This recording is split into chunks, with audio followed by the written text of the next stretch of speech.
Thank you, dignitaries. I request them all to please take their seats. Oh, there is a picture.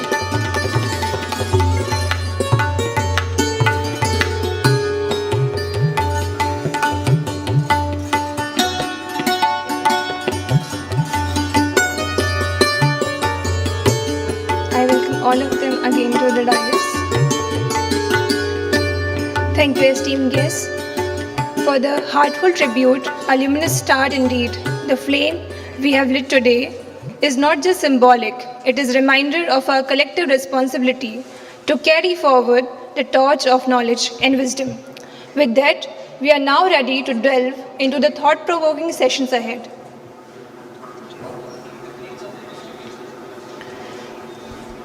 It is now time to hear from distinguished academician, a guiding force behind this event, and a pillar of philosophical inquiry in our institute, Professor Harish Chandra Navle sir, Head of Department of Philosophy, Savitribai Phule Pune University. His dedication to academic excellence and his contribution to the field of philosophy have greatly enriched the learning environment of our university. Sir, we are truly honored to hear from you today. May I now invite you to the podium to deliver the welcome address and officially inaugurate the seminar. Please welcome him with a round of applause.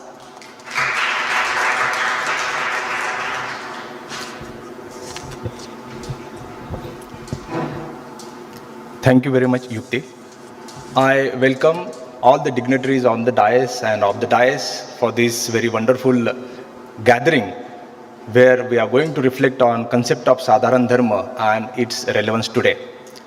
I welcome our chief guest, Mr. Ravindraji Shingnapurkar, who is a governor's nominee of Management Council member, Savitribai Phule Pune University.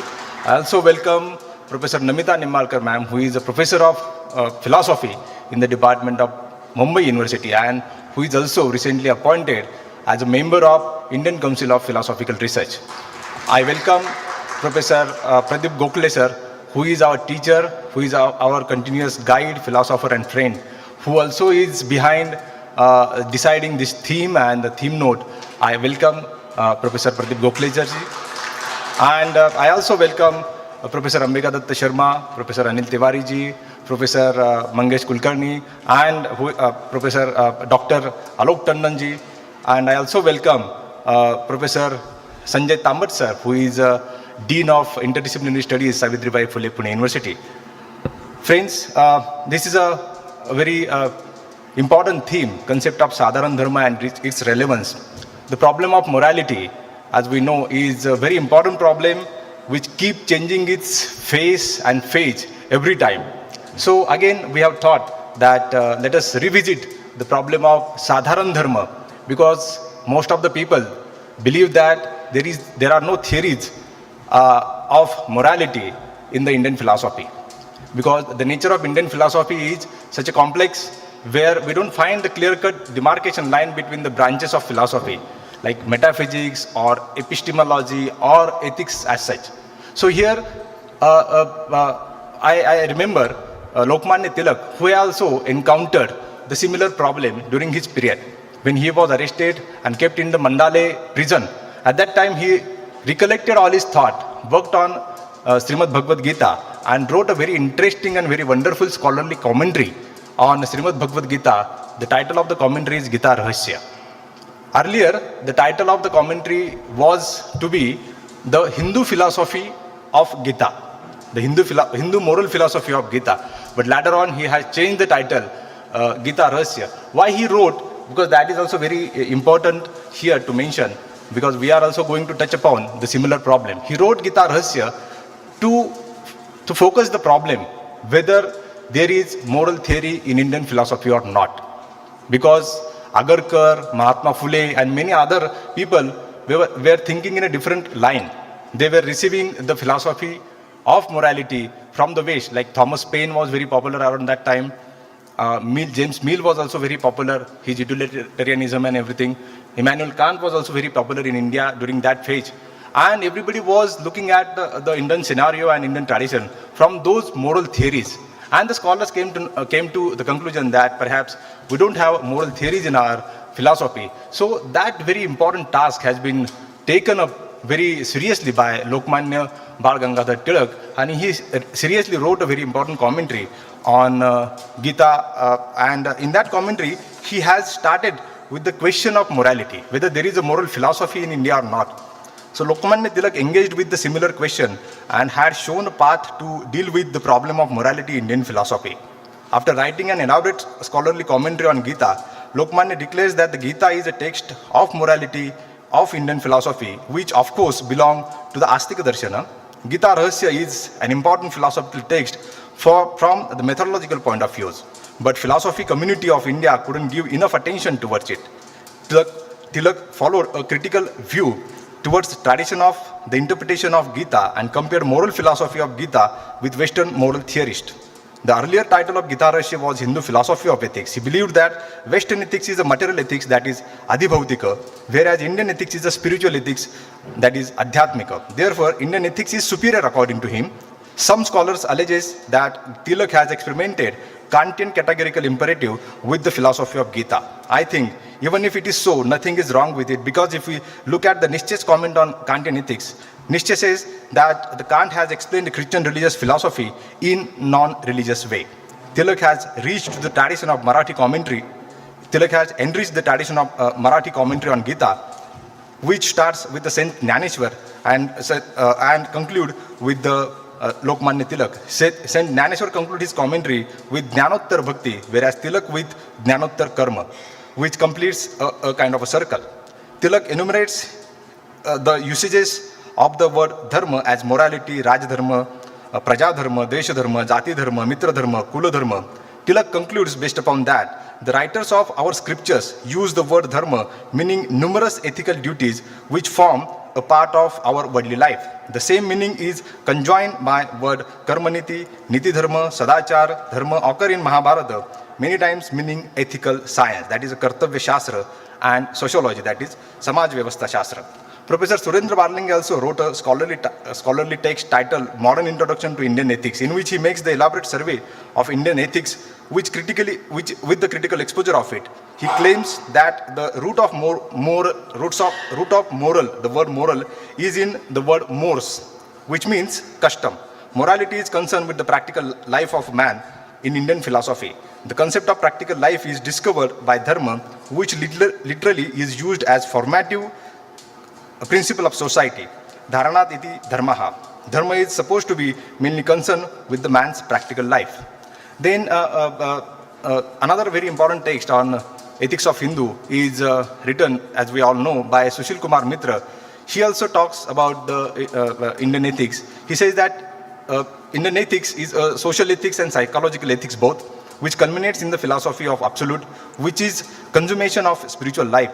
Social ethics is built on two axes. One axis is structure of society, second is structure of individual life, and those are called varna, ashrama respectively. They are regulated by duties which can be classified into Sadharana Dharma and Vishesha Dharma.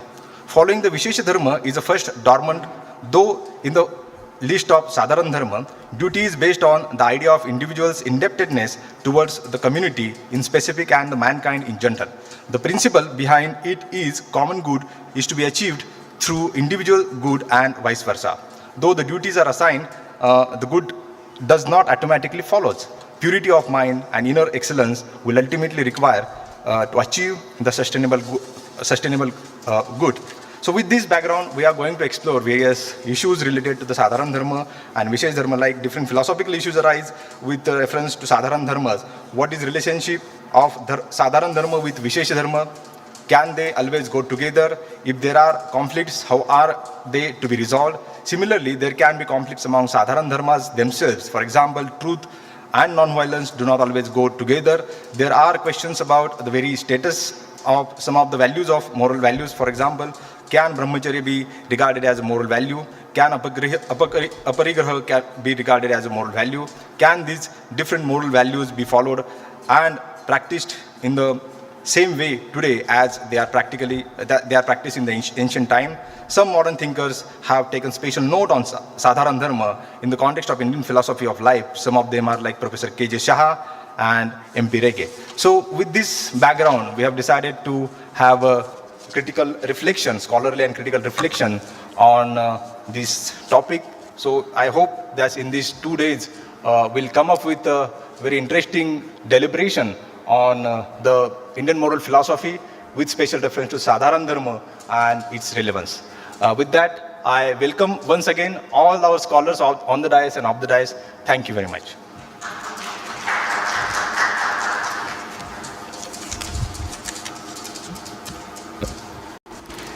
Thank you so much, sir. Now, it is an honor to introduce Professor Namita Nimbalkar ma'am, our distinguished professor of philosophy at the University of Mumbai and a renowned scholar in world religions, Gandhian philosophy and environmental ethics. With a PhD from the University of Mumbai on Gandhi's concept of religion and communal harmony, Professor Nimbalkar has made significant contribution to philosophical thoughts. She has been recognized with several prestigious awards, including the Best Book Award for Gandhi Quest for Religion and Communal Harmony in 2017. Her academic excellence has been evident since her early years. She has also been honored for her outstanding contribution to education by Gandhi International Federation 2014 and Pandit Rajkumar Shukla Smriti Samman 2019. In recognition of her invaluable contribution to philosophy and education, we now invite Honorable Member of Management Council, Ravindra Singh Napurkar sir, to felicitate Professor Namita Nimbalkar ma'am. Please join me to extend a warm welcome to Professor Namita Nimbalkar. Please give them a big round of applause.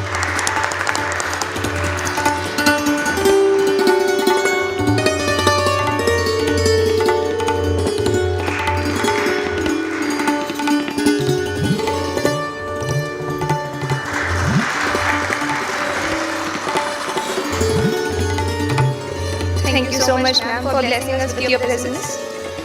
Now, it is my honor to introduce Professor Pradeep Gokhale, an eminent philosopher, dedicated academician, and prolific scholar whose work has significantly enriched both Indian and Western philosophy.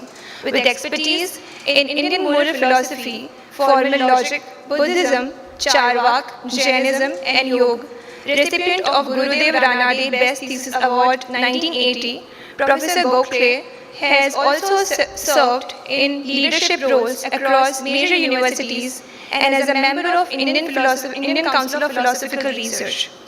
Beyond his academic endeavor, he has actively contributed to various boards of studies in philosophy, serving in leadership and advisory roles at the University of Pune, Shivaji University, North Maharashtra University, and Mumbai University. His impact extends further as a life member and executive committee member of Maharashtra Tattva-Gyan Parisad 2002 to 2012 and as a nominated member of Indian Council of Philosophical Research from 2012 to 2015, including its governing body. With such a remarkable legacy in philosophy and education, we are privileged to have him with us. May I now request Ravindra Singh Napurkar sir to felicitate Professor Pradeep Gokhale with token of appreciation. Please give them a big round of applause.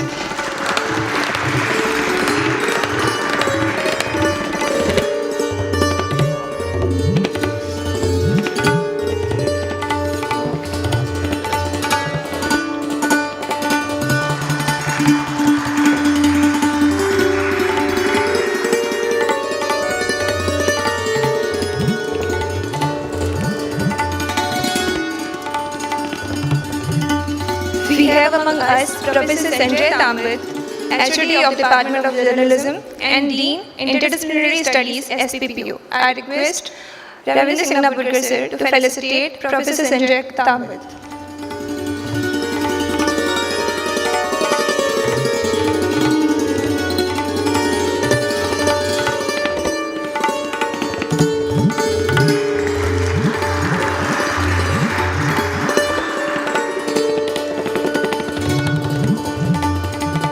Please give them a big round of applause.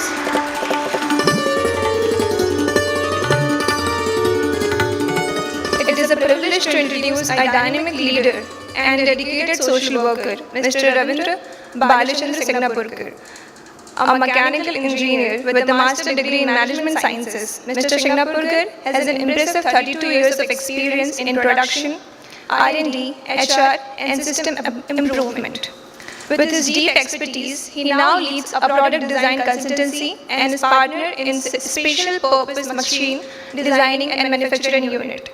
Beyond his professional excellence, he has been an active force in community service since his college days, where he was elected General Secretary. His dedication to social causes is evident.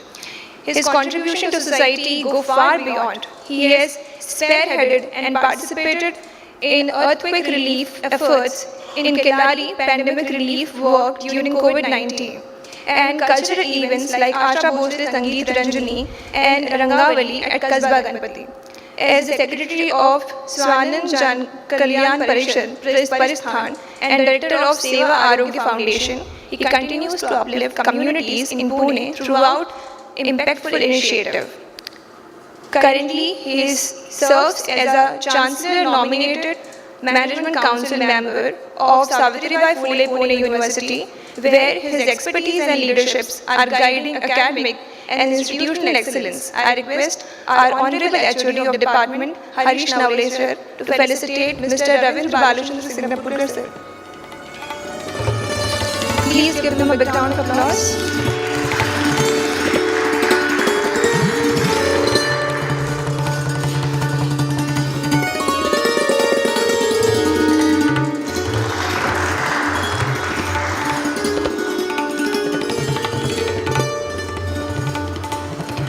Now, it is time to hear from our esteemed guest of honor, Professor Namita Nimbalkar ma'am, a distinguished professor of philosophy at the University of Mumbai and a renowned scholar in world religion, Ghanaian philosophy and environmental ethics. I request ma'am to please take the podium.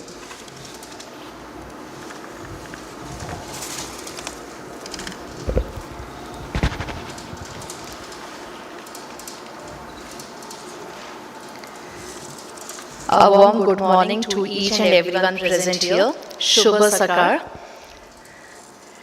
मंचावरती उपस्थित प्रमुख पाहुणे mister Ravindra Shinganapurkar, आत्ताच नुकत्याच ICPRने declare केलेले national fellow professor Pradeep Gokhale, जे या वर्षीपासून त्यांना नॅशनल फेलोशिप देण्यात आलेली आहे. He has become the national fellow.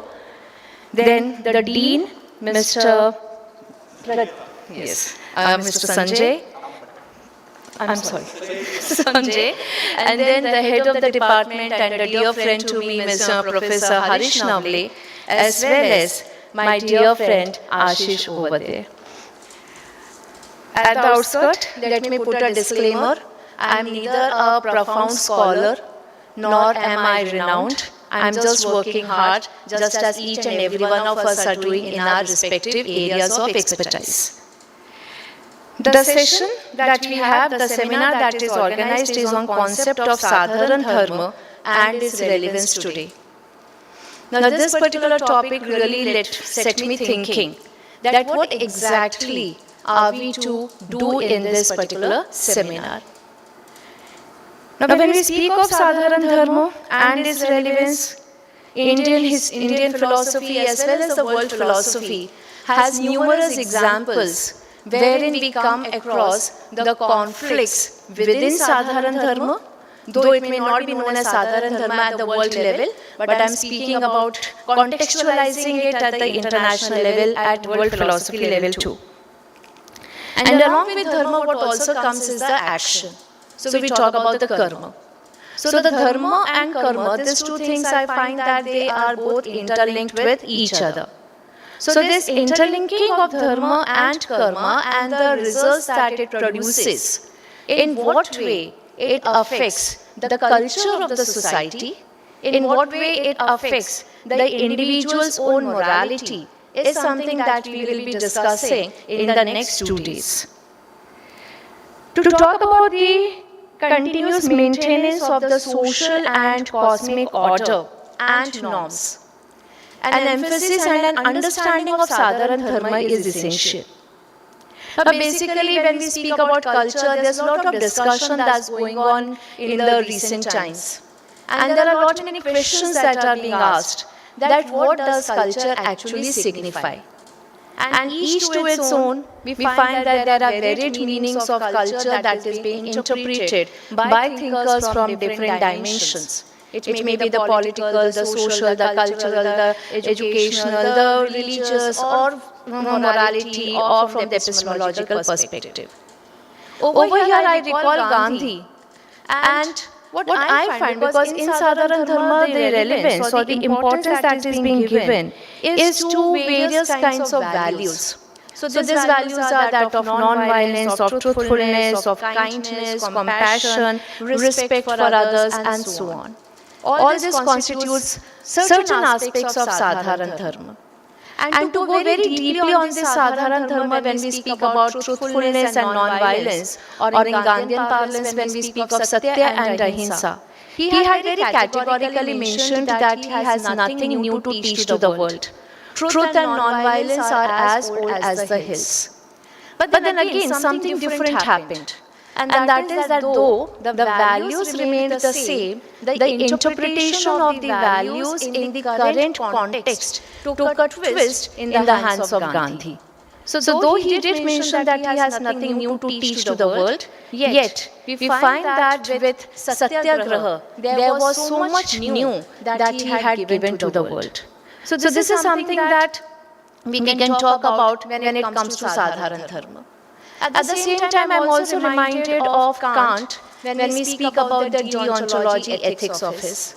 And again, when we try to compare Kant's deontology ethics and that of Gandhi's means and ends, we find that there are at certain points where the convergence is there, and at certain points where we find that they differ from each other. So the points of convergence and the points of differences is something that we need to see into, we need to look into. Because for Kant, when he speaks about the categorical imperatives, the emphasis is on the logical capacity that enforces universal morality, guiding moral agents to act out of duty rather than desire. Whereas when we look at it at Gandhi, in contrast, we find that the emphasis is on the purification of mind and alignment with truth. And it underscores the need for the person to have spiritual integrity, a person to have a pure mind, and this something, that is this spiritual integrity, should lead a person in ethical decision making. So though both the philosophers are emphasizing on certain common parlance, yet the way, the means which both of them have employed are diametrically opposite to each other. Now when we speak about the Sadharana Dharma, we find that, as very rightly stated by Professor Harish Navle, that there is a lot of discord within Sadharana Dharma, and at the same time, there is also a lot of discord between Sadharana Dharma and Swadharma. So what should be one's Swadharma, whether one should follow it or not, whether one should really pursue it as far as Sadharana Dharma is there or not. And a beautiful example in Indian philosophy of how to maneuver it, how to find a solution for it, is given through the Bhagavad Gita, wherein we find that the conversation between Sri Krishna and Arjuna is there. And this conversation is about the dilemma where we find that Arjuna faces that whether he should carry out his duty or he shouldn't be carrying out his duty, whether it is aligning between the Sadharana Dharma and Swadharma. A lot can be spoken, but then I'm there throughout the day, meeting you at various sessions, and throughout those interactions, and with learned scholars that we have over here. I have my teachers over here. So my deep sense of gratitude to Professor Ambika Sharma ji, who has indirectly, because I'm not a direct student of his, but then through the many interactions that I have had with him for the past many years, has really made me see things in a very different context. So very good to have you over here, sir, and may your blessings be with us all the time. Then my dear friend, my dear friend Dr. Alok Tandon ji is here. We have Dr. Anil ji, and then we also have Professor Shrikala Nair, with whom I had small discussions through the time that we had been traveling. So the entire discussions were like, when those small interactions. And since I'm seeing few students also over here, my main concern about philosophy is always that whether how do we remove it from the ivory tower and bring it into practical application. And so for my dear students, we will really have to see that how this Sadharana Dharma of yours, as I said, that the values remain the same, the context may change and the implementation of it will change. So we will have to find a way out of it, that how we remain truthful, how we remain compassionate, and the need of the hour is to be compassionate, need of the hour is to be empathetic. So that is something that we have to keep those values intact within us and take on the challenges of the world. My best wishes to the organizers. Thank you for having me over here. Thank you for all the... I don't have words to express. So thank you, and I'm grateful for it. Thank you. Thank you so much, ma'am. You have taken us from Kant to Gita everywhere. Now, we are honored to have with us today Mr. Ravindra Singh Napurkar sir, our esteemed chief guest, whose contribution in education, industry and community service continue to make a lasting impact. With his vast experience and leadership, he has been a guiding force in various fields, seamlessly bridging academia, innovation and social responsibility. His vision and dedication inspire many, and we are privileged to have him share his thoughts with us today. Ladies and gentlemen, please welcome Mr. Ravindra Singh Napurkar sir with a big round of applause.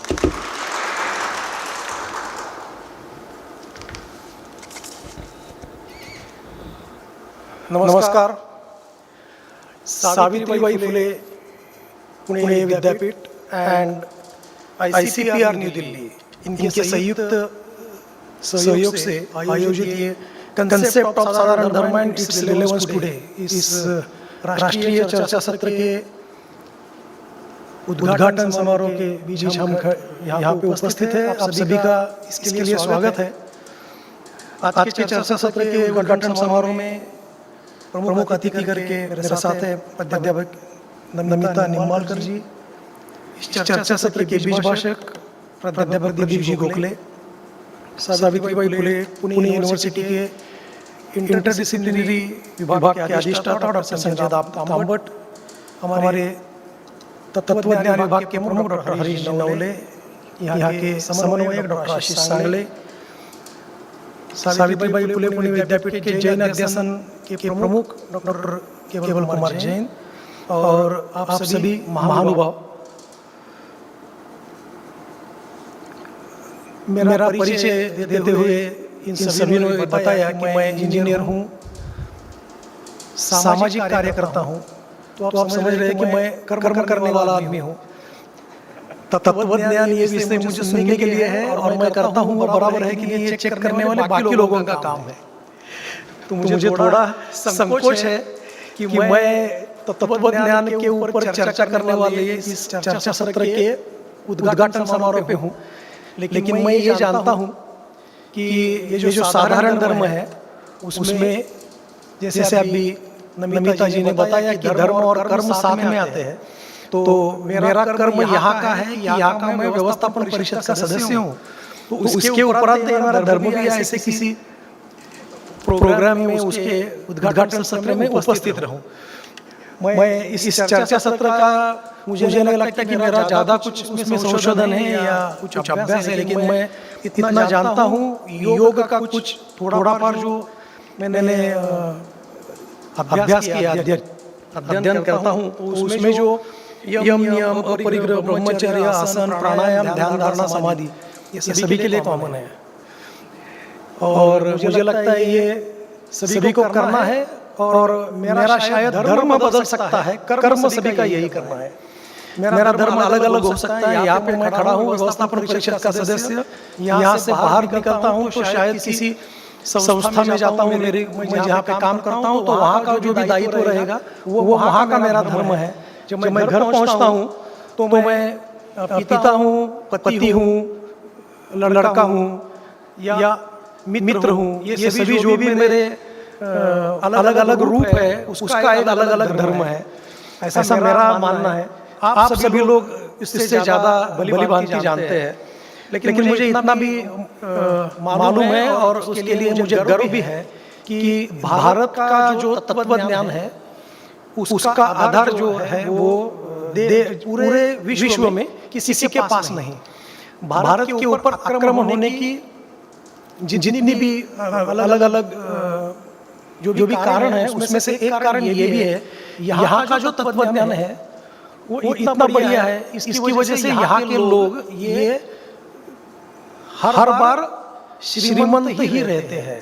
Always they are rich in their thoughts and virtually in their financial conditions also. इसके लिए बहुत प्रयास करके लोगों ने ये तत्वज्ञान जो है वो तोड़ने के लिए काम किया हुआ है। लास्ट 200-250 साल में वो कुछ हद तक यशस्वी भी हुए हैं, लेकिन मुझे याद है कि आप जैसे जो भी अभी बाकी सभी चर्चा सत्रों में संख्या बहुत दिखती है, लेकिन तत्वज्ञान में काम करने वाले लोग अभी कम हो गए हैं। तो उनको उनके साथ वापस काम करना पड़ेगा। तो ही हम जो भी एक प्रयास कर रहे हैं भारतीय ज्ञान परंपरा को भारत में ही वापस एक बार उजागर करना, और विश्व में तो उसके लिए उत्सुकता है, उसके तरफ आधार के साथ देखा जाता है, लेकिन हम सबकी जिम्मेवारी है कि ये सब कैसा है ये बाकी जो जग है उसको दिखाने का। और मुझे लगता है ये भी आज का जो चर्चा सत्र है उसका काम भी यही है कि हम जो भी सनातन से काम करते आए हैं, ये जो साधारण धर्म है उसका आज के रिलेवेंस क्या है, ये आप 2 दिन तो करने वाले हैं, मैं उससे ज़्यादा नहीं कुछ बोलूँगा। मैं भाग्यशाली समझता हूँ कि ऐसे चर्चा सत्र के उद्घाटन के लिए मुझे अवसर मिल रहा है, और इसके लिए मैं नवले सर, सांगले सर और बाकी सब जो भी आयोजन समिति है उनका आभारी हूँ। आप सभी को एक बार इस चर्चा सत्र में स्वागत करके आपका अभिनंदन करके मैं रुकता हूँ। धन्यवाद।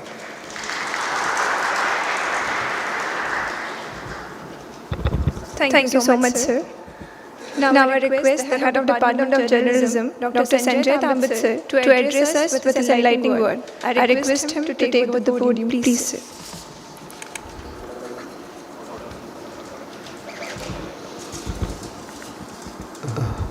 Suprabhat, good morning to you all.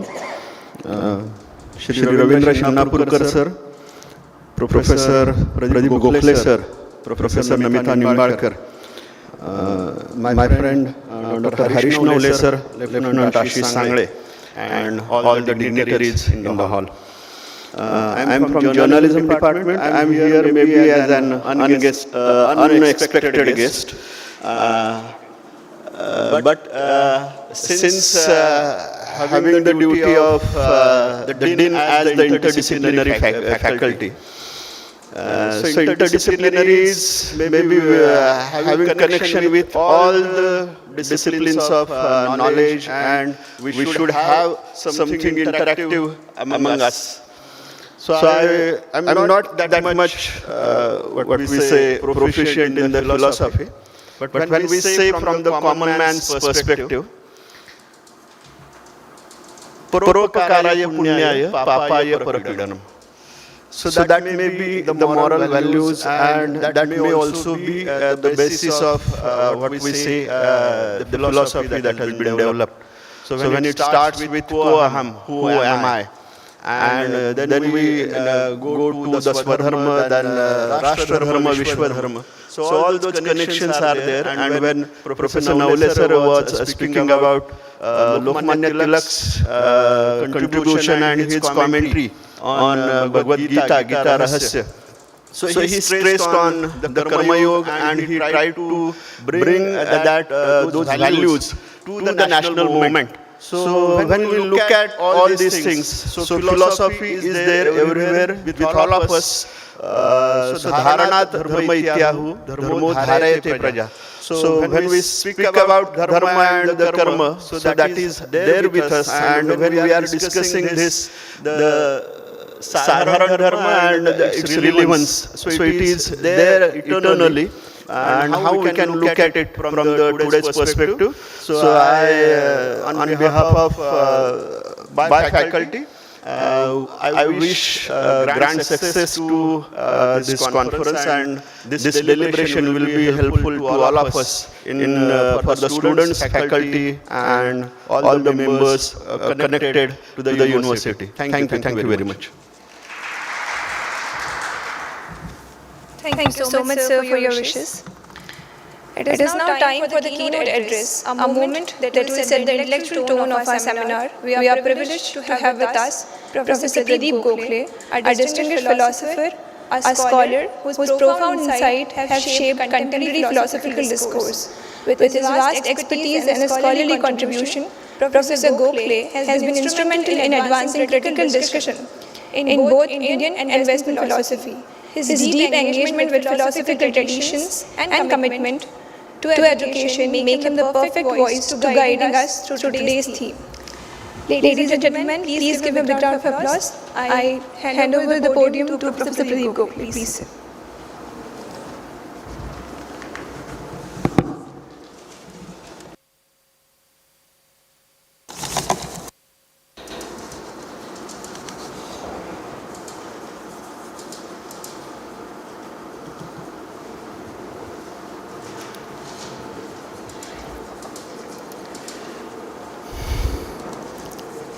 Now, hello.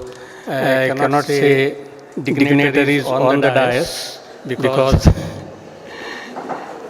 all are they have become a part of audience. So all the dignitaries and professors, scholars, and friends. I mean, this is a paper which is based on my earlier writings. It is a reconstruction, rearrangement of the ideas. The paper will proceed in two parts. In the first part, I will discuss the nature of Dharma as the central concept of Indian moral thought and highlight the concept of Sadharana Dharma as the core concept. In the second part, I will discuss the interrelation among the values which are generally included under the notion of Sadharana Dharma. So part 1. The term Dharma is often regarded as central to the moral inquiry in Indian philosophical context. Professor Kedarnath Tiwari, for example, says in his classical Indian ethical thought, Dharma in the Indian tradition may be broadly taken as equivalent to morality. After raising some doubts about the equivalence, he concludes, thus although the word Dharma cannot be held synonymous with morality, the way how Indian thinkers have tried to define Dharma will give us an idea as to what they understand by morality, or what is for them to be moral as different from being immoral. Then he proceeds to discuss various definitions of Dharma by treating them as the definitions of morality. The word Dharma has many meanings. First of all, we have to distinguish between factual and normative senses of the word Dharma. In factual sense, Dharma can mean just a property of a thing. Similarly, Jainas understand Dharma and Adharma as the substances which respectively make motion and inertia possible. The normative sense of the word also is diverse in nature. Dharma, for instance, can connote law, duty or obligation, effect of a prescribed action, the universal order, the action enjoined by the Vedic injunction. The second meaning of the word Dharma stated above, that is duty or obligation, is closer to the concept of morality than other meanings. But this duty or obligation need not necessarily be a moral duty or moral obligation. It could be religious or legal or any other kind of obligation, and in each case the word Dharma can be used without any harm. So the concept of Dharma, even in the sense of duty or obligation,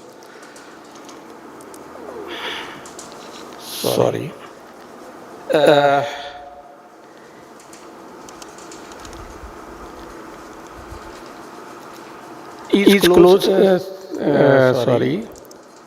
So the concept of dharma, even in the sense of duty or obligation, is not identical with the concept of moral obligation. The term dharma, therefore, does not necessarily refer to morality in its normative sense. Here the question is, under what conditions can a normative principle be regarded as moral? One way of distinguishing moral principles from other normative but non-moral ones is that the former are general or universal, applying to all human beings qua human beings, whereas the latter are relative to culture or religion or institution or role ascribed to a person.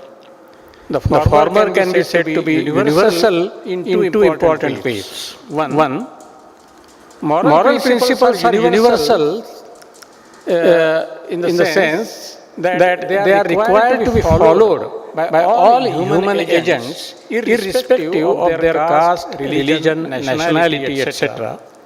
The principles which ought to be followed by Indians but did not be followed by Americans, by Muslims but not by Hindus, by Shudras but not by Brahmins, by women but not by men, etc., cannot be moral principles.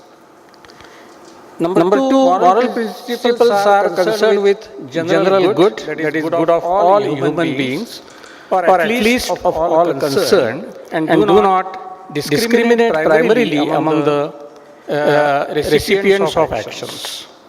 The principles which discriminate among them on the basis of caste or religion or culture or nationality, etc., are not equally concerned with the well-being of all and hence are not moral principles. In the light of A1 and 2, we can say that moral principles have twofold universality: agent universality and recipient universality. This brings us to the notion of Sadharana Dharma. The notion means an obligation which is ascribed to all human beings as human beings. In this sense, it primarily has agent universality.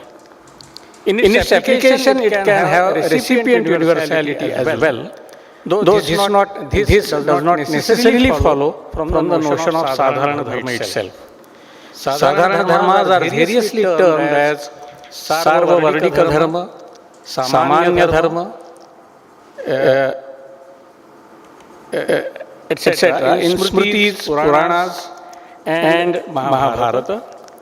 Different lists of Sadharana Dharmas are found there, which include truthfulness, non-injury, non-stealing, control over senses, purity, freedom from anger, forbearance, straightforwardness, non-adultery, generosity, and so on.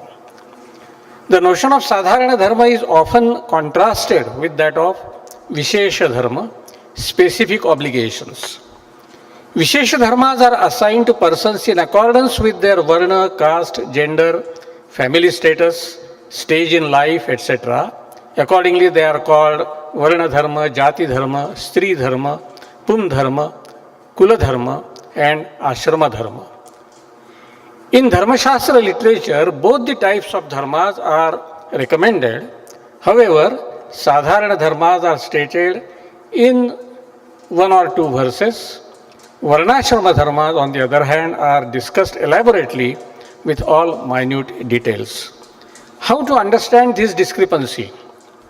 Mahamahopadhyay P.V. Kane gives an explanation. All Dharma Shastra writers attach the highest importance to moral qualities and enjoin them upon all with all the emphasis they could command. But as their main purpose was the practical one, namely to guide people to right acts in everyday life, they dealt more elaborately with the acts, rites, and ceremonies that each person has to do with reference to his station in the society.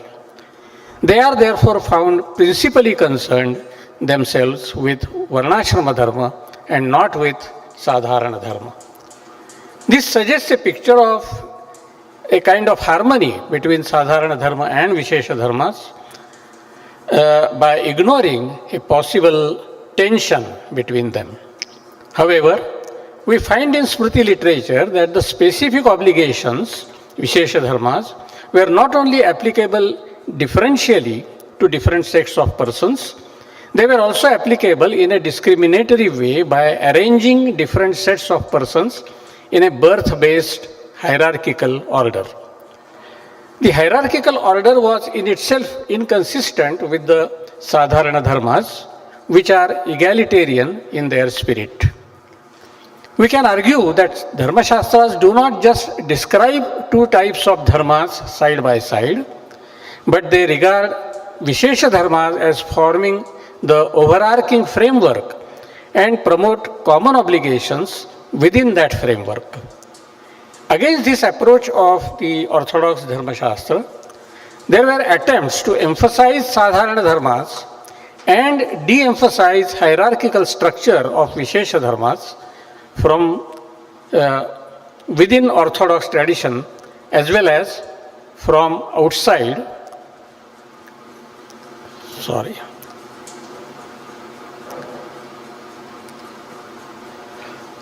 As well as from outside.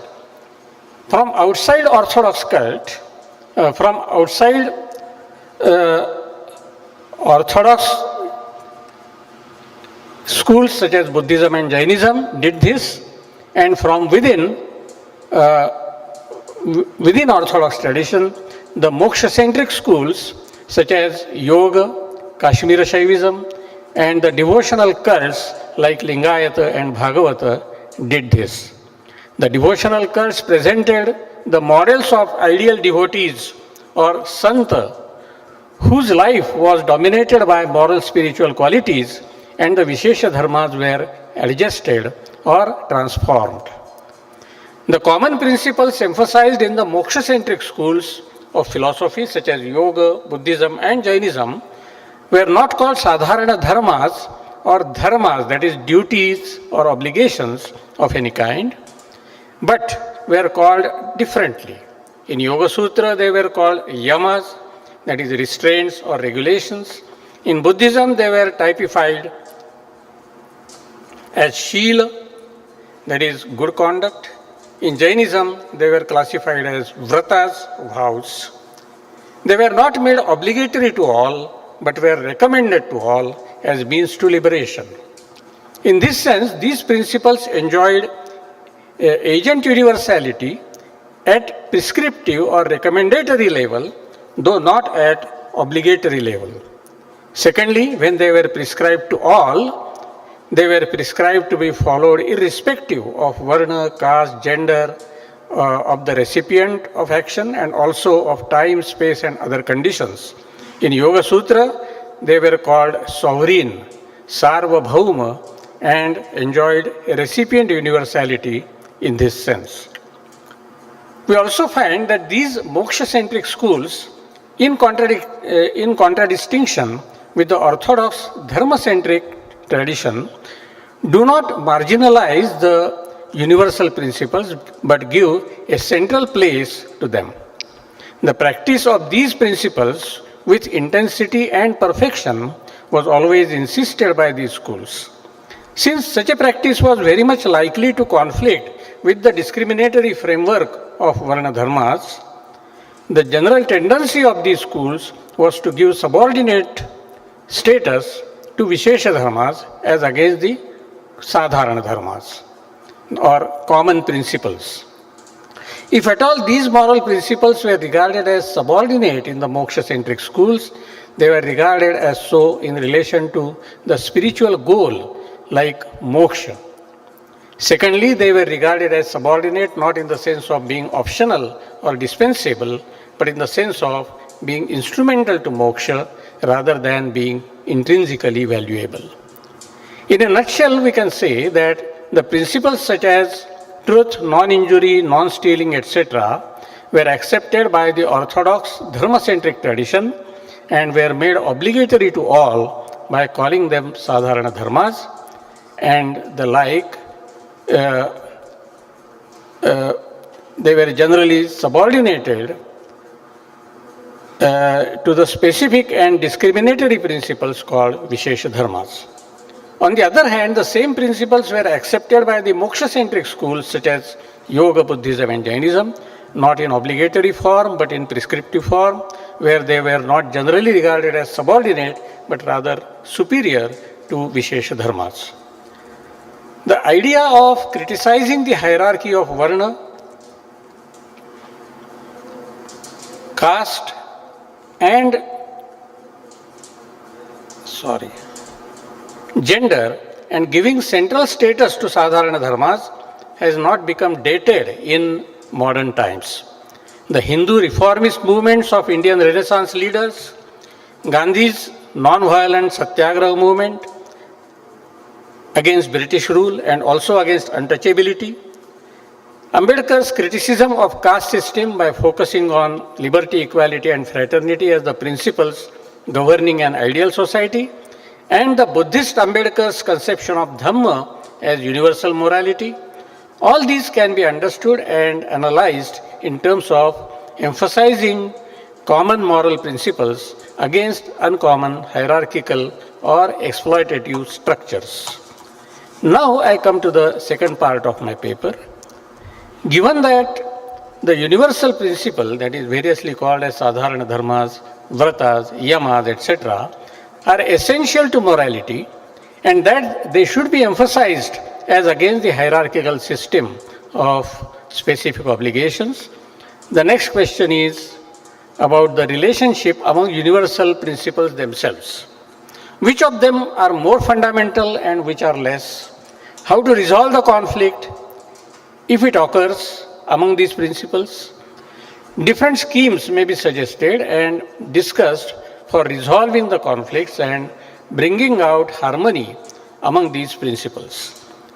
Hence, the question of interrelation among Sadharana Dharmas becomes relevant, which will be discussed in the second part.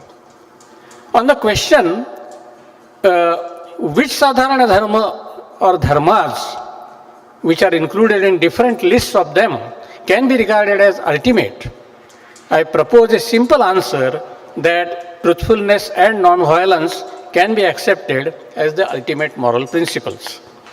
I will start my argument by making some assumptions about the nature of morality, truthfulness, and non-violence. Here I am assuming that morality is basically a social phenomenon. I want to go a step further and say that being social is a part of the essence of morality. By this I mean that a human being cannot be human without having communicative relation and sharing relation with others. Such a relation requires that human being has to have trust in others and be trustworthy to others. Socialness necessarily involves the relation of mutual trust and trustworthiness, at least to some extent. I want to suggest here that the principles of morality are basically the principles of interpersonal trustworthiness. There are different kinds of values cherished by people, such as material wealth, sensuous pleasures, aesthetic pleasure, religious experience, knowledge and knowledge and social harmony. Each one of them is universalizable in principle, but each one of them does not constitute morality except the last one, that is social harmony. I am suggesting here that social harmony, which consists in mutual trustworthiness, is the core of morality. This idea, I think, can help us in distinguishing non-moral principles from moral principles. Scholars of Western ethics, while commenting upon the universalizability criterion of a moral law in Kant's moral theory, cite examples of those universalizable maxims, for instance, that one should wear the right shoe first and then the left, which do not have a moral content. I will add here that these examples show that though universalizability is a necessary condition of morality, it is not the sufficient condition. By wearing the right shoe first regularly, one does not become trustworthy, nor does it amount to the breach of trust if one wears the left shoe first and at random. Here, universalizability will not constitute morality unless it is qualified by the principle of trustworthiness. The converse also holds. Though trustworthiness is a necessary condition of morality, it does not constitute morality unless it is considered as a universal principle. A person may choose to be trustworthy to his fellow beings, belonging to his own caste, class, or nation, but not so much to the persons outside the selected groups. Such a selective trustworthiness will not amount to morality proper. One's attitude to be trustworthy must be qualified by universality and impartiality in order that one is considered as a moral person in the true sense of the term. Now I want to say, if I am a morally good person in the sense that I am trustworthy, I am giving two assurances to others. That I will not deliberately deceive others and that I will not deliberately harm others. In other words, it is the assurance of truthfulness and non-violence. Now let me explain my understanding of the notions of truthfulness and non-violence. Truthfulness. Traditionally, truthfulness as a value is identical with not telling lies. I want to suggest that truthfulness as a value need not be restricted to this idea. By truthfulness, I mean truthfulness of character, not just that of speech. It can be understood as the harmony among mind, speech, and behavior. In Sanskrit, there is a good saying, there is Subhashita, which means wicked persons have one thing in mind, another in speech, and something else in action. What noble-minded persons have in mind, they have the same in speech and the same in action. Manasyanyat, vachasyanyat, karmanyanyat duratmanam, manasyekam, vachasyekam, karmanyekam, mahatmanam.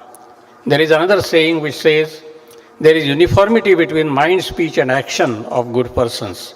Chitte vakye kriyayam cha sadhunam ekarupata.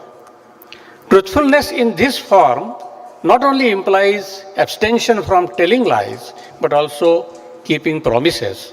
Similarly, it also includes self-assertion rather than self-suppression in speech and behavior.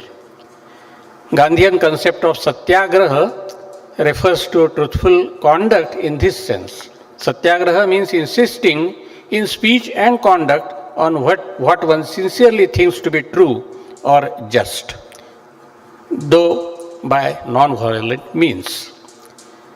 Thus, a truthful person is a person with internal harmony or personal integrity. Truthfulness has another dimension. While judging the truthfulness of a person, we may not be concerned with the question whether the person knows the truth. In this sense, a truthful person need not necessarily be apta in the sense of pramana. Although apta means a reliable person and reliability includes both honesty and knowledge, it is the honesty and not knowledge which is necessary for making a person moral. However, although a person in order to be moral need not be knowledgeable, he or she should have at least an open mind towards objective knowledge. Although she need not be apta, she should have regard and respect for the ideal aptahood which springs from her respect for objective knowledge and truths. Objective knowledge of truths. Hence, truthfulness as a value also implies respect for objective knowledge of truths. This is what I understand by truthfulness. Now let me make a few clarifications about ahimsa or non-violence. Ahimsa has been understood traditionally as pranatipata viramana and is translated as abstention from killing. Here, however, I want partly to broaden the meaning of ahimsa and partly to narrow it down. Let me do the latter first. In Indian tradition, ahimsa as an ultimate principle of good conduct is supposed to be followed with respect to all living beings, including animals and plants. But I am taking, at least in the present context, moral relations to be the relations between or among human beings and not between humans and non-humans. I want to broaden the meaning of ahimsa in two ways. First, I want to broaden it in the way in which Jainas have done it by understanding ahimsa as pranatipata viramana, that is, not harming pranas, and by understanding pranas in a wider sense. Jainas understand prana as the life force which exhibits itself in various forms. Accordingly, not only are breathing and lifespan regarded as pranas, but the five sense organs, the three kinds of energies, that is, bodily, vocal, and mental, are also regarded as pranas. Hence, harming any of these pranas of others is himsa, and not harming any of them is ahimsa. The second dimension in which I want to broaden the meaning of ahimsa is to incorporate positive element in addition to the negative core of ahimsa.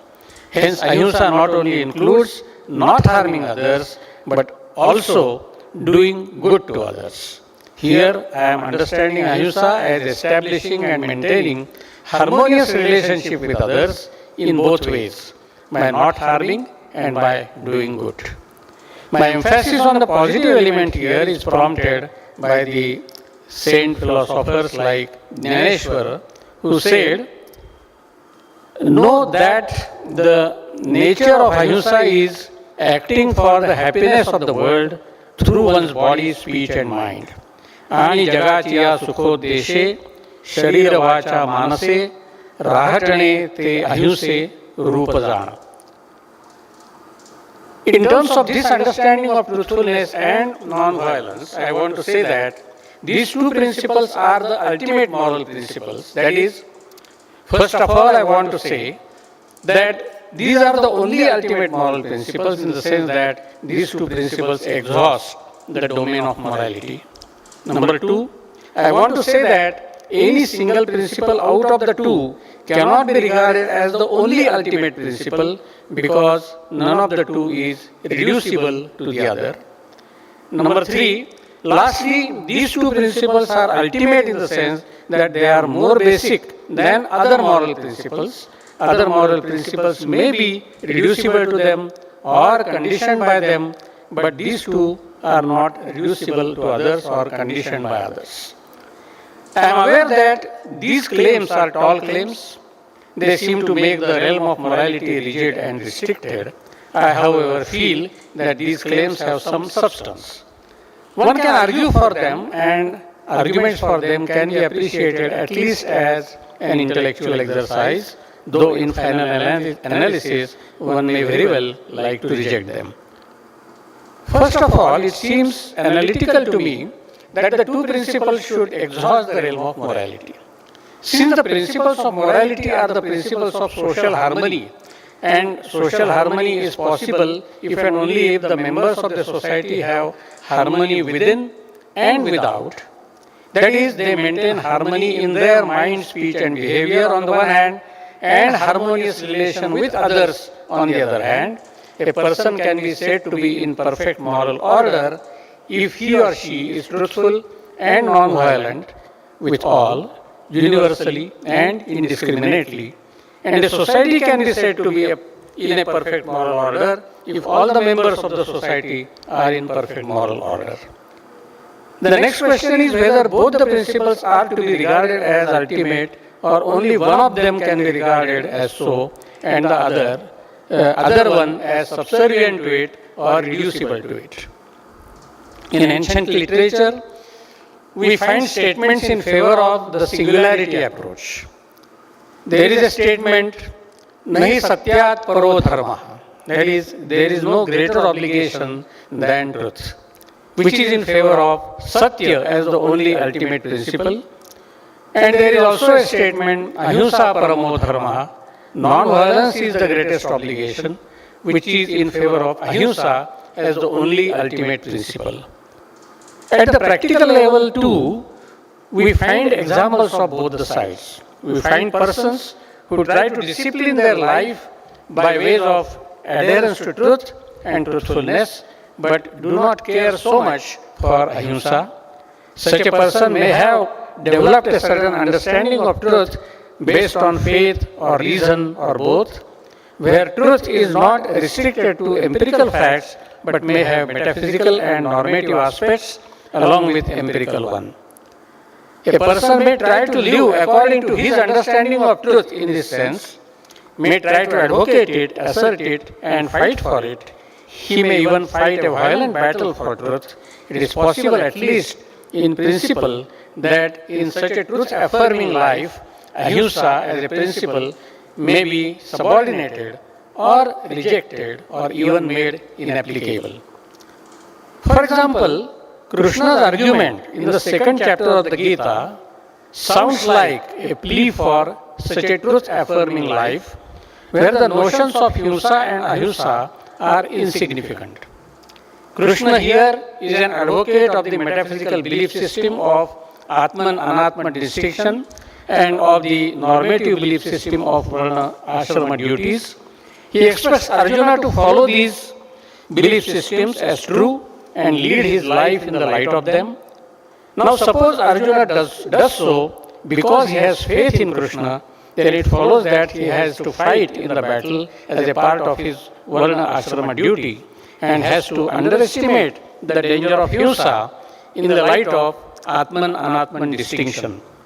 Because as explained by Krishna in the second chapter, Arjuna cannot kill Atman, which is imperishable, nor can he kill body, which is going to perish anyway. The case of the Gita indicates that we can conceive of a way of life in which adherence to truth is esteemed as the greatest value and ahimsa is underestimated. Contrariwise, we can conceive of the way of life in which ahimsa is esteemed as the highest value and truthfulness is underestimated. We can consider the case of Jainism here. In Jainism, we find a tendency to undermine satya in comparison to ahimsa. This is visible in three different ways. Number one, while explaining truthfulness as a vow, Jainas expect that even truth should not be expressed in harsh words. Telling a truth in harsh or bitter language is not regarded as truthfulness, but a transgression of it, atichara of it. Jainas prefer making truth claims not in its absolute form, but in relative form by adding the prefix syat, so that injury is avoided even at intellectual level. And number three, some later Jaina thinkers such as Amritachandra have tried to reduce all vows, including the vow of truthfulness, to ahimsa. Amritachandra in his treatise Purushartha Siddhyupaya defines rise of passions in the soul as himsa and the passionless state of the soul as ahimsa. Hence, truthfulness is just a manifestation of ahimsa in this sense. We saw that the Gita perspective undermines ahimsa in relation to adherence to truth, and Jainas have tried to undermine truth in relation to non-violence.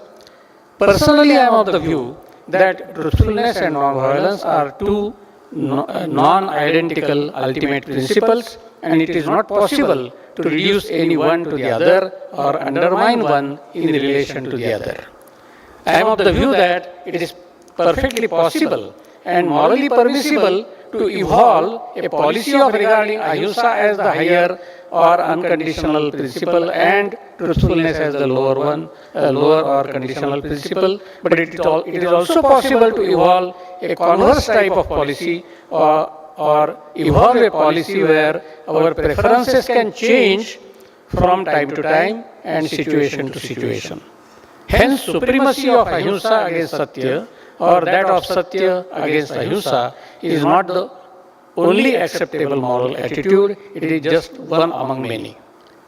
I feel that the possibility of conflict between the two principles is a genuine moral problem, which may not and need not be resolved always in favor of any one principle. It seems to me that the relationship between satya and ahimsa is more complex than it appears to be. On the one hand, none of the two principles can be reduced to the other. Hence, Satya and Ahimsa are conceptually distinct principles. But I do not mean to say that they are completely isolated or excluded from each other. Satya and Ahimsa do overlap with each other or even depend upon each other in more than one ways.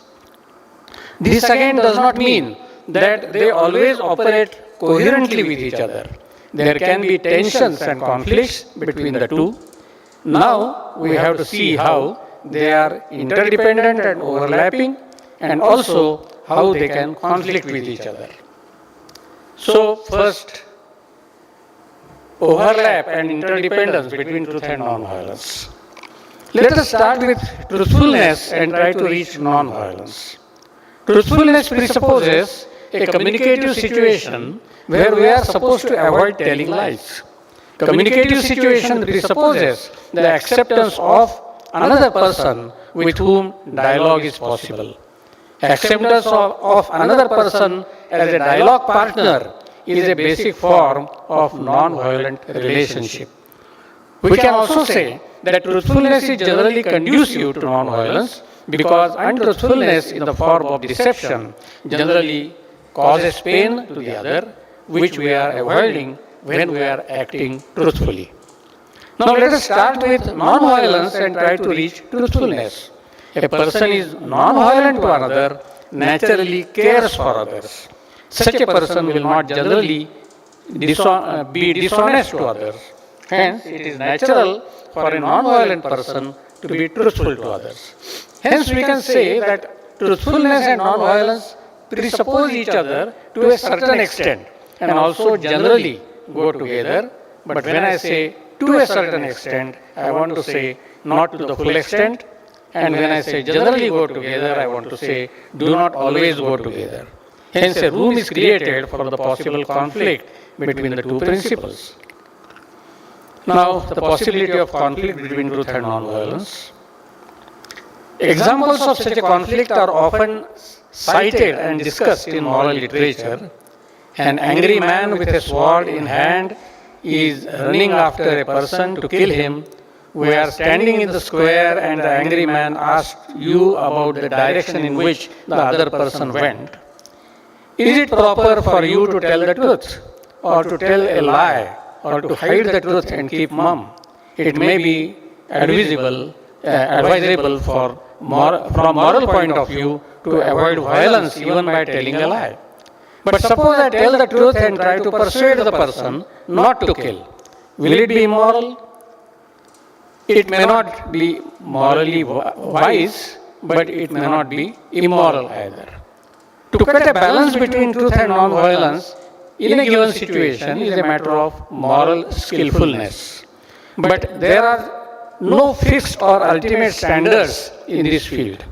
A similar question is raised in the context of doctor-patient relation. Whether it is advisable for a doctor to tell the truth to a patient when the patient is going to die soon. Generally, it is advised that the doctor should not tell the truth, but if the patient is courageous to face the truth, then the knowledge of such a truth can help the patient to spend the remaining hours of life in a better way. These are the situations of conflict where customarily the decision in favor of ahimsa is prescribed. But as I have suggested above, the decision in favor of truthfulness could also be defended in such situations under certain conditions. On the other hand, there could be situations of conflict where the decision in favor of truthfulness as against non-violence seems to be more reasonable. Take the case of freedom movement.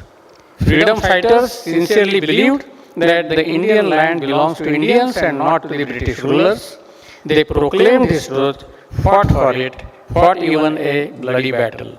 Here, the fight was for a moral cause, and one could say that the violence caused by the rulers in such a fight was morally justified. Gandhiji, through his strategies, tried to minimize violence in the field of freedom movement, but he could not avoid it completely. But suppose one knows that violence is inevitable if one fights for truth, should one refrain from such a fight? This is a moral question, and an affirmative answer to the question does not seem to be obvious. My point here, however, is not to give solution to practical moral issues, but to put these questions in a framework. I am suggesting that the genuine moral issues or moral dilemmas arise in the framework of the two ultimate moral principles, namely truthfulness and non-violence. So far, I have tried to show that the two moral principles, namely truthfulness and non-violence, are not reducible to each other. Although they can go together, they can also conflict with each other in practice.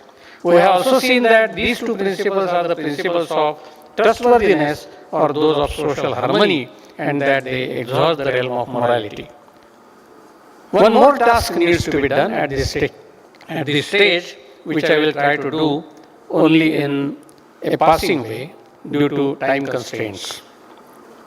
If truthfulness and non-violence exhaust the realm of morality, then other alleged moral principles must be either reducible to them or subservient to them, or they are not moral principles at all. Let us take the case of non-stealing, a stay here. Non-stealing is a genuine moral principle. Its moral character can be said to consist in its being a combination of truth and non-violence. That is because stealing is appropriation of someone else's property, which amounts to the practice of untruth. Secondly, stealing causes pain to the person whose property is stolen, so it is a kind of hinsa. Non-stealing is avoidance of both. About brahmacharya or celibacy, in its extreme form, we can say that it is not a genuine moral principle at all. That is because it cannot be universalized as a means to happiness of all. There is nothing immoral in married life based on mutual trust and love. On this background, adultery becomes immoral because it amounts to breach of trust with one's life partner. Of course, the issue can be more complex than this, but in any case, it would be analyzable in terms of truth, violence, non-violence, and trustworthiness. Another oft recognized Sadharana Dharma is straightforwardness, arjava. Straightforwardness can be regarded as expression of truthfulness itself. The other principles like non-intoxication, that is, pramadasthana viramana, purity, shaucha, control over senses, indriya nigraha, are not reducible to truth or non-violence, but they are instrumental to the harmonious practice of them. It suffices to say that examining different sadharana dharmas in relation to truth and non-violence would be an elaborate but interesting task. So far, I have tried to present my standpoint on the nature of sadharana dharmas, their relation with vishesha dharmas, and their mutual relations.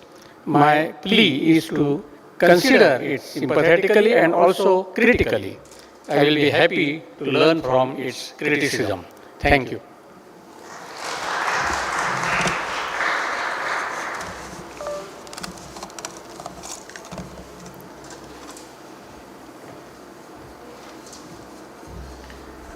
Thank you, sir, for your insightful philosophical arguments have always inspired us and made us think it through. Thank you so much. As we conclude this insightful inaugural session, it is time to express our heartfelt gratitude to all those who made this event possible. To deliver the vote of thanks, I now invite Ashish Sangle sir, convener of this event, for vote of thanks.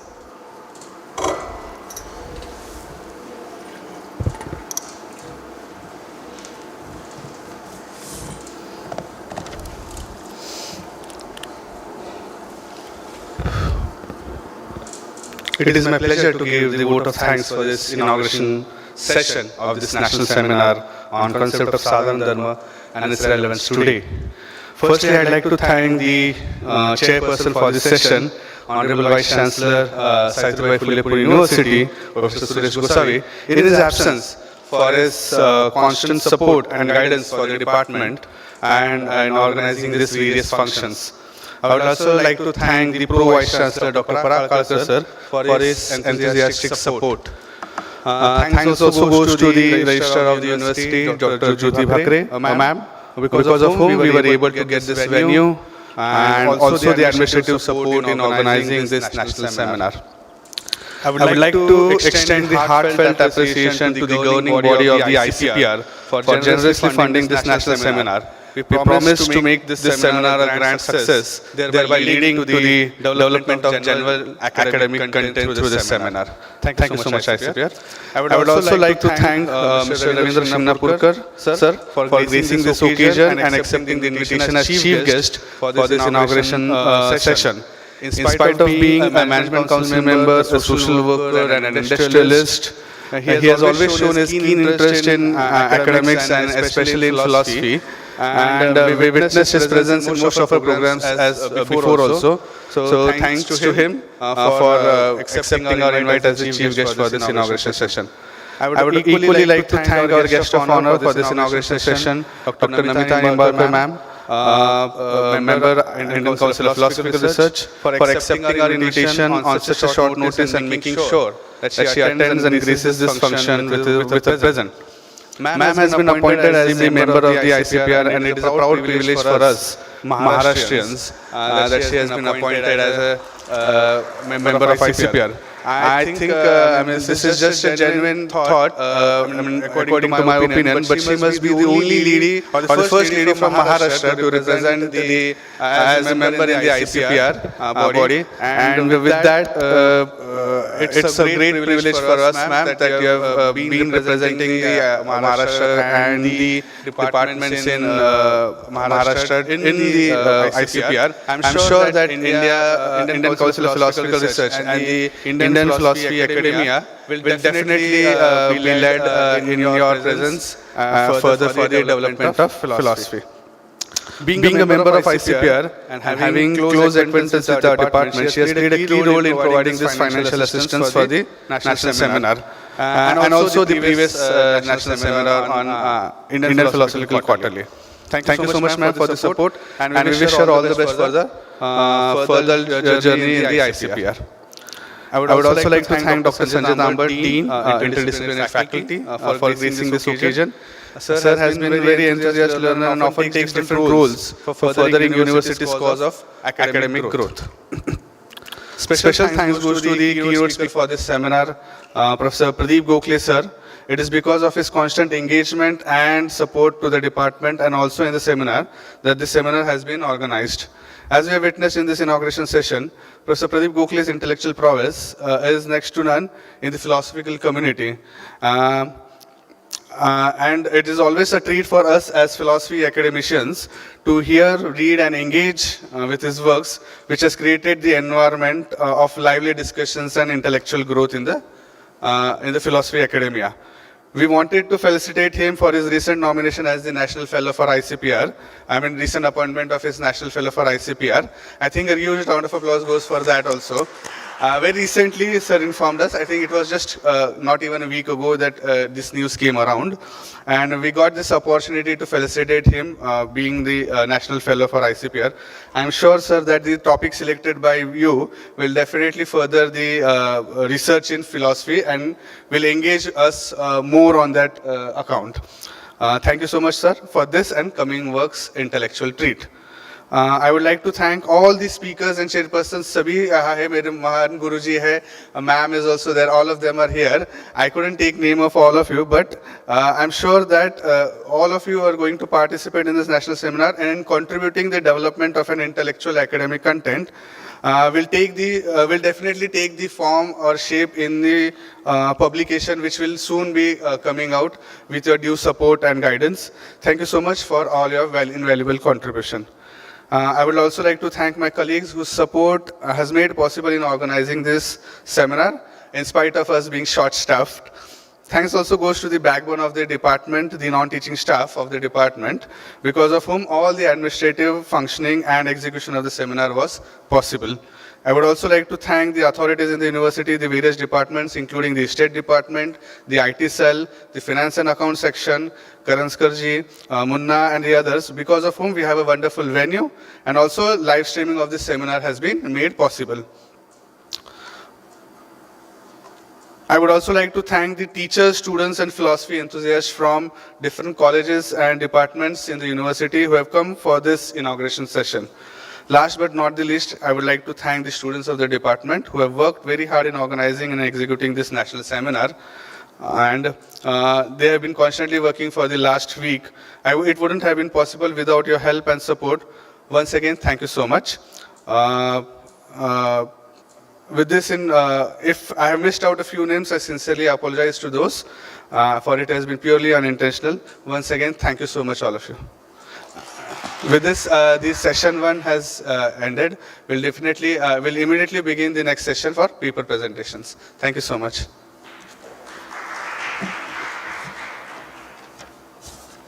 Thank you so much, sir. We will immediately begin the first session of paper presentations. So I hand over the podium to our dear Professor Mohit Tandon, sir, to please take over the podium and start the first session.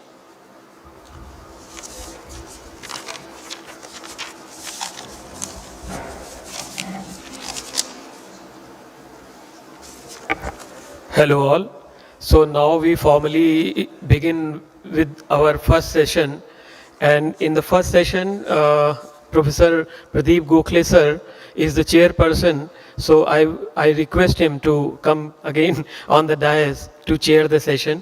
And of this first session we have two speakers, Professor Namita Nimbalkar. I request her also to come on dais. And the second speaker of this session is Professor Ambika Datt Sharma. So I request him also to come on dais for his paper presentation. So I would like to introduce these two scholars. So Professor Nimbalkar madam's introduction has already been given, but she has lots of she has very detailed biodata, and she has performed various academic and administrative duties in various institutions. She has been the member of Akhil Bharatiya Darshan Parishad, Bharatiya Mahila Darshanik Parishad, Tattva Gyan Parishad Maharashtra, Bombay Philosophical Society, University of Mumbai, Main Mani Bhavan Gandhi Sangrahalaya Mumbai. And she has supervised many PhD research scholars. International invitations also she has to her credit. She has been invited to deliver keynote address on the ethical in the life of Gandhi at Clayton State University, Atlanta, USA. She was also invited as a chief speaker for Birla College Kalyan under faculty exchange program conducted at Clayton State University, Atlanta. So she has conducted many research projects also. So just to save time, I won't be giving the names of the projects. She has many publications like Facets of Mahatma Gandhi, an anthology of the select scholarly articles on facets of Mahatma Gandhi's philosophy. Again, she has published Gandhi's Quest for Religion and Communal Harmony.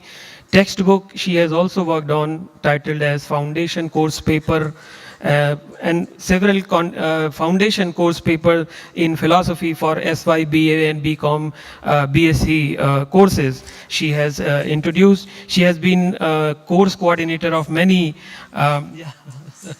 so lots of details are available. She and that is how she is Professor Namita Nimbalkar. And for Ambika Datt sir, again he has been an indirect teacher of Professor Nimbalkar. So again it is since it's the first introduction of him, so I would like to introduce him also. Dr. Ambika Datt Sharma, a senior professor of philosophy, is an eminent scholar and philosopher belonging to the Banaras School of Tradition. He received his master's in 1985 and PhD 1988, degrees in philosophy from Banaras Hindu University, Varanasi. He also obtained the degree of Bodh Darshanacharya from Sampurnanand Sanskrit Vishwavidyalaya, Varanasi. He is an accomplished scholar of Indian philosophy, Buddhism, Buddhist logic, epistemology, philosophy of language, 20th century Indian philosophy and cultural studies with special reference to colonial and post-colonial cultural consciousness. He has also many publications. He is well-known author of many very renowned books like Bodh Pramana Darshan, Bodh Pramana Mimamsa, भारतीयता के सामासिक अर्थ संदर्भ, समेकित दार्शनिक विमर्श, समेकित अद्वैत विमर्श, भारतीय दर्शन के 50 वर्ष, समेकित पाश्चात्य दर्शन समीक्षा, इन डिफेंस ऑफ मेटाफिजिक्स, वेदांत दर्शन के आयाम एंड यशदेव शल्य संग्रह. So again we have very long list of publication of his. So just to save time, first following the Dharma of Atiti Devo Bhava, we would like to facilitate our chief speakers of this session. So I request Professor Gokhale to facilitate our chief, first speaker, Professor Ambika Datta Sharma.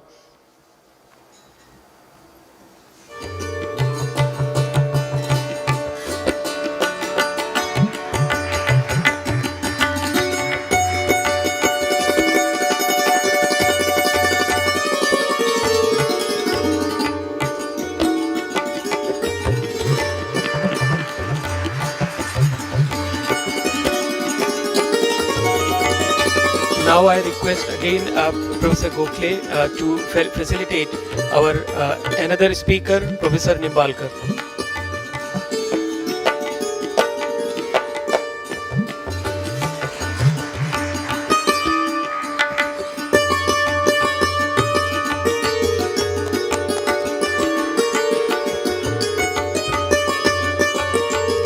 Since we are gathered here to inquire into the nature of Dharma, and in Indian tradition it is called Athato Dharma Jigyasa.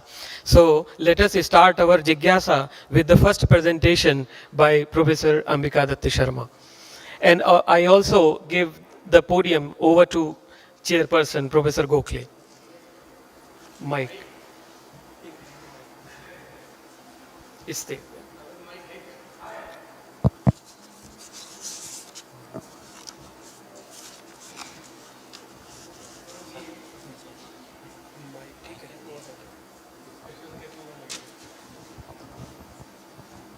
So, hello. According to the timetable, 1 hour and 15 minutes are at our disposal. So maybe each speaker will speak for about half an hour, and it will be followed by a discussion for 5 to 7 minutes, like that. It is better to have discussion separately on each paper. So I request Ambika Datta Sharma ji to give his presentation. Hindi में बात करें.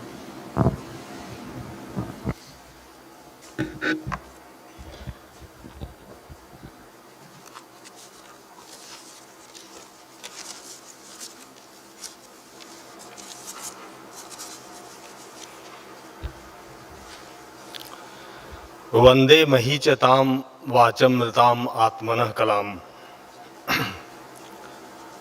साधारण धर्म और उसके समकालीन औचित्य पर केंद्रित इस राष्ट्रीय संगोष्ठी के दूसरे सत्र की अध्यक्षता कर रहे प्रोफेसर प्रदीप गोखले जी, हमारी सहयोगी वक्ता प्रोफेसर नमिता निम्बालकर जी, और इस सत्र का अपनी चित्त प्रसादक वाग्मिता से संचालन कर रहे मोहित टंडन जी, और सभागार में उपस्थित मेरे सभी वरिष्ठ और कनिष्ठ मित्रगण. मित्रों, प्रोफेसर प्रदीप गोखले के द्वारा दिए गए बीज वक्तव्य के बाद साधारण धर्म और उसके औचित्य के विषय पर आप जितने तरीके से, जितने दृष्टिकोणों से सोच सकते हैं, प्रायः इन्होंने अपने बीज वक्तव्य में उन सारे आयामों को कवर किया है। इसलिए उसके बाद कुछ बहुत मौलिक इस विषय पर कहने के लिए मित्रों बचता नहीं है। लेकिन फिर भी हमारी ज्ञान परंपरा का ये संस्कार रहा है कि हम अच्छी बात को बार बार दोहराते हैं। पुनरावृत्ति हर जगह दोष मानी जाती है, लेकिन 3 जगह रिपीटेशन को दोष नहीं माना जाता है। एक तो कि हम अपनी ज्ञान परंपरा का बार बार जब चर्वन करते हैं, उसे दोहराते हैं, तो वो दोषपूर्ण नहीं है। और पुत्र और शिष्य से पराजय भी जैसे दोषपूर्ण नहीं होता, वैसे ज्ञान परंपरा में किसी बात का बार बार दोहराना, चर्वित करना, ये दोषपूर्ण नहीं है। तो मैं प्रोफेसर प्रदीप गोखले ने जिस आयाम को हमारे सामने उद्घाटित किया है, एक तरह से कहिए मैं उसी को दोहराने का प्रयास करूंगा। मित्रों, भारतीय शास्त्र परंपरा में साधारण धर्म के लिए जो दूसरा पर्यायवाची शब्द हमें मिलता है वो यम मिलता है। इसलिए यम और साधारण धर्म हमारे शास्त्र परंपरा में पर्यायवाची रूप में लिए जाते हैं। साधारण धर्मों को आत्मा का गुण, और कौटिल्य ने इसके लिए आत्माभिगामिक धर्म कहा है। और इसके विपरीत जो वर्णाश्रम धर्म है, जो विशेष धर्म है, उनको देहाभिमानी और देहाभिगामिक धर्म कहा गया है। तो ये 2 प्रकार के जो धर्म है, अगर इनकी आप व्यवस्था को भारतीय परंपरा में देखिए तो लगता है कि ये टू लेयर सिस्टम है, 2 लेवल सिस्टम है, द्वितलीय व्यवस्था है। एक आत्म संदर्भी और दूसरा देह संदर्भी। और यह भी कि साधारण धर्म जिसकी संकल्पना यम के रूप में की गई है, उसका स्वारस्य जो है वो मनुष्य के पारमार्थिक स्वरूप से है। जब मैं मनुष्य के पारमार्थिक स्वरूप की बात करता हूं तो आप उसकी संकल्पना एक आत्मन के रूप में भी आधारित कर सकते हैं, या अगर आधुनिक परिप्रेक्ष्य में किसी को आत्मन पद से परहेज हो, उसे नहीं मानना चाहता हो, तो वो इस अर्थ में भी ले सकता है कि मनुष्य सब कुछ होने से पहले जो मनुष्य है, जो मतलब परिप्रेक्ष्य रहित जो मनुष्य का स्वरूप है, उसे भी आप पारमार्थिक स्वरूप के रूप में ले सकते हैं। तो ये साधारण धर्म का जो संबंध है वो मनुष्य के पारमार्थिक स्वरूप से है। ये यम और साधारण धर्मों की जो परिव्याप्ति है वो हमें पूरे भारतीय परंपरा में, चाहे वास्तविक परंपरा हो, चाहे नास्तिक परंपरा हो, चाहे धर्मशास्त्रीय परंपरा हो, सब जगह मिलती है। मैं उसे दोहराना नहीं चाहता क्योंकि वो संदर्भ और वो संस्कृत की पंक्तियां बड़े बड़े हैं, लेकिन संकेत रूप में कहूं कि विशेष रूप से जहां हमें इसकी अलग अलग लिस्ट प्राप्त होते हैं साधारण धर्मों के, तो सबसे उपनिषद परंपरा में देखिए तो आपको त्रिशिख ब्राह्मणोपनिषद में हमें इसकी एक सूची प्राप्त होती है। याज्ञवल्क्य की स्मृति में थोड़ा सा एक इनलार्ज्ड इसकी सूची प्राप्त होती है। विष्णु धर्म सूत्र में भी इसकी एक लिस्ट हमें दी गई है। गरुड़ पुराण में भी हमें इसका एक लिस्ट मिलता है। भागवत पुराण में, मतलब श्रीमद् भागवत में भी इसकी एक लिस्ट दी गई है। मनुस्मृति में इसकी जो एक लिस्ट दी गई है उसे सामासिक धर्म कहा गया है, जिसको प्रदीप गोखले जी सार्वर्णिक धर्म कह रहे थे, मनु ने उसको सामासिक धर्म कहा है। और ये भी कहा है कि एतत् सामासिकम धर्मम चातुर्वर्णे अब्रवी मनु, ये चारों वर्णों के लिए समान रूप से आचरणीय है। और इनको मनु ने मेधा तिथि जो उसके भाष्यकार है वो उसे महाव्रत भी कहते हैं और नियमों को उपव्रत कहते हैं। जैसे जैन परंपरा में महाव्रत और अनुव्रत है, तो वैसे यहाँ यमों को महाव्रत और नियमों को उपव्रत कहा गया है। फिर विष्णु पुराण में हमें साधारण धर्मों की एक सूची मिलती है। महाभारत के शांति पर्व में भी इसके बहुत डिटेल डिस्कशंस हैं और इसकी एक हमें सूची मिलती है। लेकिन अगर पूरे ट्रेडिशन में जो इसके different kinds and list of जो साधारण धर्म है, उसको मुझे लगता है कि गीता ने वो सबको एक साथ एक कॉम्प्रिहेंसिव लिस्ट बनाने का प्रयास किया और वो लिस्ट में उन्होंने कहा कि ये उसको साधारण धर्म न कह के उसको दैवीय संपदा कहा। और दैवी संपदा जो 26 प्रकार के हैं, 26 काइंड ऑफ दैवी संपदा हैं, तो उसमें पूरी परंपरा में मतलब बौद्ध परंपरा में मतलब दर्शन की परंपरा में जैसे आपको प्रशस्ताद में लिस्ट मिलती है, योग सूत्र में मिलती है, नागार्जुन की रत्नावली में एक लिस्ट मिलती है हमें, और जैन दर्शन में मीमांसा दर्शन के मानवोदय ग्रंथ में हमें लिस्ट मिलता है, विशिष्टाद्वैत में यतीन्द्र मत दीपिका में इसका हमें एक लिस्ट मिलता है, वेदांत सार में इसका लिस्ट मिलता है। ये सब को समाहित करते हुए अंत में गीता जो है वो एक 26 प्रकार के साधारण धर्मों की लिस्ट मुझे लगता है कि दैवी संपदा के रूप में प्रस्तुत करती है।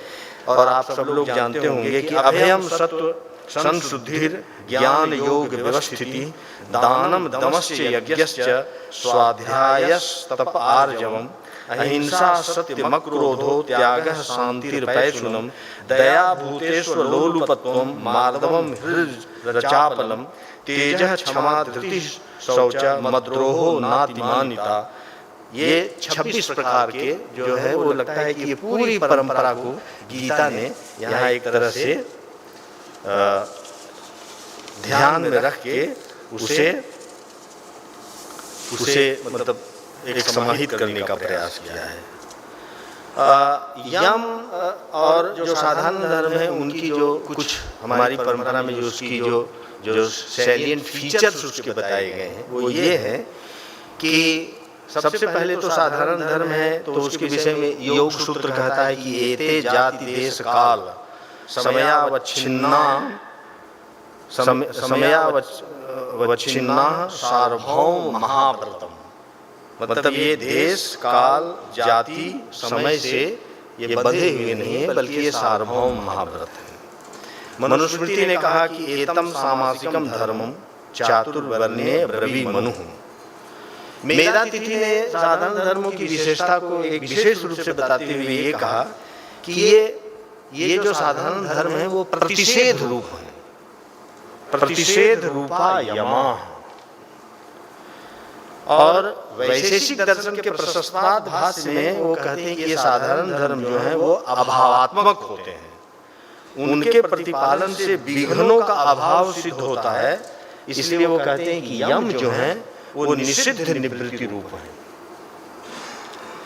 और अमरकोश में साधारण धर्मों के विषय में बहुत अच्छी बात कही कि यम के या साधारण धर्मों के आचरण या अनुपालन करने के लिए मुझे किसी बाह्य साधन पर निर्भर रहने की जरूरत नहीं पड़ती है।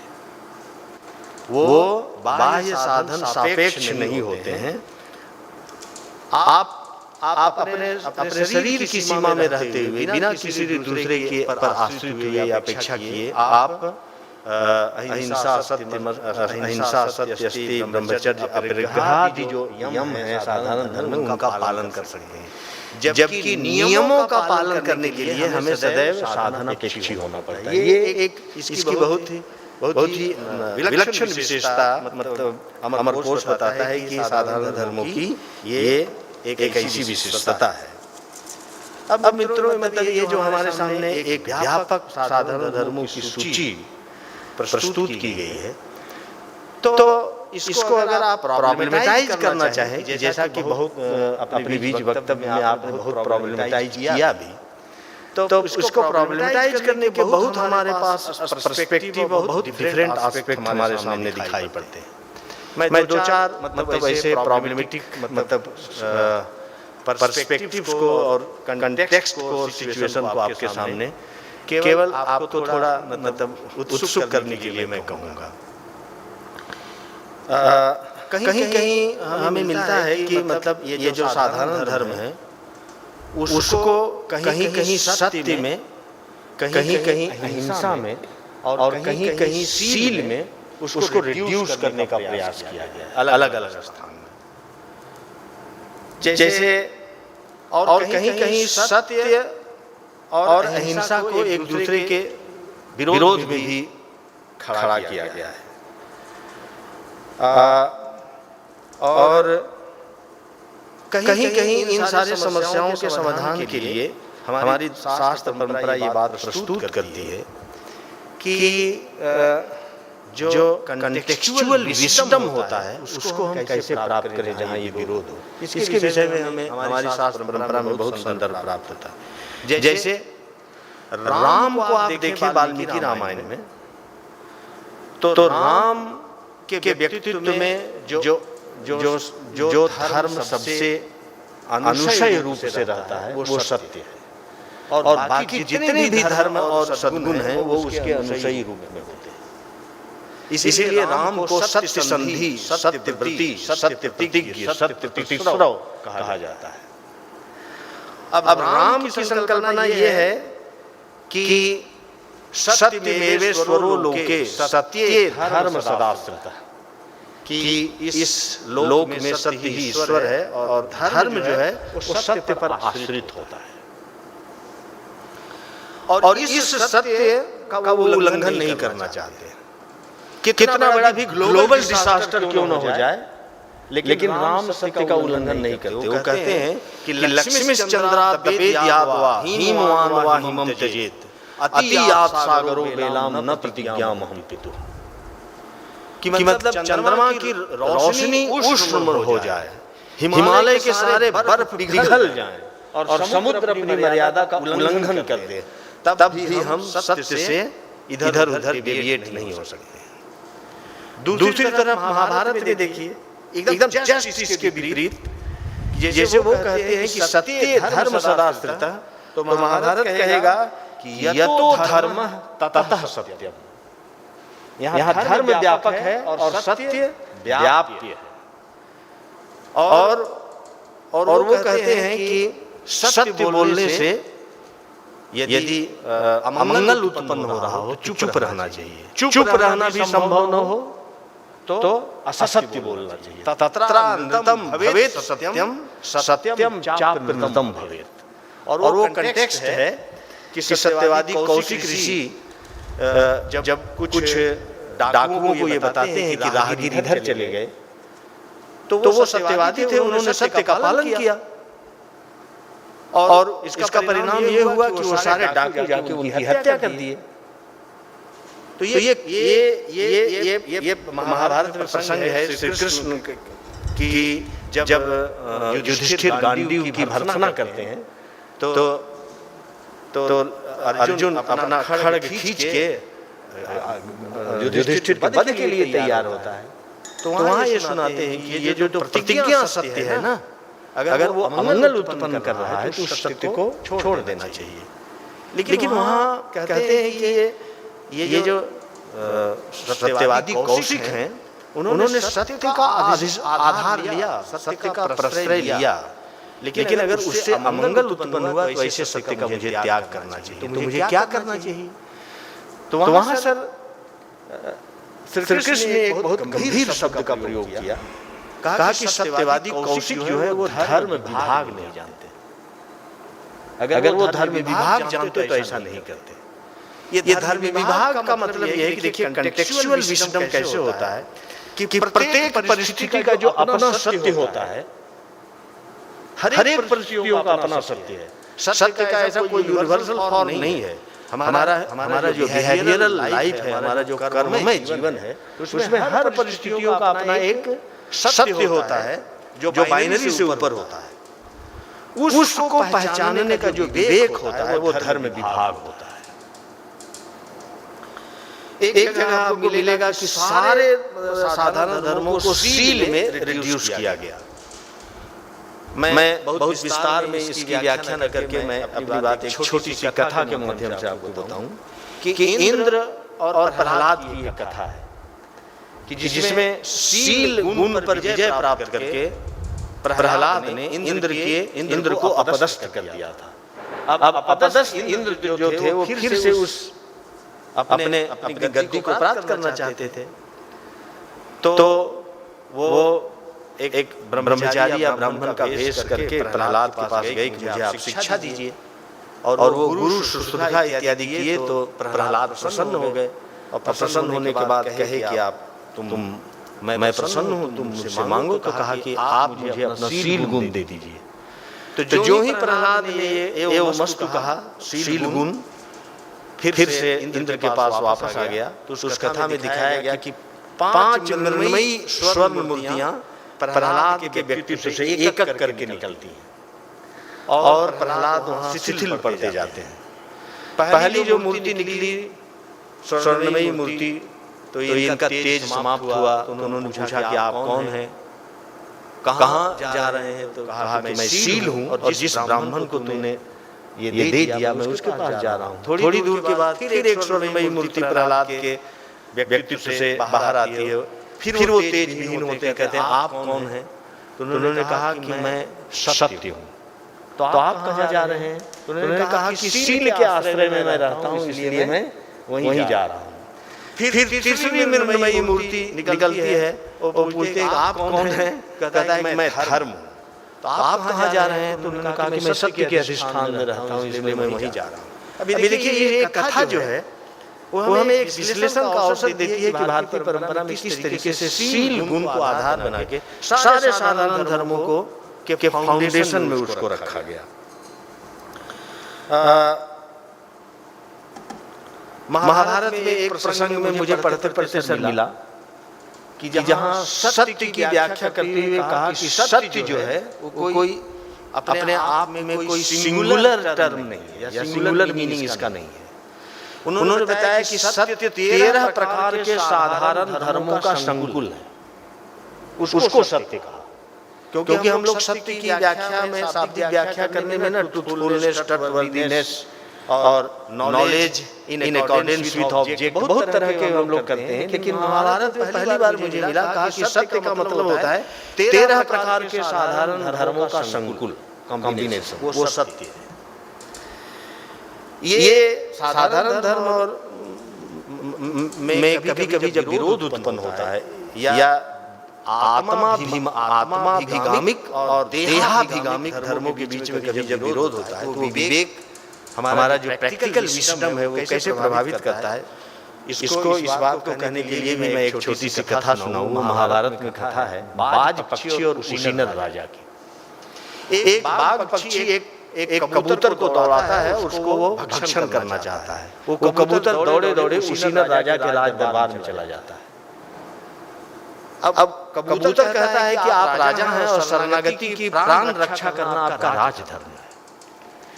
बाज कहता है कि कबूतर मेरा प्रिय भोज्य पदार्थ है और भूखे को भोजन देना भी आपका राजधर्म है। देखिए कैसा मतलब डिलेमा सिचुएशन है। उसीनर का विवेक देखिए आप। उसीनर कहता है कि ठीक है ये दोनों ही मेरे द्वारा पालनीय धर्म है और मैं दोनों की रक्षा करूंगा, तो बेहतर ये होगा बाज कि कबूतर के बराबर का मांस जो है ना वो मेरे शरीर से आप ले लो। तो कहा ठीक है। तो तराजू के दो तुला सामने रखे गए, एक पर कबूतर रखा गया और एक पर राजा उसीनर अपना मांस काट काट के रखने लगे। अब वो कितना भी मांस काट के रखे वो कबूतर के बराबर हो ही ना। अंततः उसीनर को संपूर्ण रूप से उस तुला पे बैठना पड़ा। मैसेज मित्रों यहाँ ये है कि साधारण धर्मों का या जो सार्वभौमिक धर्म है ना उनका पालन आप बहुत ही कैजुअली और आंशिक रूप से नहीं कर सकते। आपको धर्म की तुला पर ना आपको आचरण करने के लिए आपको सर्वांशतः उसके साथ जुड़ना पड़ेगा। आप पार्शियली उसके साथ जुड़ नहीं सकते। ये कुछ कंटेक्स्ट हैं जो साधारण धर्म और वर्ण धर्म और कैसे अगर इनमें कहीं विरोध होता है तो उसका व्यवहारिक विवेक के लिए जो हमारी परंपरा में जो दिशा निर्देश है वो कई प्रकार के दिशा निर्देश हैं कि इन किंग कर्मेति कवयो अप्यत्र मोहिता। ऐसा जो हमारे पास मतलब धर्म संकट या नैतिक संकट की स्थिति उत्पन्न होती है, तो मेरी समझदारी ऐसी है या मैं अपनी समझदारी की सीमा में कहूँ तो भारतीय परंपरा में इसका अंतिम निकष जो है वो सर आत्म प्रकाशित धर्मबोध है। आत्म प्रकाशित धर्मबोध और आत्म प्रकाशित धर्मबोध की पात्रता को प्राप्त करने के लिए हमें एक आत्मशोधन की प्रक्रिया से गुजरना पड़ता है।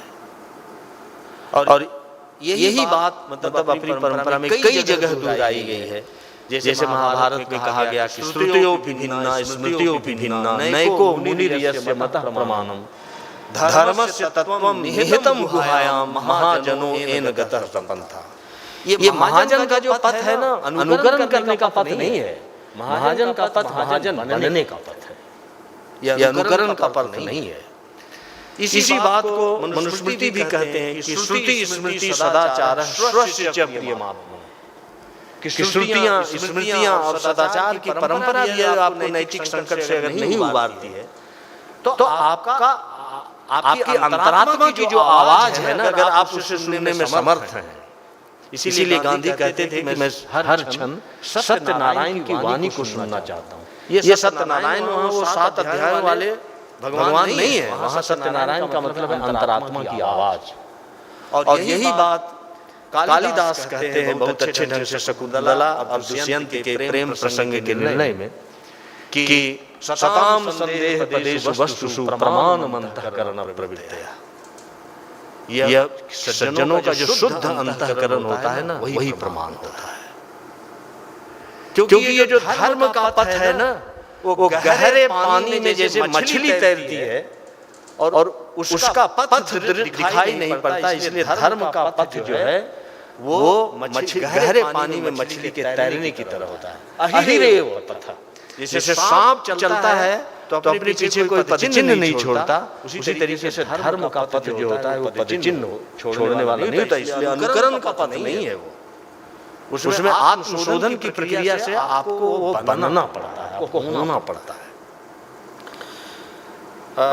मुझे समय की सीमा का स्मरण है, तो मैं एक छोटी सी बात केवल आपको कहना चाहूंगा कि आज के कंटेक्स्ट में अगर हम साधारण धर्म और वर्ण धर्म की विवाद को देखना चाहें तो आज जो हमारे देश में सामाजिक समता और सामाजिक समरसता, ये 2 प्रकार की पदावलियों के संबंध में अलग अलग विमर्श जो खड़ा किए थे, उसके संदर्भ में हमको ये साधारण धर्म और वर्ण धर्म की जो व्यवस्था है वो हमें किस प्रकार की दृष्टि प्रदान करती है। ये जो सर ये समरसता और समता का जो भारत में विवाद हुआ, संभवतः आप उसका इतिहास जानते होंगे कि 1983 में 14 अप्रैल को एक ऐसा संयोग उत्पन्न हुआ कि हेडगेवार जी का जन्मदिन चैत्र प्रतिपदा को मनाया जाता है और बाबा साहब का जन्मदिन 14 अप्रैल को मनाया जाता है। 1983 में ऐसा एक संयोग हुआ कि 14 अप्रैल को ही चैत्र प्रतिपदा पड़ गया। तो नागपुर में एक संकट उत्पन्न हुआ कि बाबा साहब के जो समर्थक है वो समता दिवस मनाते हैं, तो ये राष्ट्रीय स्वयं सेवक संघ के जो समर्थक लोग हैं वो क्या मनाए, तो दत्तोपंत टेंगरी जी और रमेश पतंगे जी ने उसी समय वहां उसी दिन समरसता दिवस मनाया और समरसता मंच बनाया।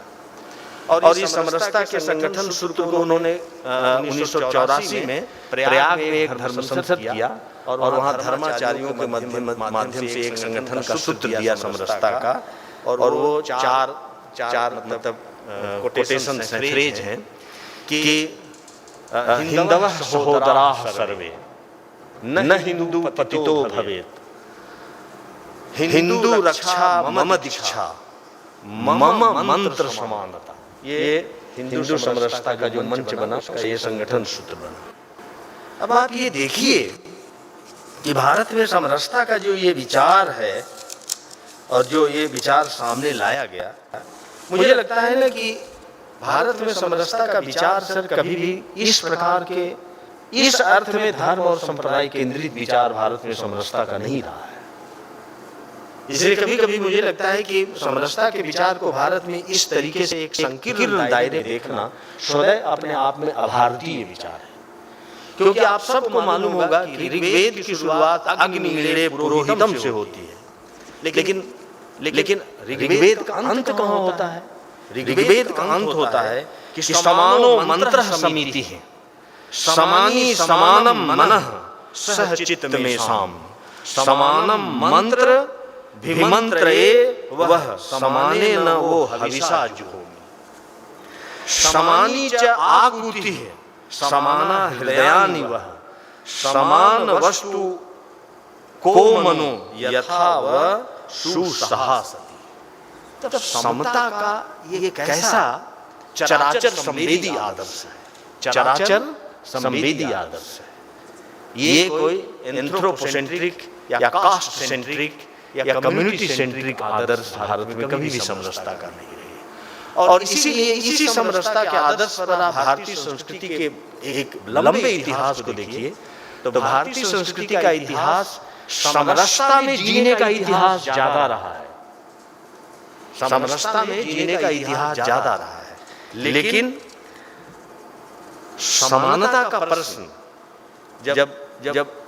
जब आधुनिक युग में उठा तो समानता की कई प्रकार की परिभाषाएं हो सकती हैं। उन परिभाषाओं में मतलब यहाँ उतना समय नहीं है, लेकिन अंततः भारत में जो समानता का जो और समरसता का जो संदर्भ बनता है वो संदर्भ बनता है कि समानता की मतलब देहाभिगामिक संदर्भों में अगर समानता की सर आप कोई भी परिभाषा बनाना चाहेंगे तो जैसे एक परिभाषा हो सकती है कि सबके साथ एक सा व्यवहार, ये भी प्रॉब्लमेटिक डिफिनेशन है। दूसरा समानों के साथ समानता और असमानों के साथ असमानता का व्यवहार, ये भी प्रॉब्लमेटिक डिफिनेशन है। प्रत्येक से उसकी योग्यता के अनुसार और प्रत्येक को उसकी आवश्यकता के अनुसार, ये भी समानता का आधार जो है प्रॉब्लमेटिक है। योग्यता के अर्जन के लिए सुविधाओं की समानता, ये भी बहुत अर्थों में प्रॉब्लमेटिक है। तो अंततः समानता कोई मतलब तथ्यात्मक स्थिति नहीं हो सकती है, ये सिद्ध वस्तु नहीं है, ये सदैव साध्य है, भाव्य है, एक अनवरत प्रक्रिया है। और भारत में मनुष्य के पारमार्थिक स्वरूप और मनुष्य के एक व्यवहारिक जैविक स्वरूप, इन दोनों को ध्यान में रख के यहाँ समानता और समरसता का विचार जो है उसको यहाँ सैद्धांतिक रूप से, मैं ये नहीं कहता कि व्यवहार में हमारे समाज में कितना वो इंस्टीट्यूशनलाइज्ड हुआ, इस पर मैं नहीं कहता, लेकिन इतना जरूर कहता हूँ कि ये विचार हमारे यहाँ रहा और मनुष्य के पारमार्थिक स्वरूप और उसके व्यवहारिक स्वरूप को ध्यान में रख के आत्माभिगामिक और देहाभिगामिक संदर्भों में समरसता और समानता की बात यहाँ के लिए एक सैद्धांतिक आधार निर्मित किया गया। क्योंकि असमानताएं जो होती हैं ना वो सदैव मतलब जिन असमानताओं की चर्चा हम करते हैं वो देह संदर्भी होती हैं, इसलिए भारतीय परंपरा में उनको कभी कभी आगंतुक भी कहा गया है। लेकिन समरसता का जो आधार है ना वो आत्माभिगामिक है, इसलिए समरसता का आधार सदैव ये साधारण धर्म ही हो सकते हैं, सदैव साधारण धर्मों के संदर्भ में ही समरसता हो सकती है। लेकिन साधारण धर्मों के संदर्भ में समरसता जो कहीं न कहीं अंततः उसका पर्यवसान समदर्शिता में होता है। इसका मतलब ये नहीं है कि देहाभिमानी की स्थिति में मतलब हम समानता के आदर्श को गौण बनाते हैं। देहाभिगामी के स्तर पर भी समानता का जो मूल्य है, समानता का जो आदर्श है और उसको हमें प्राप्त करना पड़ेगा। और इसलिए निष्कर्ष रूप में मतलब भारतीय परंपरा के इस विमर्श को मतलब निचोड़ते हुए कहा जा सकता है कि यह विश्वास कि मनुष्यों में मौलिक समानता है, मनुष्य मात्र में मौलिक समानता है, क्योंकि अगर मनुष्य आप आत्मन के रूप में उसे लीजिए या सब कुछ होने से पहले जो मनुष्य है इस अर्थ में लीजिए तो तो मौलिक समानता है और केवल आगंतुक भेद है, ये बात अंततः बहुत युक्ति पुरस्सर नहीं है, लेकिन ये एक मनुष्य के आध्यात्मिक स्वरूप, उसके पारमार्थिक स्वरूप की निष्ठा पर निर्भर करता है। यहीं से ये दो तिली व्यवस्था बनती है। और इस व्यवस्था के आधार पर समानता का जो आदर्श है वो है कि कानून के क्षेत्र में यह निष्ठा पक्षपातहीनता की नीति की मांग करती है। आर्थिक क्षेत्र में यह कर्म भेद को सर्वथा तिरोहित न करते हुए भी समान वितरण की नीति और तदर्थ उत्पादन और विनिमय के आवश्यक नियंत्रण की नीति की मांग करती है। और सामाजिक और सांस्कृतिक क्षेत्र में यह सभी जातियों, राष्ट्रों, धर्मों और मानवीय संवेदनाओं को अपने विकास के लिए समान अधिकारों की नीति की मांग करती है। इस अर्थ में मतलब साधारण धर्म और जो विशेष धर्म है या वर्णाश्रम धर्म है, इस द्वितलीय व्यवस्था के आधार पर आज के समय में हम समरसता और सामाजिक समानता के इस विमर्श पर भी कुछ सार्थक हस्तक्षेप कर सकते हैं। कहने के लिए मित्रों बहुत बातें हैं, लेकिन समय की मर्यादा है और बहुत बातें विवेकवान और बुद्धिमान लोगों के बीच में बहुत संक्षेप में भी कही जा सकती हैं और संप्रेषित की जा सकती हैं। और मैं आप लोगों को विवेकवान और बुद्धिमान मानते हुए मैं अपनी बातों को बहुत ही संकेतात्मक रूप में और संक्षिप्त शैली में कहने का प्रयास किया। आप लोगों ने धैर्यपूर्वक सुना, इसके लिए सभागार में उपस्थित सभी लोगों के प्रति आभार और कृतज्ञता। और इस मेरे प्रिय मतलब पूना विश्वविद्यालय के तत्वज्ञान विभाग मेरे विद्यार्थी जीवन से मेरा प्रिय विभाग रहा है। और सुरेंद्र वाल्मीकि जी से लेकर आशीष सांगले तक का जो मेरा संपर्क है वो मुझे बार बार यहाँ आना अच्छा लगता है। और इस बार भी आप लोगों ने मुझे यहाँ बुलाया और अपनी बात कुछ कहने का अवसर दिया। इसलिए विभाग के सभी सदस्यों जिनके कंधों पर इस विभाग की बहुत समृद्ध विरासत की जिम्मेदारी है, उनके प्रति शुभकामना और साधुवाद प्रकट करते हुए मैं अपनी बात को यहीं समाप्त करता हूँ।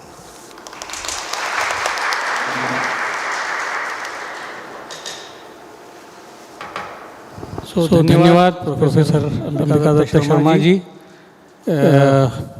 प्रोफेसर साहब ने साधारण धर्मों का विवेचन करते हुए कई समस्याओं पर भी प्रकाश डाला है। और समय की पाबंदी के कारण हम ज़्यादा प्रश्न नहीं ले सकते। एक या दो प्रश्न पूछे जाए तो अच्छा रहेगा। यस, आलोक टंडन जी को पूछना है और वहाँ से एक लेडी है। दो प्रश्न। पहले आलोक जी है क्या? और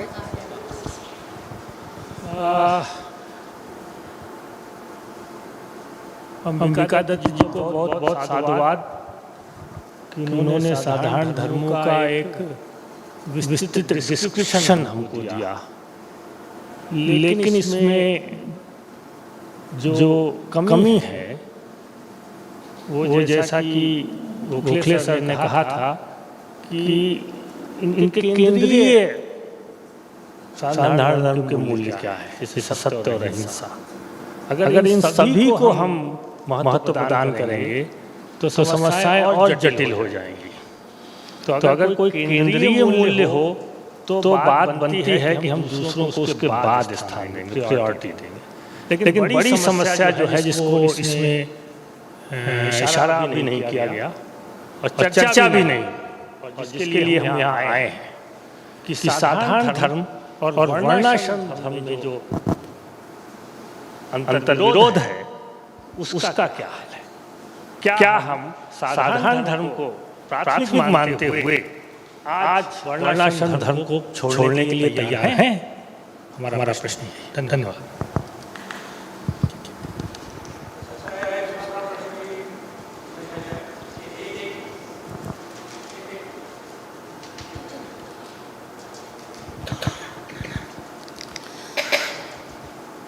बहुत बहुत साधुवाद। आपने बहुत ही रोचक ढंग से आपकी बात रखी सामने साधारण धर्म के ऊपर।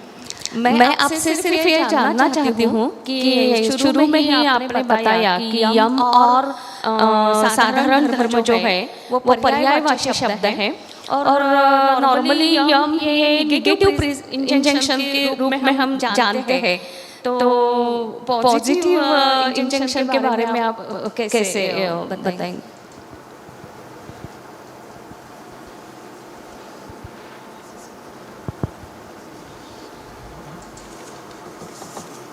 आपने बहुत अच्छा प्रश्न किया कि यम को जब हम प्रतिषेध रूप कहते हैं तो उसका मतलब क्या होता है। मैं एक छोटे से उदाहरण से बताऊं आपको कि जो मैं कहना चाहता हूं कि अहिंसा का वास्तविक मतलब क्या है। एक अहिंसा की व्याख्या सर आपने किया। अहिंसा चित्त की वह अवस्था है जहां आदर के प्रति हमारे मन में कोई वैर नहीं होता, क्रूएलिटी नहीं होती। चित्त की वह दशा है। ये जो चित्त की अवस्था है ना, जब हमारा चित्त निर्वैर होता है तो निर्वैर चित्त के द्वारा किसी भी प्रकार की हिंसा नहीं कारित हो सकती है। चित्त में जब वैर उत्पन्न होता है तभी हिंसा क्रियात्मक होती है। इसीलिए अहिंसा को कहा गया कि जो परद्रोही व्यक्ति होता है उसको धरती का बोझ कहा गया है। धरती का बोझ आलसी आदमी नहीं कहा जाता। जो परद्रोही होता है उसको बोध कहा जाता है। इसको बहुत अच्छा से तुलसीदास ने प्रस्तुत किया कि सूर्य सरि सिंधु भार, गिरि सरि सिंधु भार नहीं मोही, जो मोही गरु एक परद्रोही। मतलब पृथ्वी धरती जो है वो समुद्र पहाड़ झील झरने सबका बोझ सहती है लेकिन भारवाही नहीं महसूस करती। लेकिन इस धरती को एक परद्रोही व्यक्ति का बोझ नहीं सहा जा सकता। कितना बड़ा दुर्गुण है ये। तो अहिंसा जो है ना वो निषेधात्मक इसलिए है कि अहिंसा के लिए आपको किसी साधना की जरूरत नहीं करना है, बल्कि अहिंसा का जो प्रतिपक्ष आपकी चेतना में है आपको उसको हटाना है, बैर को हटाना है। जब बैर को आप हटाएंगे ना तो अहिंसा अपने समस्त आनुषंगिक गुणों से दया, क्षमा, प्रेम, करुणा ये सब के साथ आपकी चेतना में प्रतिष्ठित हो जाएगी। इसके लिए आपको प्रयास ये सायास नहीं होता। इसीलिए इनको आत्मा का गुण कहा गया है। ये दया, क्षमा, प्रेम, करुणा जो है ना वो आत्मा के गुण इसीलिए। केवल इनका जो विरोधी विपक्ष आपकी चेतना में है ना उसको हटाना है। जैसे आप उसको हटाएंगे ये तो उसमें मौजूद ही है। इस अर्थ में वो प्रतिषेध रूप है।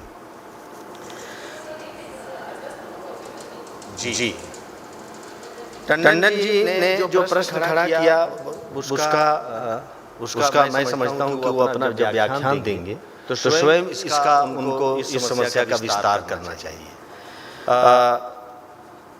साधारण धर्म और वर्ण धर्मों के बीच में विरोध का प्रश्न नहीं उठता है। विरोध तो साधारण धर्मों के बीच में भी विरोध होता है। तो उसके लिए आपको एक पारिस्थितिक विवेक की जरूरत होती है। कहना ये चाहिए मतलब टंडन जी को कि साधारण धर्मों में और वर्णाश्रम धर्मों में वरीयता या अधिमानता किसको दी जानी चाहिए। तो जैसा कि प्रदीप गोखले सर ने कहा था कि जहाँ भी शास्त्र परंपरा में साधारण धर्मों का वर्णन आता है एक श्लोक में कह देते हैं, लेकिन जब वर्णाश्रम धर्मों का विवेचन करने की आती है तो उनके पन्ने पृष्ठ संख्याएं कम पड़ जाती है। तो इससे लगता है कि हमारी परंपरा में वर्णाश्रम धर्मों को ज्यादा वरीयता दी गई है।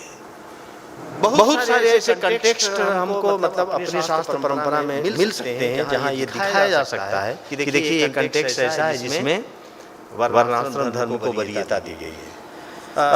समकालीन समय में ये जो डिबेट था वो हिस्ट्री ऑफ इंडियन फिलोसफी में दास गुप्ता ने बहुत अच्छे ढंग से रखा है। और अपने डिबेट में उन्होंने एस.के. मैत्रा के एथिक्स ऑफ हिंदूज किताब को भी रखा है। एस.के. मैत्रा का ये मानना था कि सदैव मतलब परंपरा में साधारण धर्मों को ही अधिमानित किया गया, उनको ही वरीयता दी गई है वर्णाश्रम धर्मों को। क्यों? क्योंकि साधारण धर्मों के द्वारा जो पृष्ठभूमि है उसी में आपको वर्णाश्रम धर्म का पालन करना है, ये इसके मैत्रा का आर्गुमेंट था। लेकिन इस आर्गुमेंट को मतलब सुरेंद्र दास गुप्ता स्वीकार नहीं करते। बहुत सारे उदाहरण देते हैं, महाभारत का उदाहरण देते हैं, रामायण का उदाहरण देते हैं। जैसे रामायण में शंभुक वध का उदाहरण देते हैं कि मतलब ये ऐसे बहुत सारे कंटेक्स्ट देते हैं जहाँ वो दिखाते हैं कि बहुत सारे ऐसे स्थल हैं जहाँ साधारण धर्मों पर वर्णाश्रम धर्म की वरीयता स्थापित करने का प्रयास किया गया है। अगर टंडन जी आपसे व्यक्तिगत रूप से पूछेंगे कि आपका इसमें क्या मानना है, तो मैं आपको कहता हूँ, जैसे मैं दास गुप्ता के आर्गुमेंट के अगेंस्ट ये बात कह सकता हूँ कि आप बताइए कि अगर शंभुक शूद्र था और वो निषिद्ध तपस्या कर रहा था इसलिए उसकी हत्या की गई, क्या इस आर्गुमेंट में अगर ये चीज जोड़ दिया जाए कि राम के द्वारा शंभुक की जिस तरीके से हत्या की गई, क्या शंभुक के स्थान पर उस निषिद्ध तपस्या को करने वाला व्यक्ति कोई ब्राह्मण होता तो राम क्या उसकी हत्या नहीं करते? क्या अवश्य करते। इसलिए ये कोई बहुत स्ट्रांग आर्गुमेंट नहीं है इस आधार पर हम कह दें कि साधारण धर्मों पर मतलब वर्णाश्रम धर्मों की वरीयता है। कौरव और पांडव दोनों क्षत्रिय हैं, दोनों के लिए युद्ध करना उनका स्वधर्म है, वर्ण धर्म है।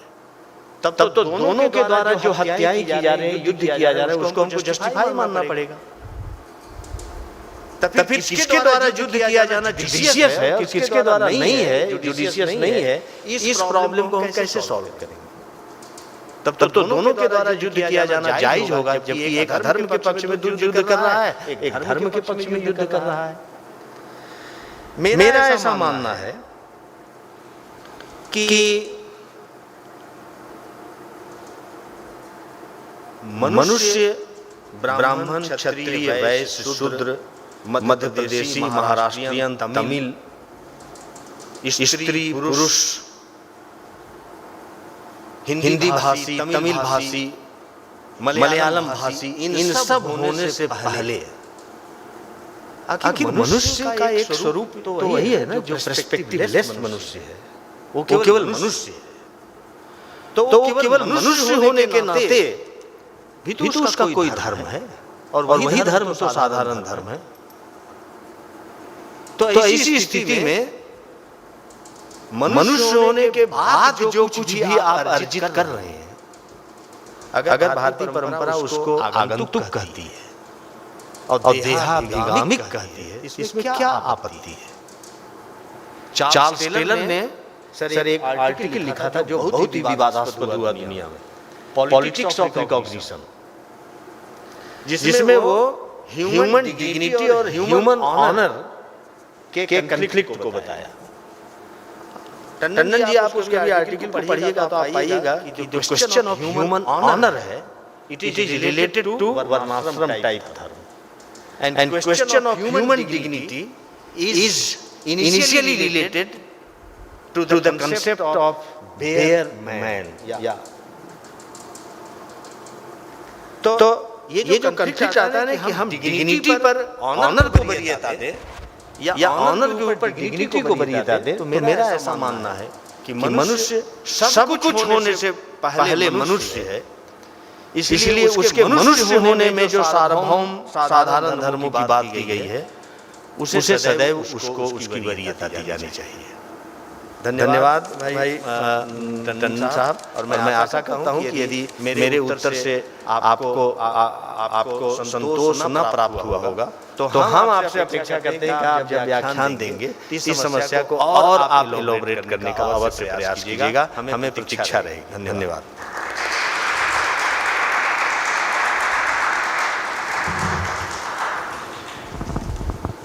Thank you. Now I request Dr. Nimbarkar to give your presentation.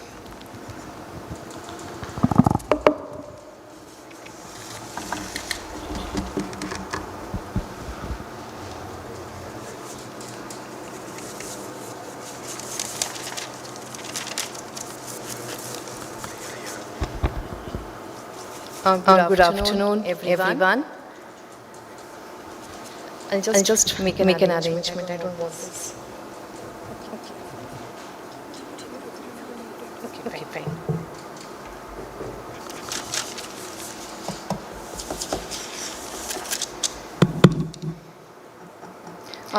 Good afternoon, everyone. Once again.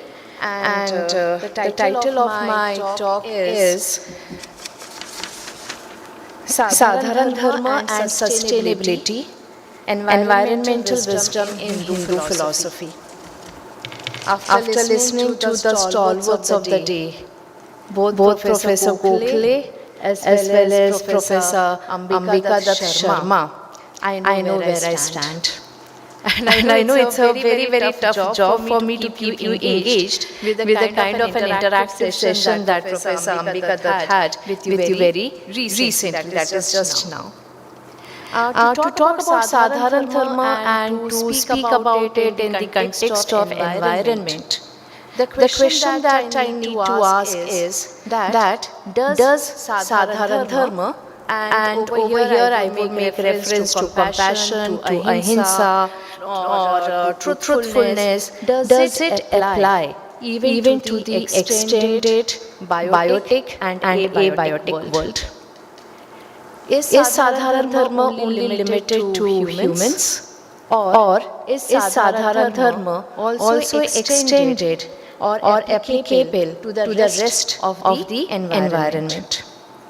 And then again the question arises that if it is applicable or if it is extended to the rest of the environment, then the other question arises is that do we actually and do we really practice it?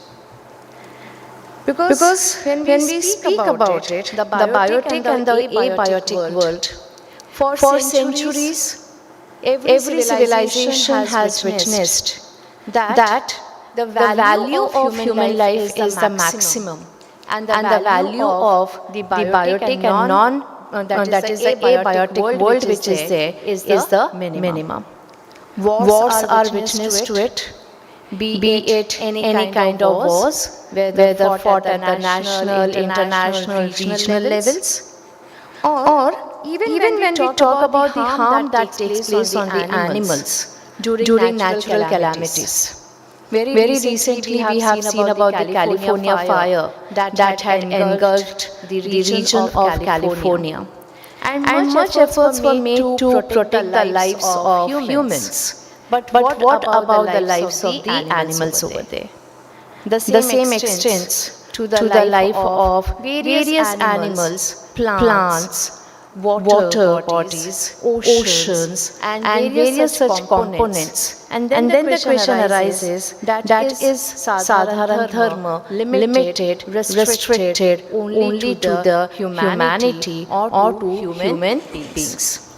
Now when we talk about this, so this brings us to the main approach to the theory in environmental ethics, labeled as anthropocentrism. That is human-centered approach. And over here when we speak about a single individual's action, and that means the Sadharana Dharma, with regard to the environment, we forget that our act and action or our karma which is there, that can have an impact not only on all human beings but also on other animals.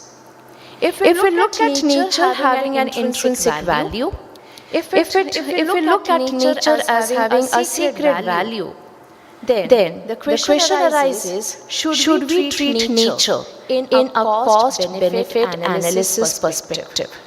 Should we always look at what we are going to gain out of nature? What is the cost-benefit analysis? Even if we justly consider the cost and benefits from the point of view of all human parties affected, poorer people as well as richer, and future human generations too.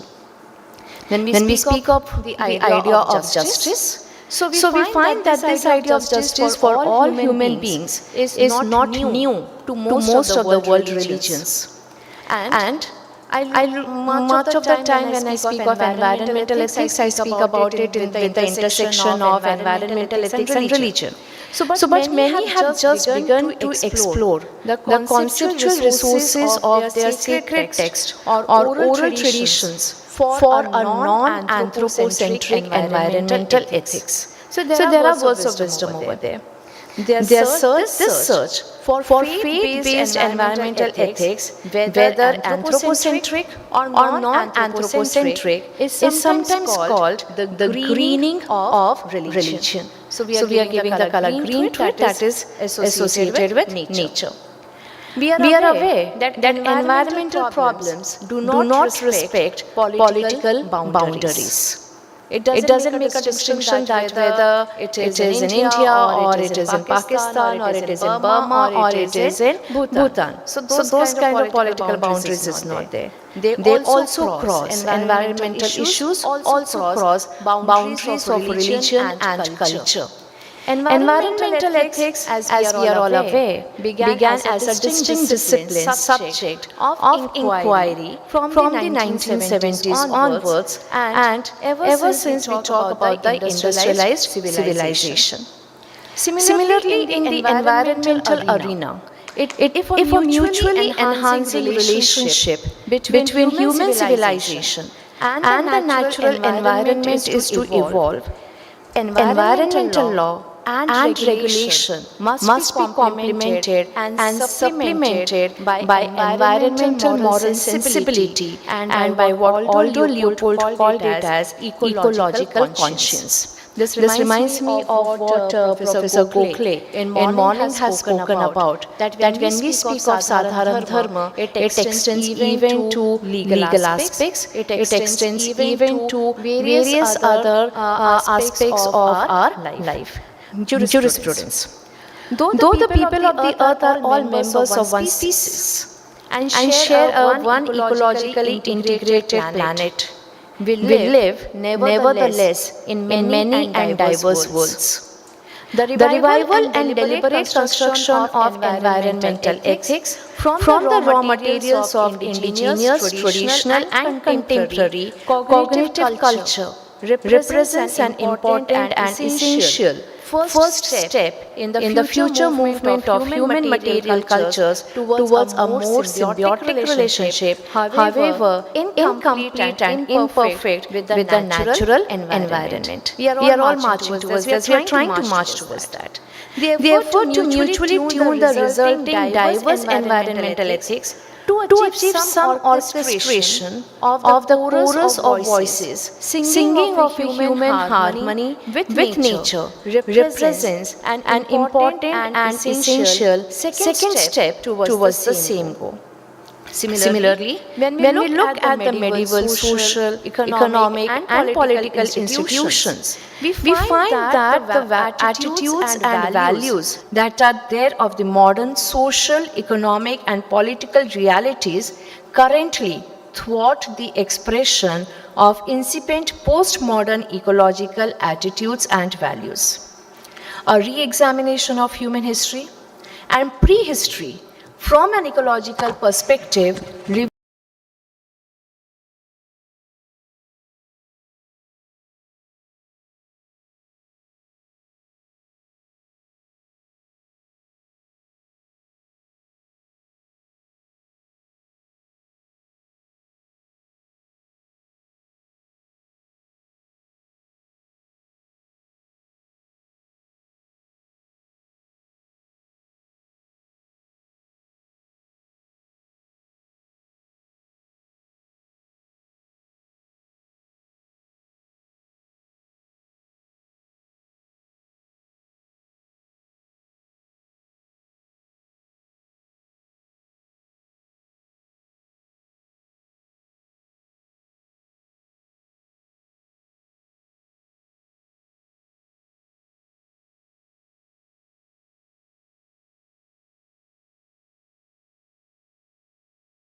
relationship.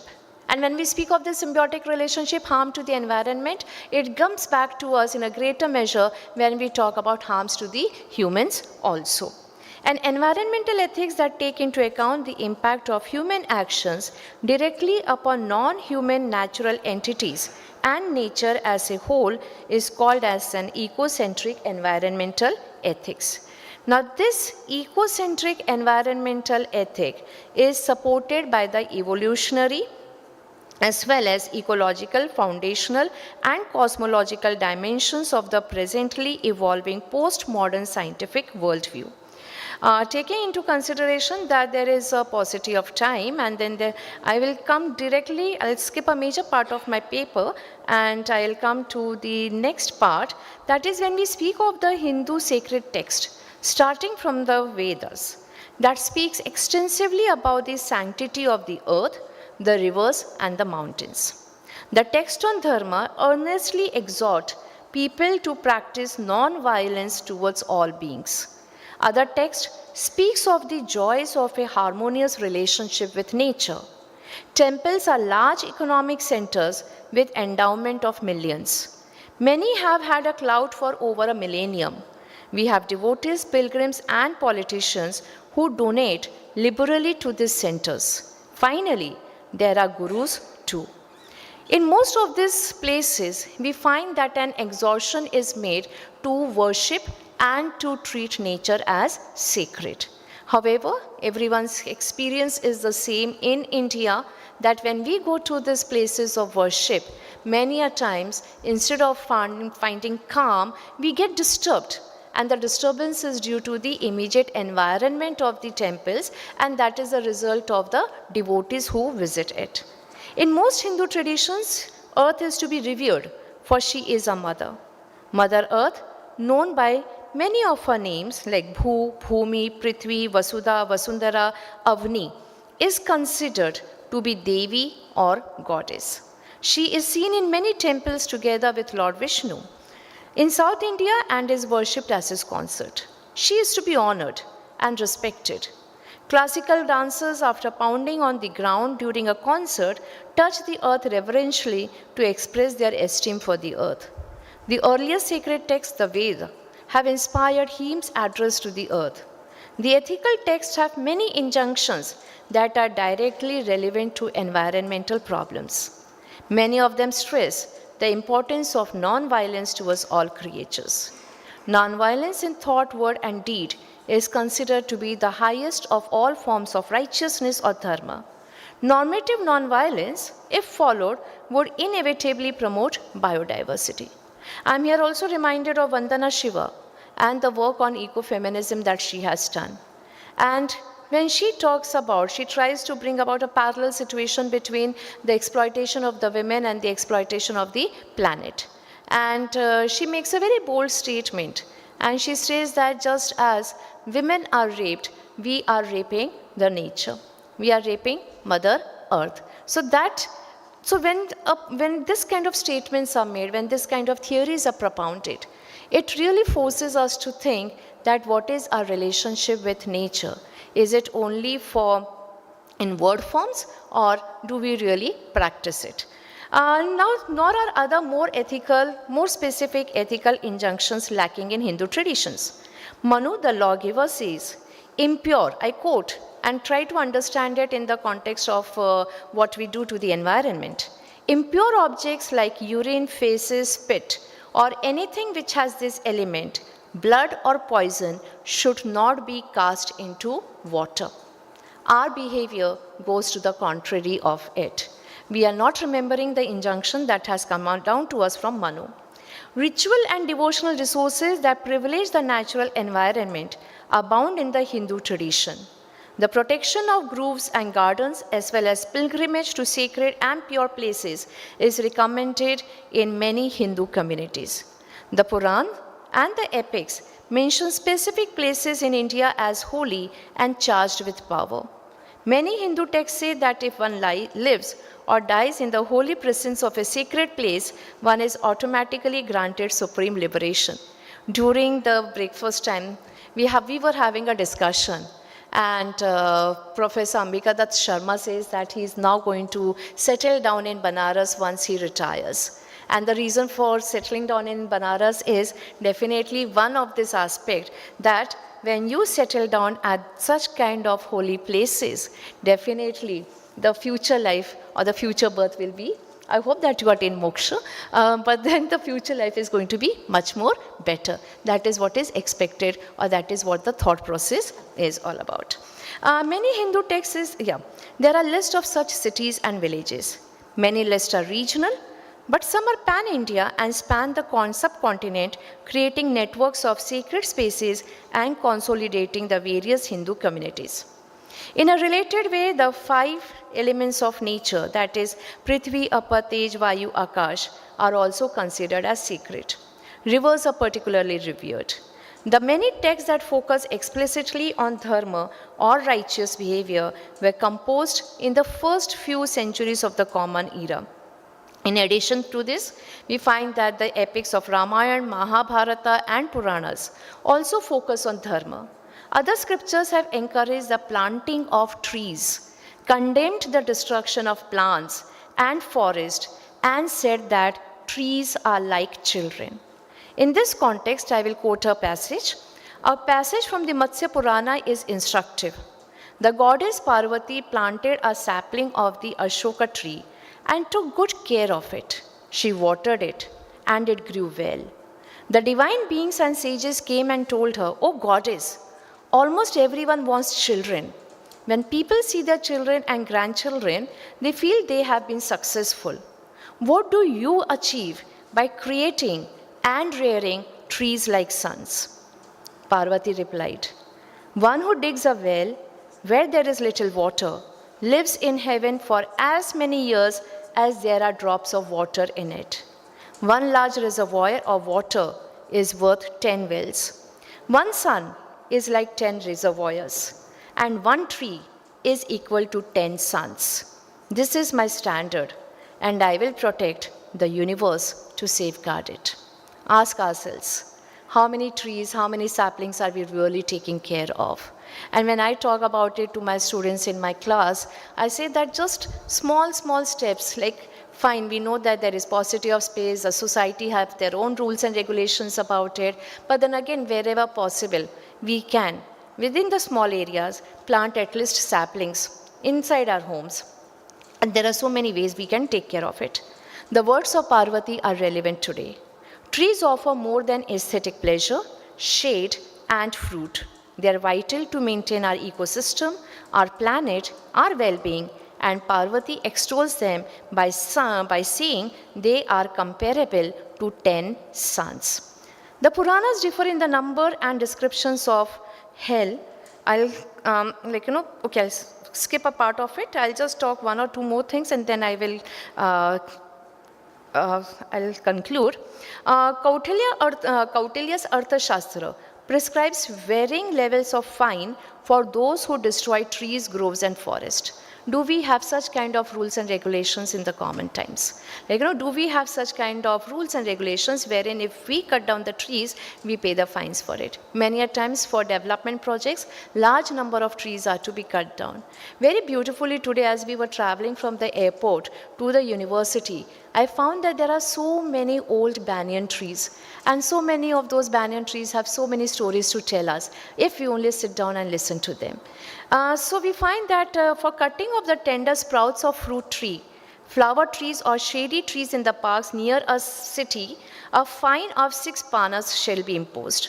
For cutting of the minor branches of the same trees, 12 pans, and for cutting of the big branches, 12 annas or panas shall be levied.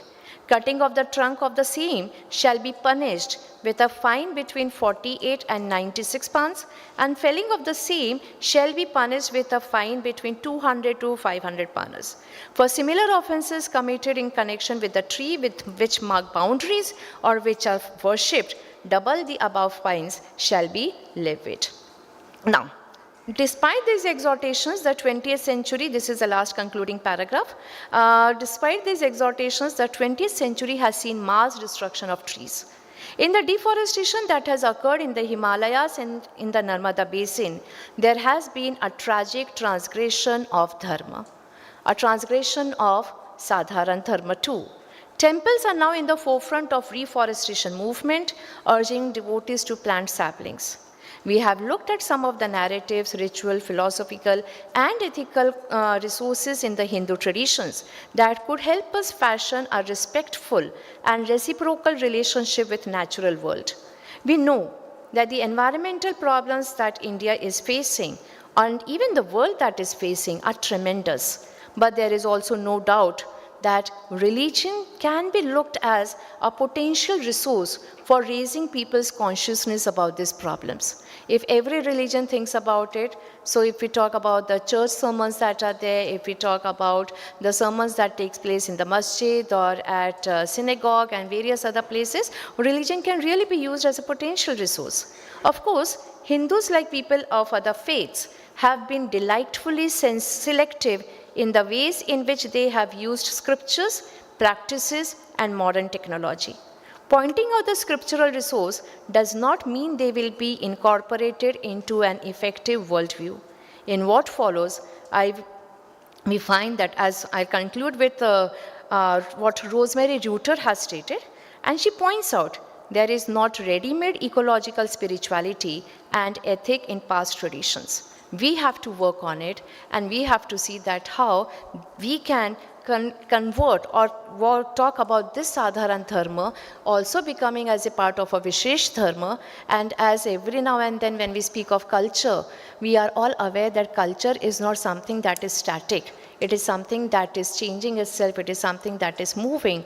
And so can we make this as a part of our life, as a part of our consciousness to take care of nature?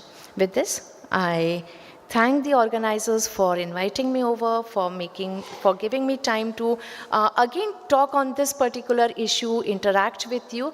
And while I was also interacting with you, there were many other points that were coming to my mind, but I thought I should restrict to the text. Thank you very much.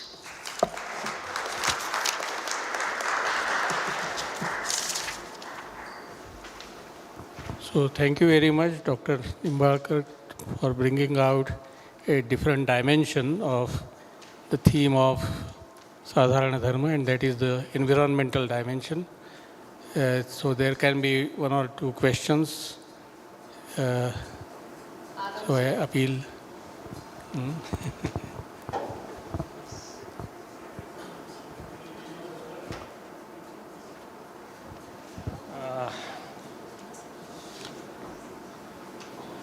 Thank you very much, Professor Namita. I know you must be laughing. Anyway, my question is, first, in spite of having so much talk about environmental sensibility in, as you said, most of the religions, why did we come to this pass? What is responsible for that? Is it because of the fall of religion?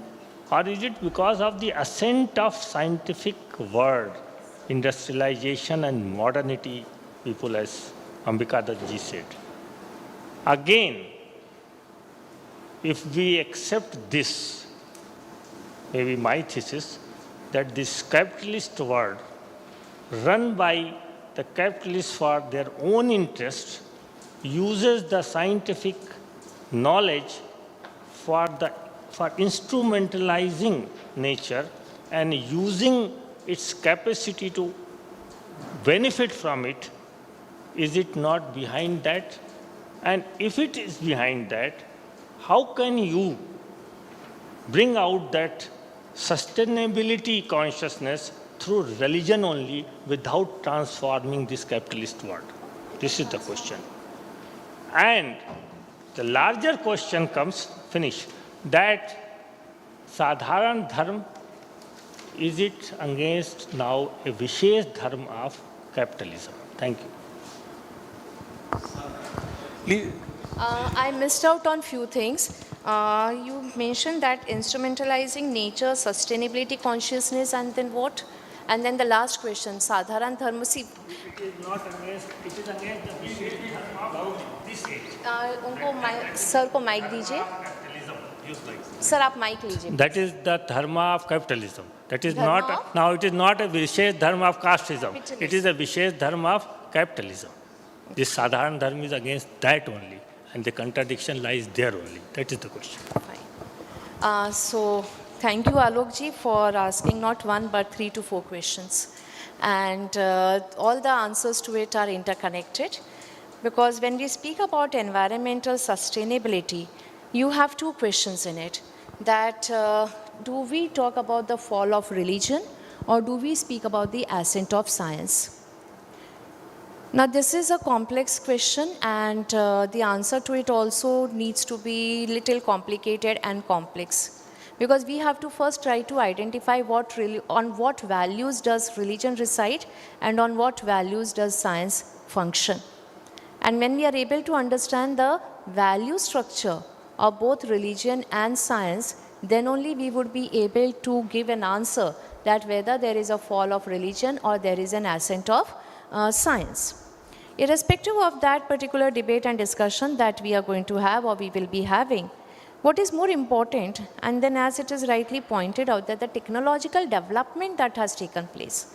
And in this technological development, the population, world population that has increased, and to meet the resources and to meet the commitments of the world population, the environment has degraded to a very, very considerable extent. Now the question arises that is religion there to bring about a kind of a sustainability consciousness? We approach various ways in order to get a solution for the problem. To look at religion as one of the way, I'm not saying that it is the way to bring about a sustainability consciousness. I'm looking at religion as one of the methodology, as one of the way in which sustainability consciousness can be brought about. Because the reason for this is very simple, that when we talk about the European countries, the number of people who are atheists, and then how do we really make use of religion to reach out to them? So the answer is that the organized religions that we have cannot be used as a platform to reach out to them. So there are other ways in which we can reach out to them and talk about that, how this sensibility can be brought about it.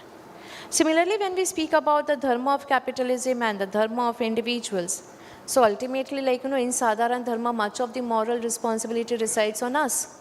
How many of us are really ready to sacrifice our requirements? How many of us are really ready to sacrifice minimalism or minimalism as a lifestyle? How many of us are really ready to try to bring about a balance in the way of life that we lead? So when that kind of a consciousness can be generated through various mediums along with religion, then only we can talk about it. But nonetheless, as I mentioned, we cannot forget the political forces that dominates the world. We cannot forget the institutions that make policies. We cannot discount the organizations and institutions that play a very important and influential role to decide whether the environment can be taken care of or whether it will be exploited. One common example I'll give and I'll stop, that many a times the responsibility of not using plastic is given to the common individuals. But then none of the government is talking about stopping the industries that manufacture plastic. So once that is done, then definitely humans will not be using plastic. But the onus of responsibility, if we give on an individual that stop plastic pollution, do not use plastic, why don't we ask the industries to shut down the manufacture of plastic? So that is somewhere where we find that it's a long road and it's a long way, and many organizations, individuals, everyone together will have to act in order to bring about environmental consciousness or sustainability consciousness. Thank you.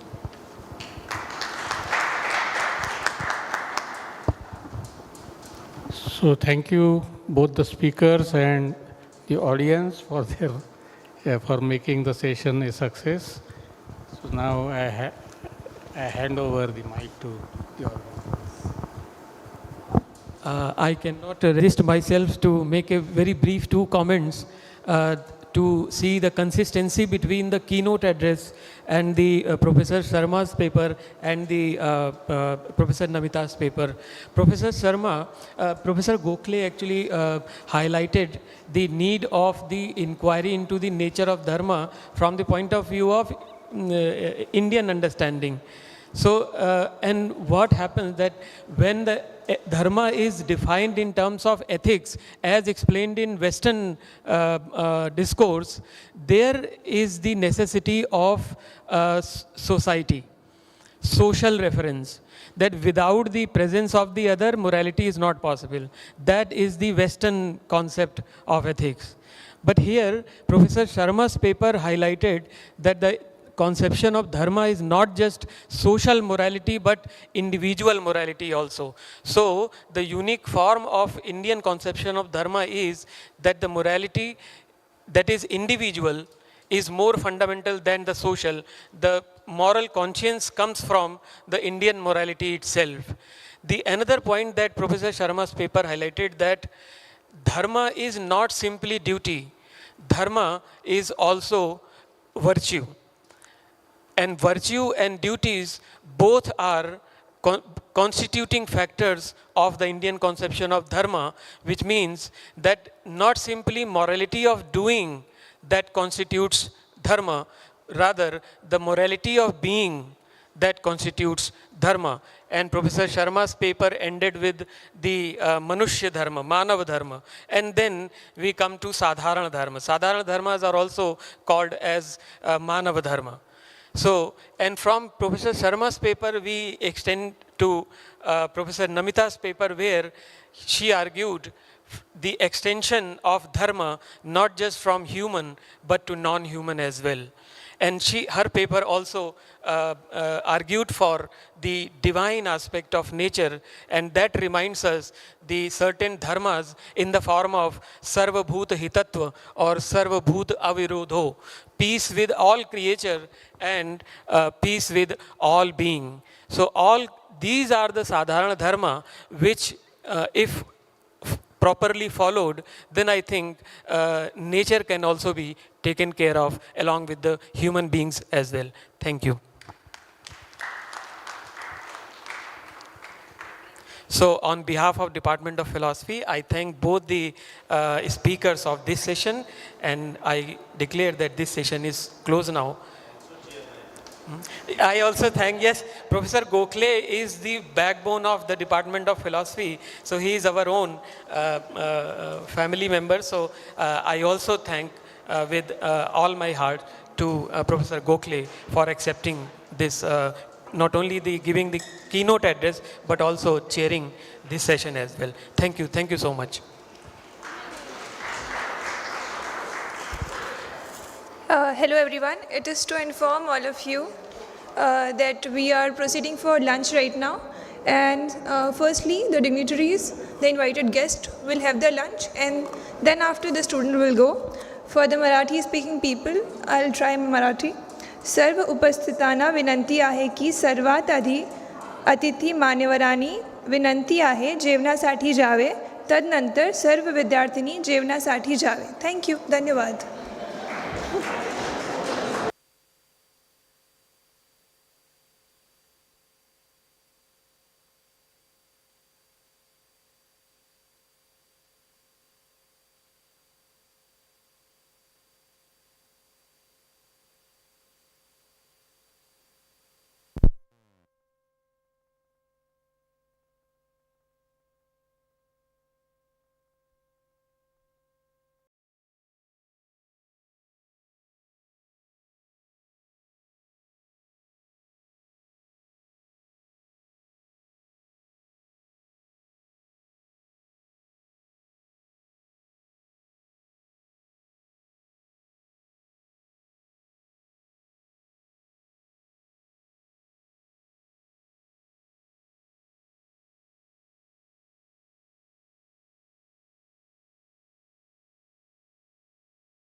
Thank you, ma'am. Thank you, sir.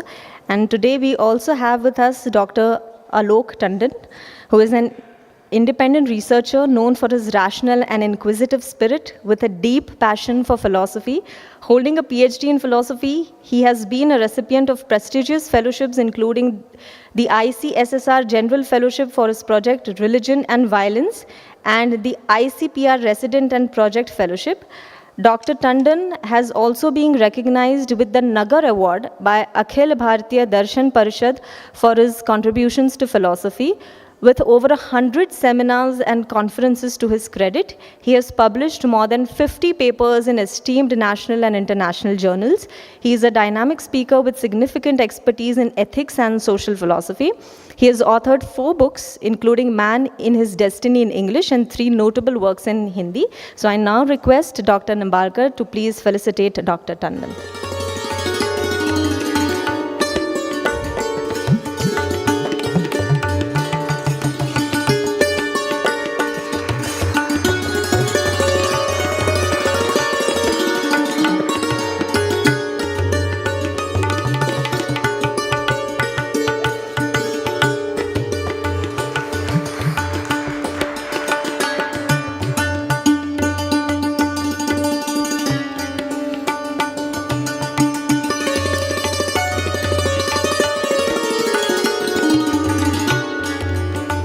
Thank you, ma'am. Thank you, sir. I now hand it over to Dr. Nimbalkar to please take the session forward. Thank you.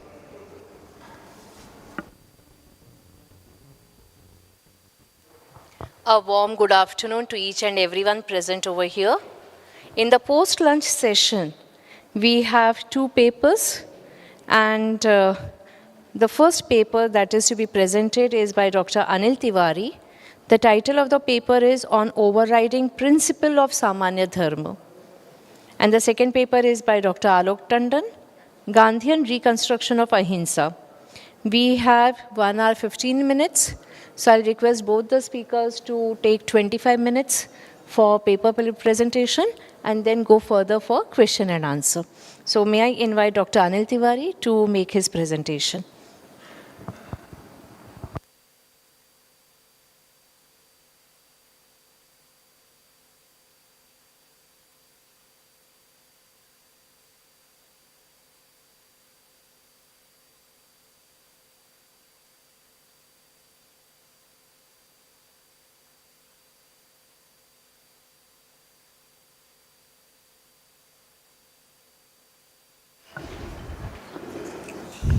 Thank you, Professor Nimbalkar. I express my gratitude to the organizers for having me here for this session. After listening our scholars and a comprehensive keynote address, as Professor Sharma, Ambikadas Sharma said, it is difficult to add to anything there, but definitely we can do something in terms of expansion or in terms of emphasis on certain dimensions which we heard in the morning session. So what I propose to do here in my paper is to look into some kind of formalization of overriding principles when there is some kind of conflict in choosing our dharma. And here I consider dharma as duty. And sometimes I switch over to a general concept that is morality. So I wish to consider 3 things in my presentation. First is that the consideration of the values and principles which are to be cared about for leading a moral life. So I will have brief reflection on this part, and then I will see that how these normative principles approach, how these normative principles hold together in a coherent and harmonious whole.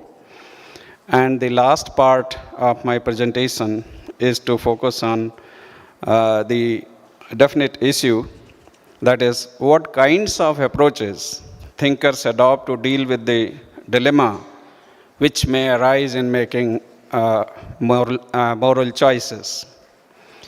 So I begin with the mention of two foundational texts, sutras of Indian systems of philosophy, which begin with a formulation of dharma.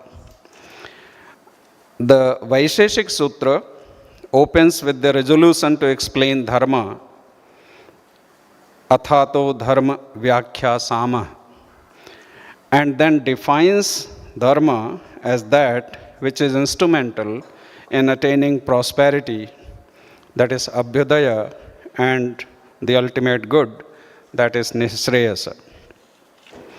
And the Mimamsa Sutra begins with the curiosity into the nature of dharma, athato dharma jigyasa, and defines dharma as an utterance which is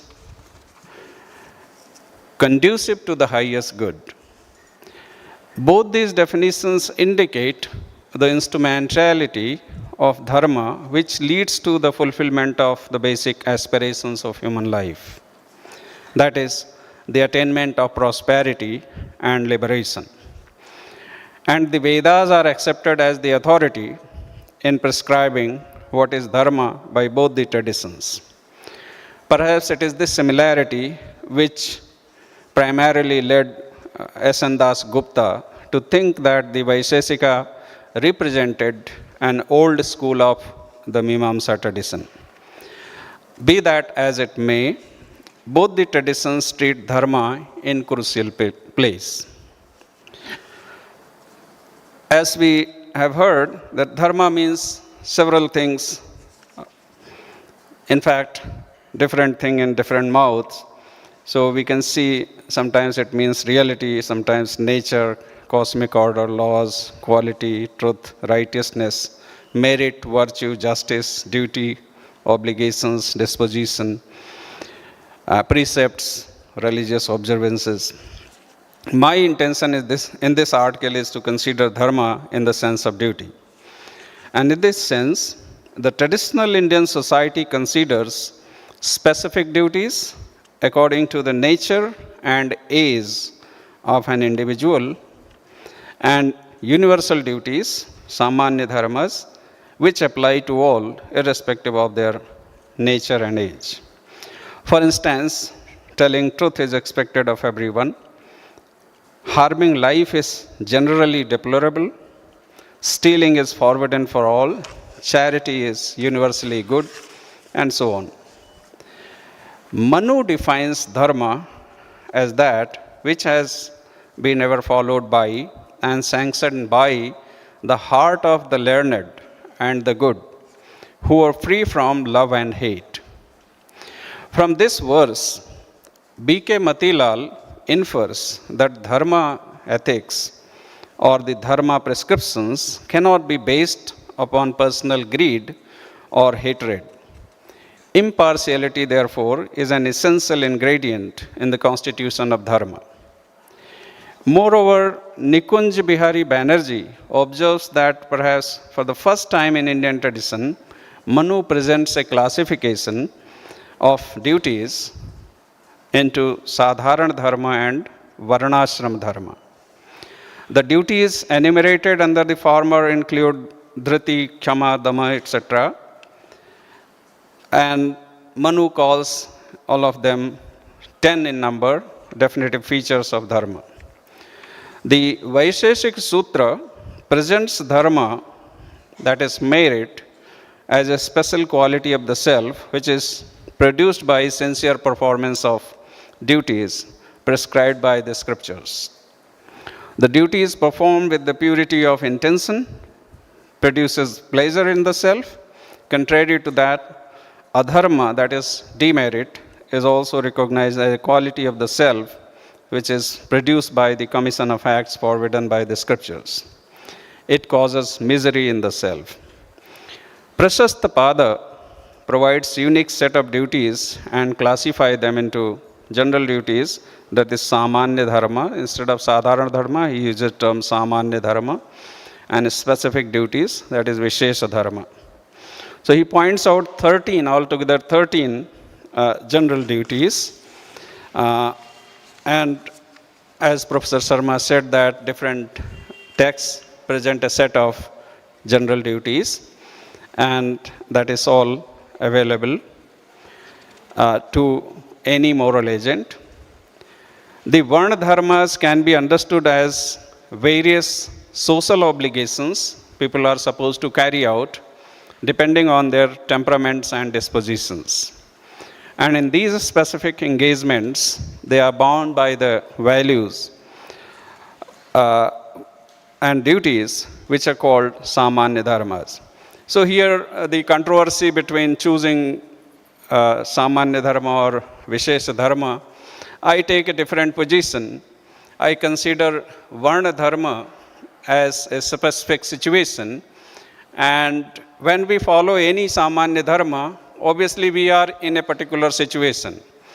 So every situation of human life is a kind of instantiation where we live up to Samanya Dharma. So it's not a question of choosing between Samanya Dharma or Varna Dharma.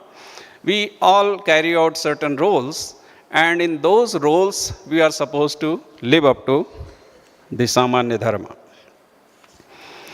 The Mimamsa tradition also makes two main classes of duties, Laukika and Paramarthika or Shastrika, and certain karmas which are classified in the Mimamsa tradition, since most of us belong to the philosophy departments and are familiar with the Mimamsa classification of karma, so I would like to skip that.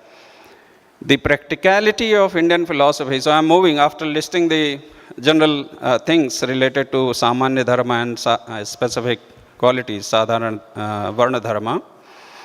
I am moving to another point where I propose that there is some kind of coherence, some kind of uniformity among the dharmas, and what causes, what facilitates in some sense this kind of coherence among different dharmas, not going to the controversy that this particular dharma subsumes the others or something can be reduced to the other dharmas.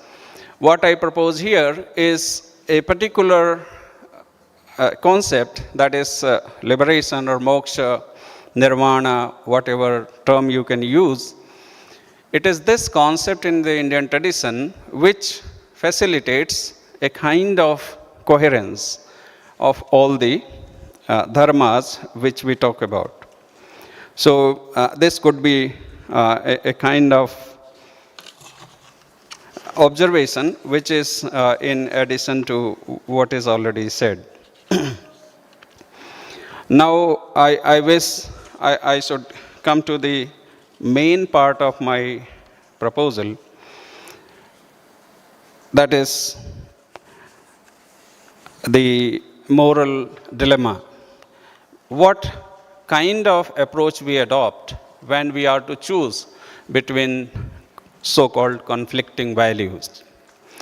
So here I wish to point out one story from the Mahabharata where it is narrated that a few years after the game of dice, the Pandavas are dwelling in the Dvaita forest, lamenting on the situation. Draupadi asks Yudhishthira, what is the point of being good when it only brings grief? What kind of world is it where the bad seem to be rewarded while the good who uphold dharma suffer such hardship? She says, dharma is supposed to protect the good king, but I find that it doesn't protect you. You have never strayed. You have always treated everyone alike. Even after winning all the earth, your head did not grow.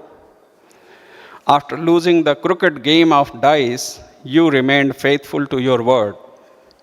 She reminds that the valor of Pandavas and suggests, she reminds the valor of Pandavas and suggests her husband that he should raise an army, fight against the evil Kauravas.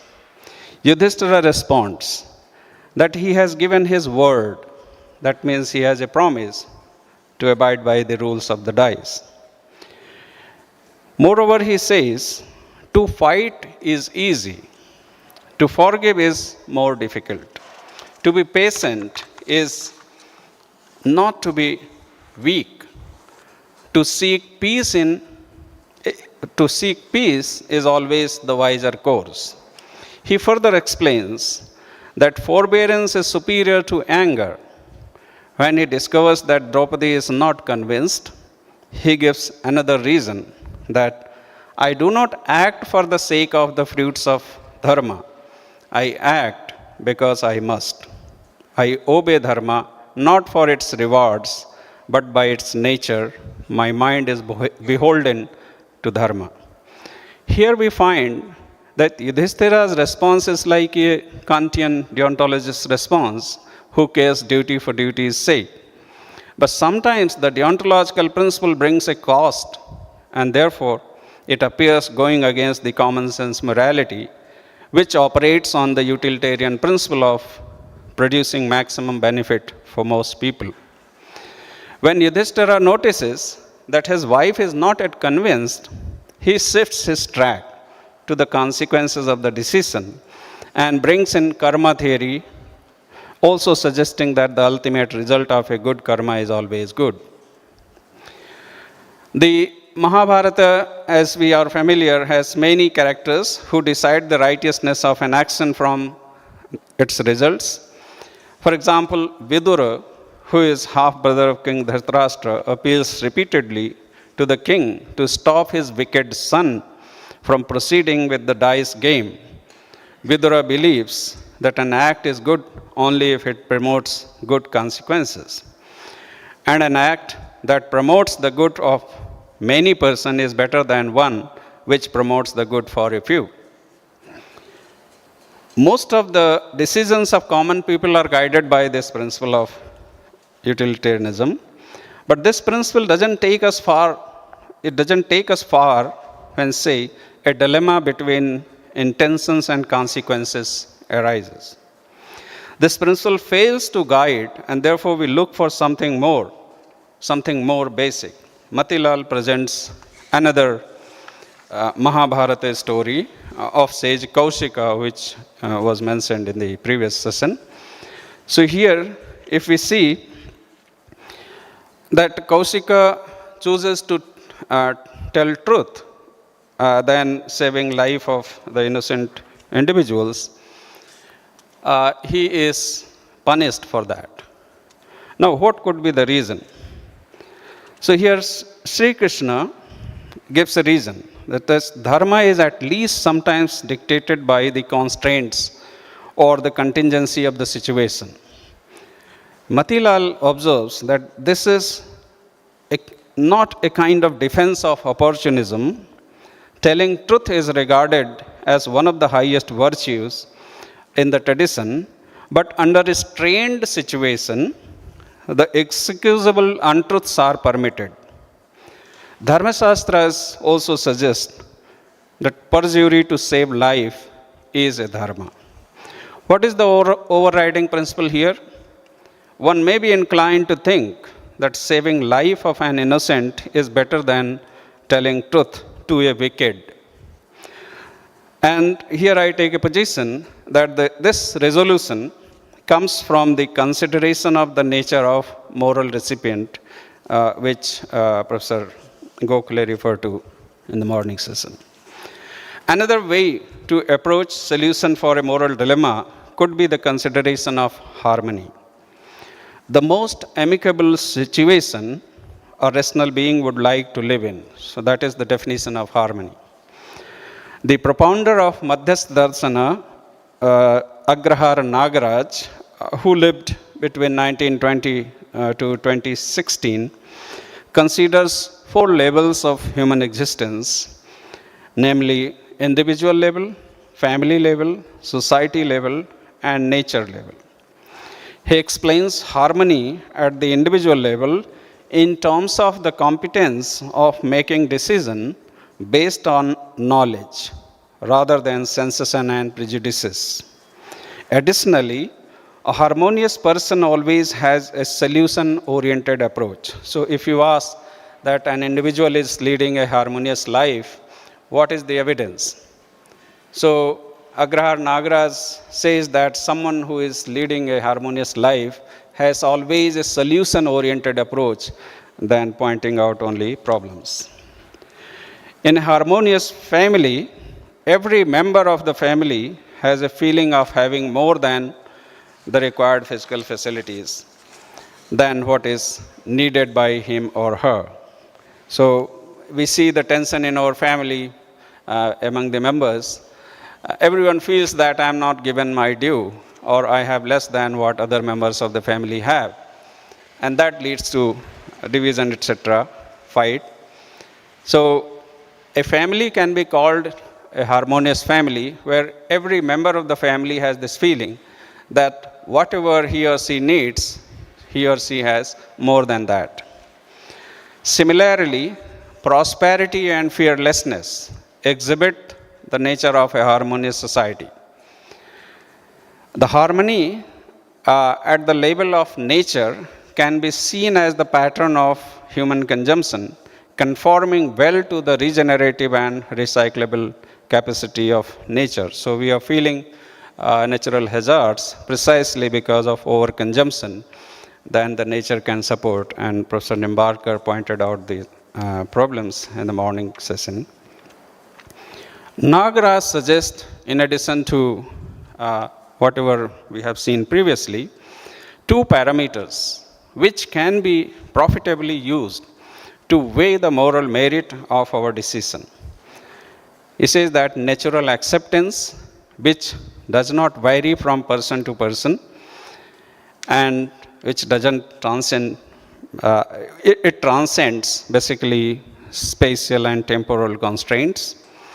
So whatever is naturally acceptable to the moral agent in a, let us say, given situation where moral choices are to be made, the person must follow his or her natural acceptance. And when you say that, okay, natural acceptance of one person may be one thing and it could be another in a different person's case. So Nagaraj says that that cannot be called natural acceptance. Natural acceptance is universal. It doesn't vary from person to person. And therefore, if a person in a given situation follows his or her natural acceptance, he or she will arrive at right kind of decision, and that can be declared or called a dharmic decision. And second point, he says that whatever values we uphold, we need to see whether they are possible to be lived in our life or not. So suppose if you consider the case of Kaushika, where he resolved that he will not speak lie at any cost. Now, what is the value here? The truth should be spoken at any cost. Now, can we live up to this principle without landing up in a very problematic situations? In all cases, can we form a kind of universal rule that in every case truth must be spoken? So Nagaraj suggests that there may be human situation, and as Sri Krishna suggests, that in a particular situation where you have certain constraints and those constraints are beyond your, let us say, access, you can't do anything with that, then obviously there is some kind of relaxation which you can take, and that is not any kind of opportunism which you follow. You are simply following the second principle which is proposed by Nagaraj, that you are experientially basically validifying. So experiential validation, he suggests another principle to decide in fact, these are suggestions for general conditions, and I consider these suggestions are valuable in the case of moral dilemma. So here I conclude. Thank you very much.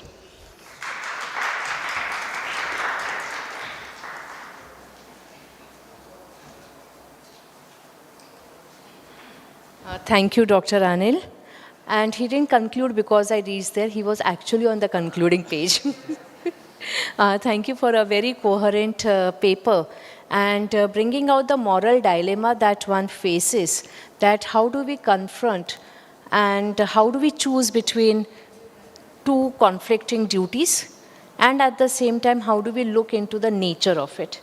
So he had made a very systematically he has expounded on what dharma is, taking two texts into consideration. One is the Vaisheshika and the other is the Mimamsa, and then at the same time underlining the fundamental differences between the two texts and the way in which they approach this particular problem. And then he talks about something very important, that when we speak of harmony, what exactly is meant by harmony? And that particular pointer wherein you mention that when a person looks at a situation not from a problematic sense of the term, but from seeking solutions, that is the time when we speak about harmony in abundance. He also makes distinction between what values we uphold, and raised a fundamental question that if we uphold a particular value, whether we can live up to it or not. And in many of the cases, we know that it is really very difficult to live up to the values that we uphold in our day-to-day life. When great rishis and munis, even they had that kind of a dilemma, so we are the common individuals. So this session is now open for discussion and questions. We have Alokji here, so he will not be asking any question.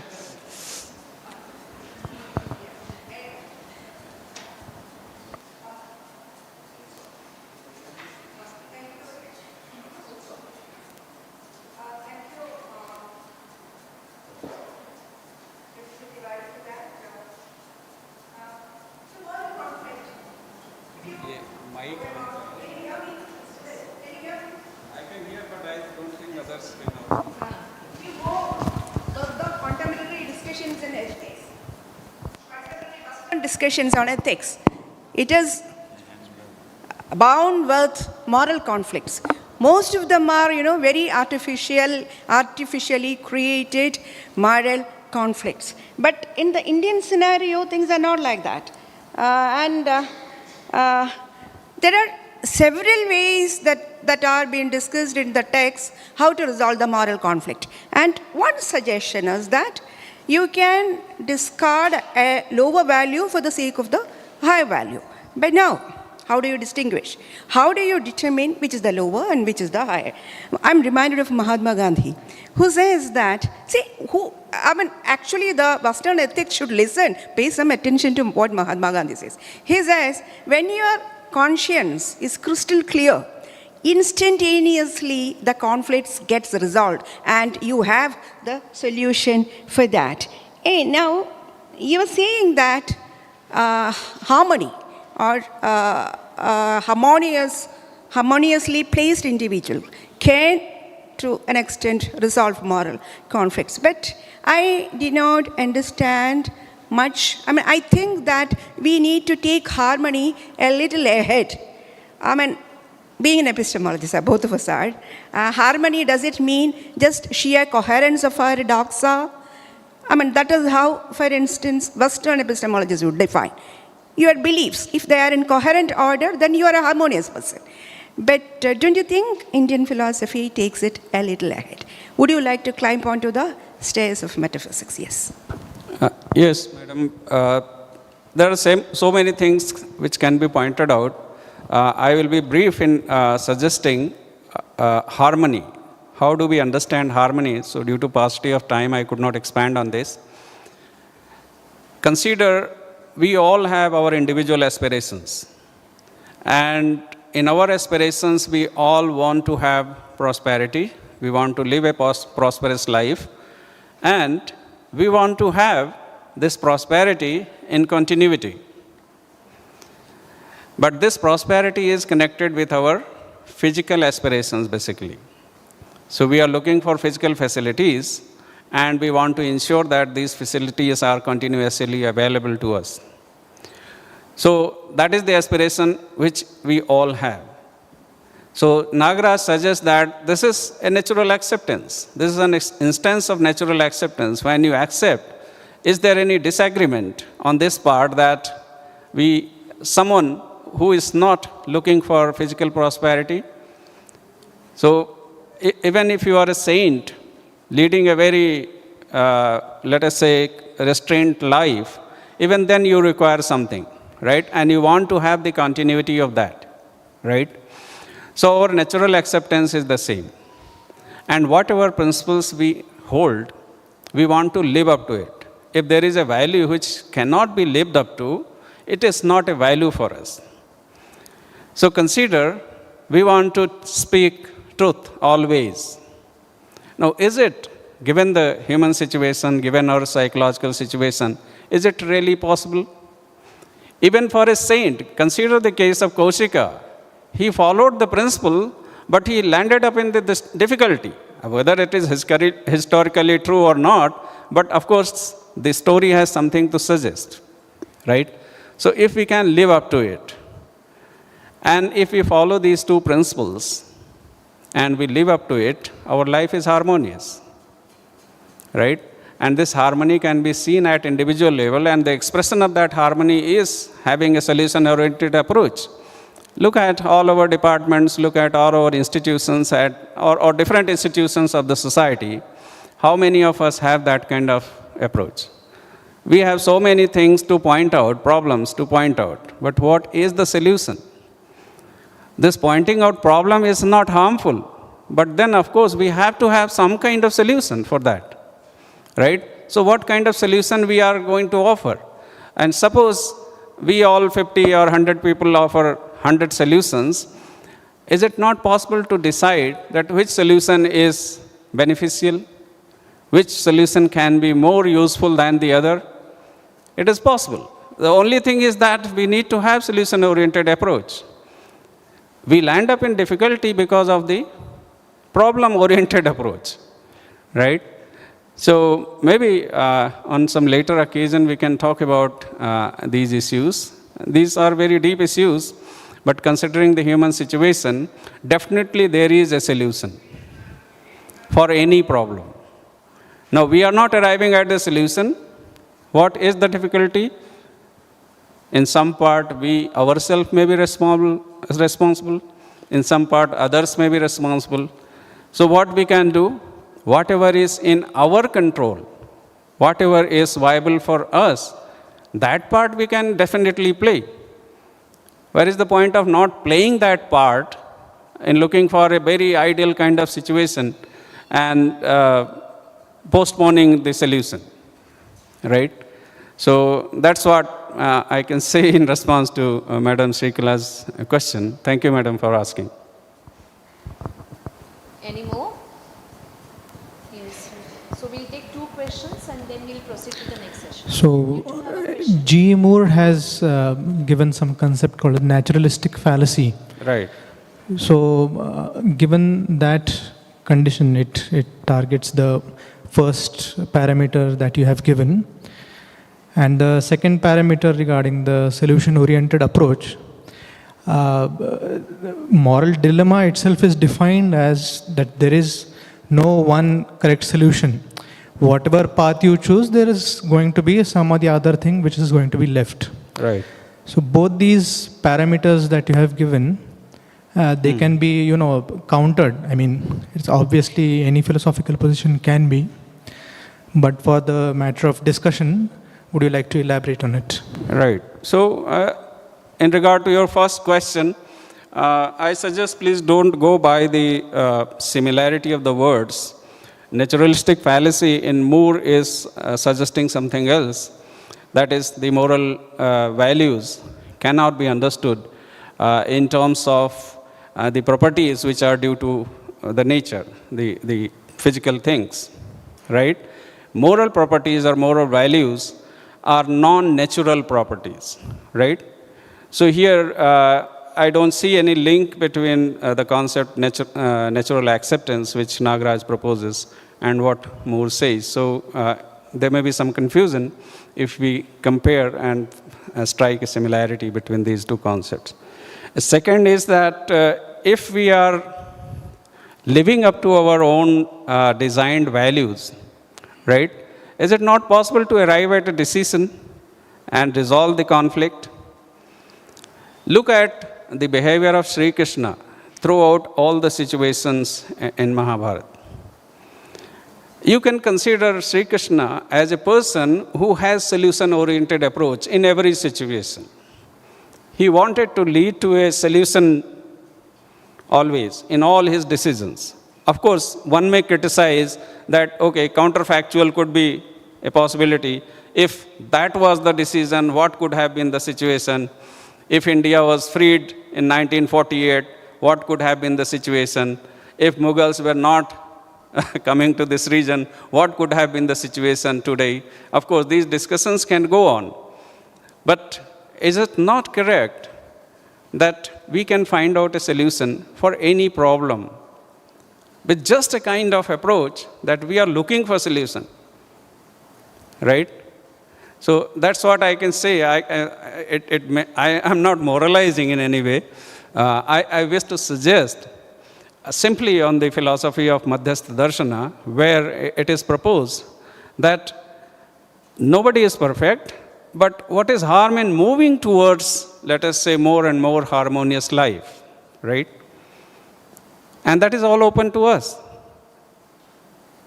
Thank you.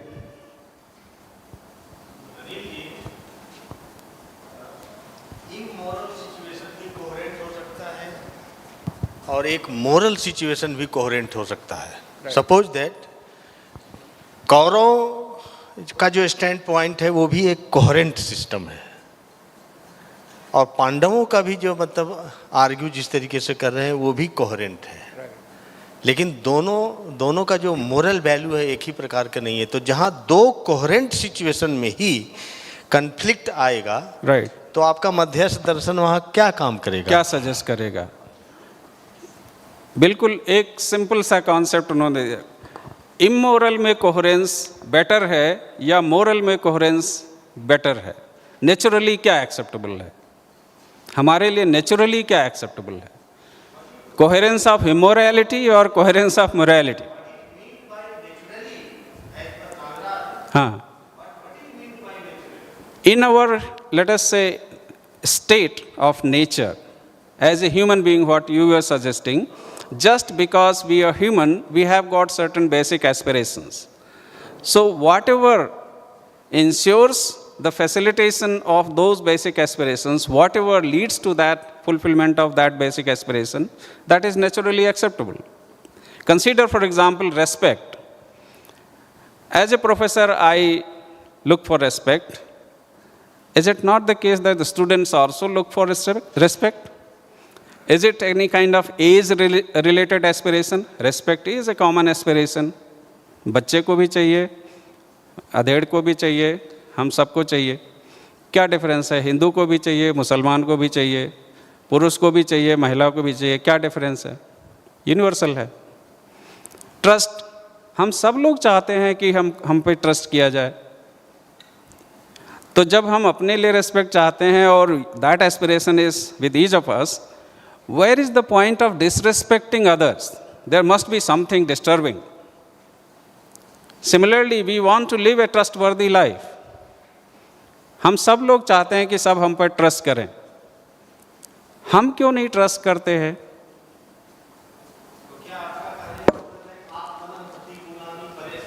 कुछ तो ऐसा चाहिए.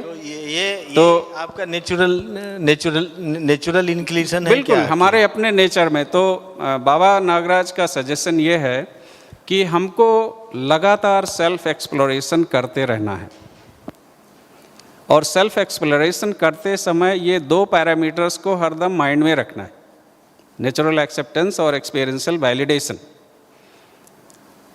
जो हमको naturally acceptable है, अगर वो दूसरे को नहीं है तो there is some problem with my natural acceptance. Natural acceptance person to person vary नहीं करेगा, sex gender to gender vary नहीं करेगा, रीजन टू रीजन वैरी नहीं करेगा, टाइम टू टाइम वैरी नहीं करेगा।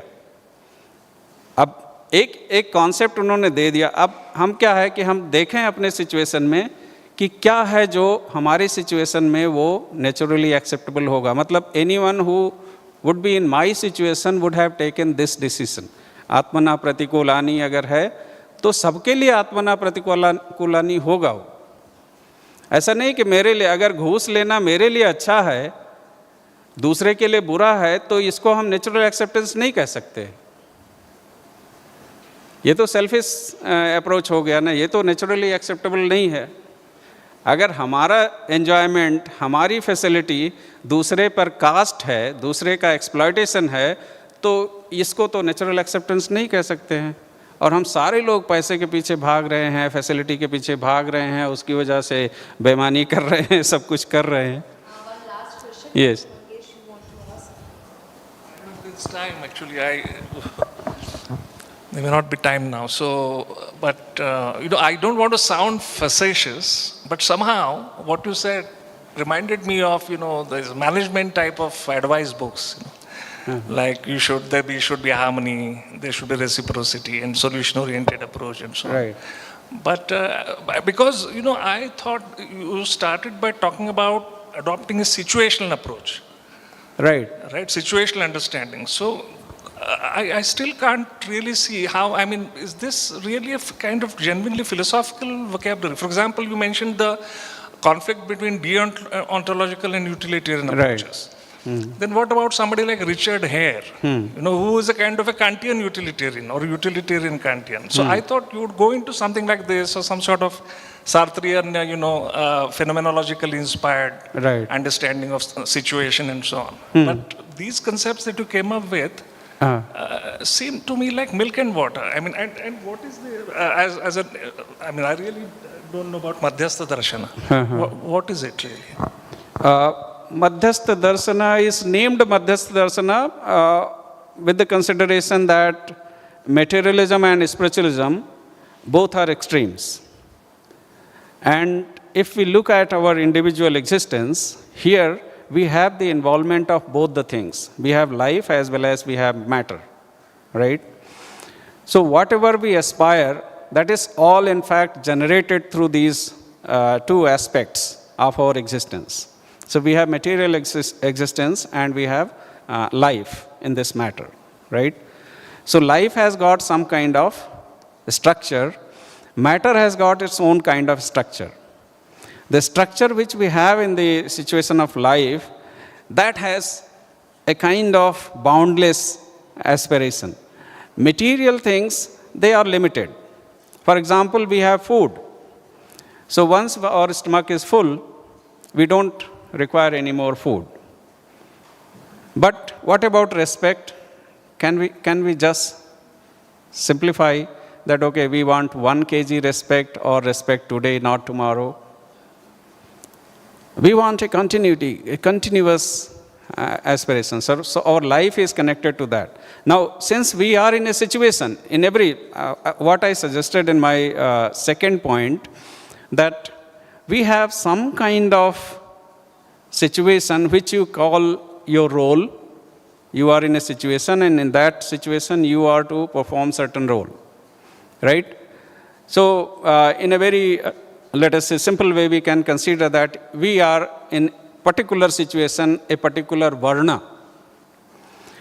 In that situation, we are to follow the general principles, right? They are not any ivory kind of principles. We are to live those principles in our situation. Now, how best we can live up to that principle in our situation? It would be difficult to suggest that theoretically, of course, it's open-ended question. But when we consider our practical life, it's not open-ended. Solution is required, and it is required at the right time.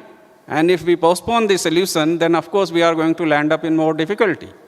So why not realize that in our situation, we can consider the options, we can consider the vikalpas, right? And the best vikalpa we can choose. Now, what Nagaraj is proposing, that in choosing the best vikalpa, it may be ordinary vikalpa, it may be vikalpa of values. In both the situations, these two principles need to be thought of. Okay, thank you. Thank you, Dr. Anil Tiwari, for the paper as well as for the discussion that ensued following the paper. So thank you, my dear learned scholar friends too. The next paper that we have is by Dr. Alok Tandon. He will speak on Gandhian reconstruction of Ahimsa, some reflections.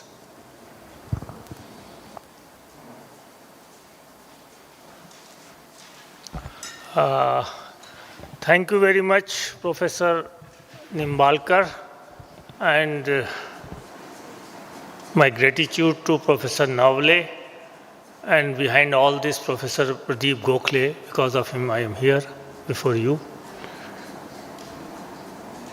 Came with a lot of sickness, so I am not feeling good enough to speak, though I would have loved to do that. But still, one thing I must say in the beginning, that whatever Sadharana Dharma we had, or we can describe in many texts, what we need today is the reinterpretation, rethinking, to make those more relevant for the times we live in.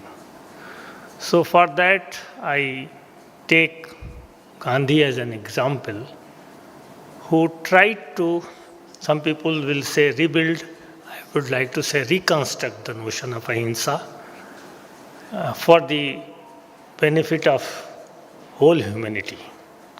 So such moral principle, how could he reconstruct, and what was his methodology of doing that, and what we can learn from that methodology, I think that is more important in this context.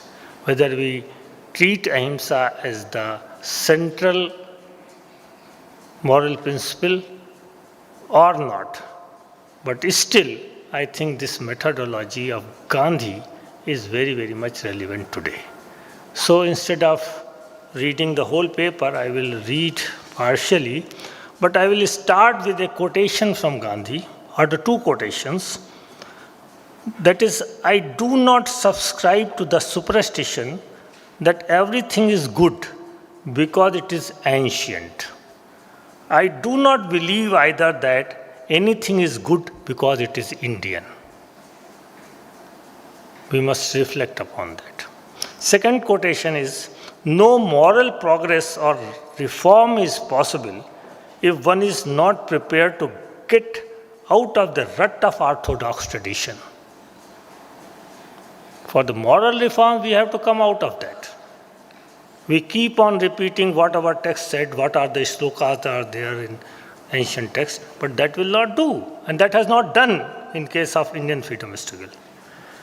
By allowing ourselves to be cribbed by the cast iron social conventions, we have lost. So with this premises of Gandhi, I just say that this paper is a modest attempt to find out how Gandhi reconstructed the notion of ahimsa, found in Indian knowledge traditions as part of Sadharana Dharma. Since Indian knowledge system is plural, most of the time we are hearing these days, Indian knowledge system is unitary, Indian knowledge system is one, Indian knowledge system is great, Indian knowledge system has got everything that is possible in good in this universe, and we have solution to all the problems. This is not the case with Gandhi. Indian knowledge system is plural. In the first section, we shall try to delineate the concept of ahimsa as described in the Jaina, Buddhist and Vedic traditions. All are different. In the second section, we shall focus upon the historical context of colonialism, which forced Indians to reform their traditional practices in many ways to face the challenges thrown by the colonial modernity and need for independence. In the third section, we shall try to bring about the reconstructed idea of ahimsa Gandhi developed to face the above historical challenge. In the end, we shall try to evaluate the relevance of Gandhian formulation of ahimsa in the modern context. So, we heard a lot about the contextual interpretation of Sadharana Dharma in the previous session. But what is the context? What are the challenges of those contexts? How can we respond with our own traditional concept to those challenges? And how far we can go to reconstruct our understanding of our traditional notions of Sadharana Dharma? These are the more important questions. Now, we know that Sadharana Dharma is different from Varnashram Dharma. But now I leave this and expecting that most of the learned speakers or the audience knows about the Jaina and Buddhist as well as the Vedic conceptions of religion. I think three directions, but I will not discuss that. And I will go direct to how Gandhi took these understandings from our past as a base, as a foundation, and then tried to reconstruct his own notion of the ahimsa. With the word may be the same, must be very much clear to us, but the content is not the same. In the morning, we heard about the negative notion of ahimsa, not harming others, having some chitti of ahimsa. That is not ahimsa of Gandhi. So let me say something about that. Our discussion shows that ahimsa in three leading traditions, Vedic, Jaina, and Buddhist, shows how they serve as historical foundation in Gandhi's formulation of ahimsa. He took something from all the three. From the Vedic tradition, it was non-injury or non-killing in a qualified manner, excluding the killing involved in survival and running of day-to-day life. He accepted ahimsa as first and a prominent virtue from Jaina tradition, and its observance through careful movement, speech, eating and other activities. From Buddhism, he learned the middle path of grounding ahimsa in love and compassion. All this was the historical background in which Gandhi built his own idea of ahimsa, which was not identical with any one of the traditional views of ahimsa. Discussed above. What made the difference was the context and its challenges which shaped Gandhi's understanding of ahimsa, as we have seen and we are going to discuss. Before we embark upon elucidating Gandhian notion of ahimsa, we must understand the kind of crisis Hindu tradition faced in the colonial context and the range of alternatives open to Gandhi. The whole of 19th century India can be seen as trying to cope with the challenges thrown by colonial modernity in British rulers. Various responses such as traditionalism, modernism, critical modernism, and critical traditionalism came up to face this crisis. It is not possible due to paucity of space and time to go into the details of these approaches. These are the Indian Renaissance approaches. But we can pinpoint the threat they all were dealing with.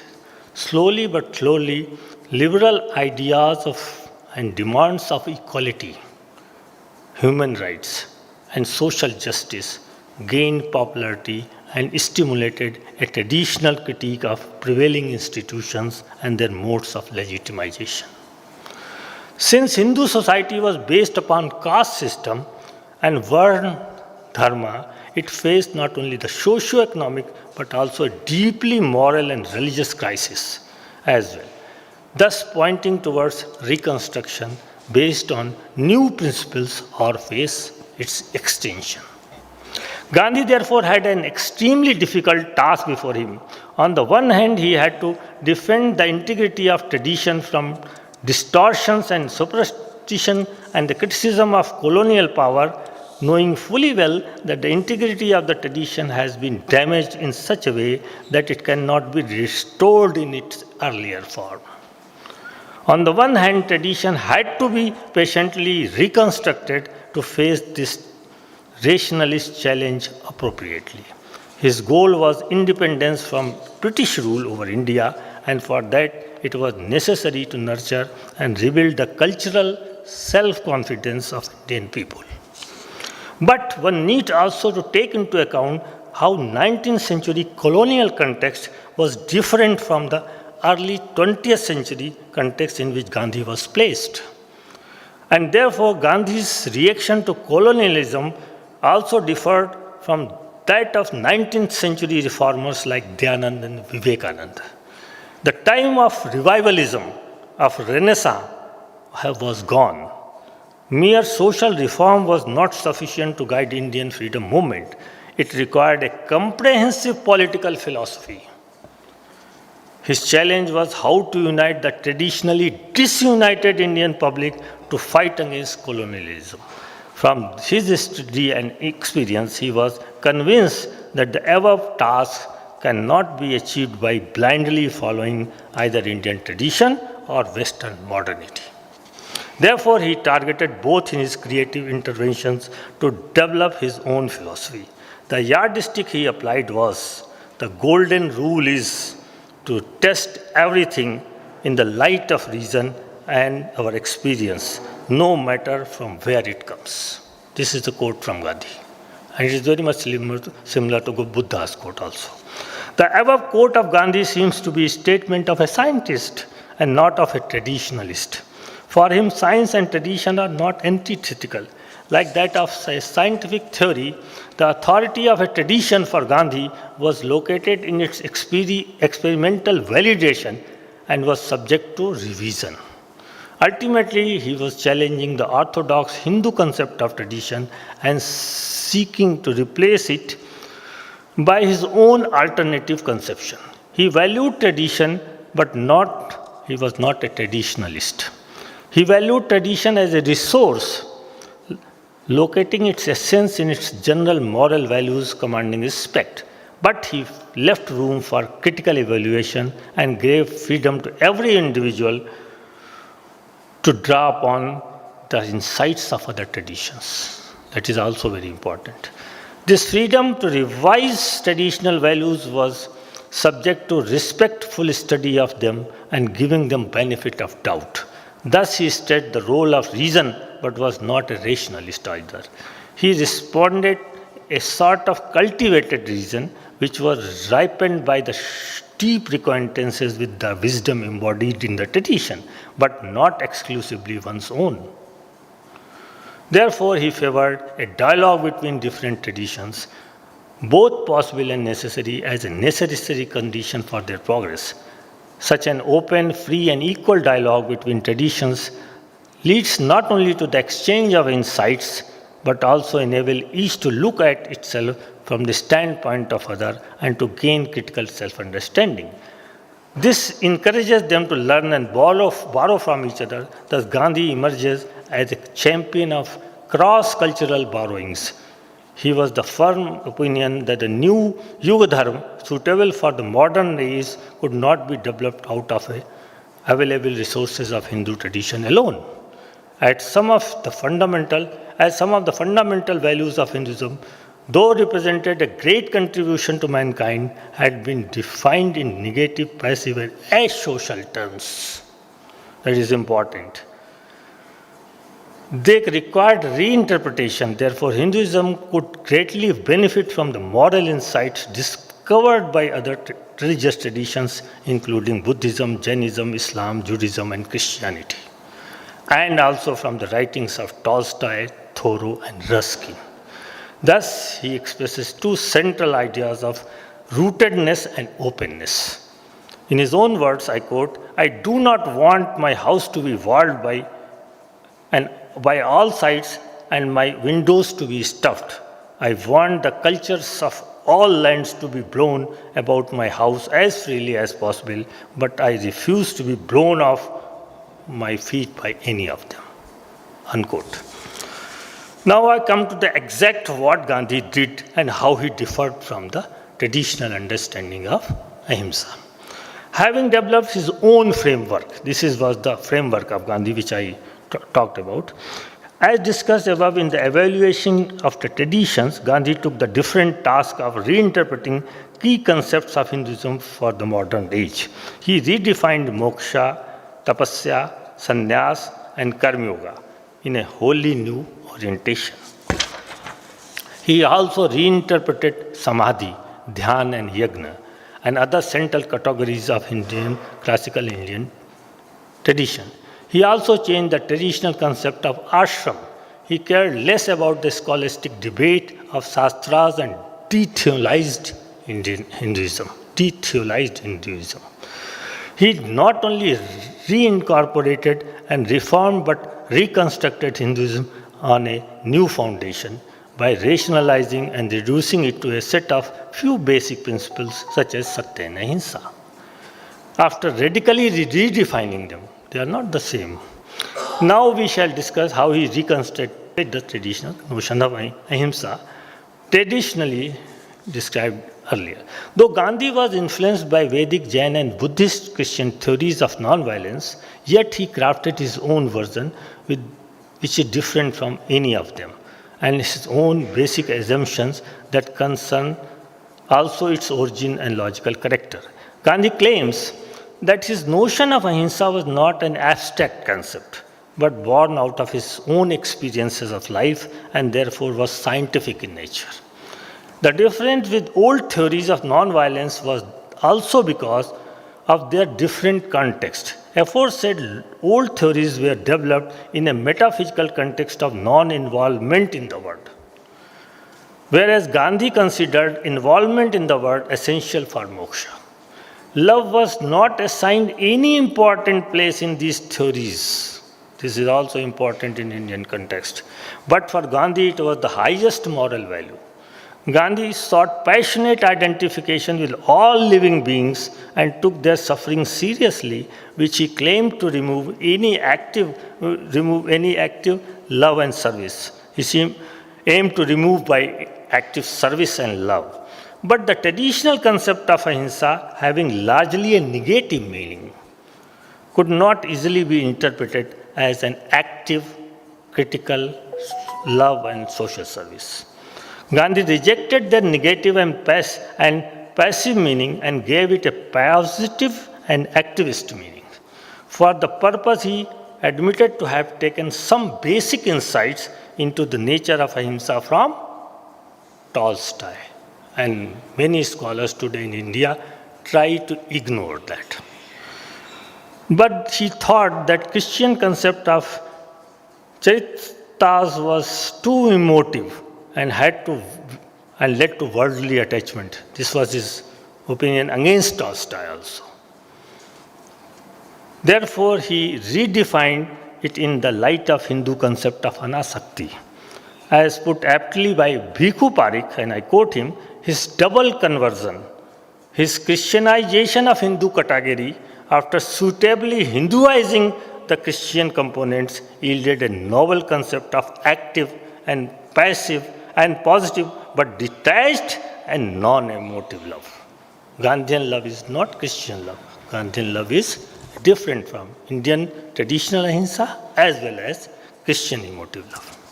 Therefore, it seems wrong to present Gandhi's views of ahimsa as a natural and legitimate extension of the old view of ahimsa in Indian tradition. For him, non-injury or non-killing does not by itself constitute ahimsa.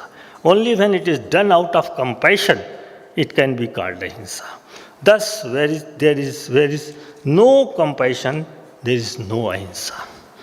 The test of ahimsa is compassion.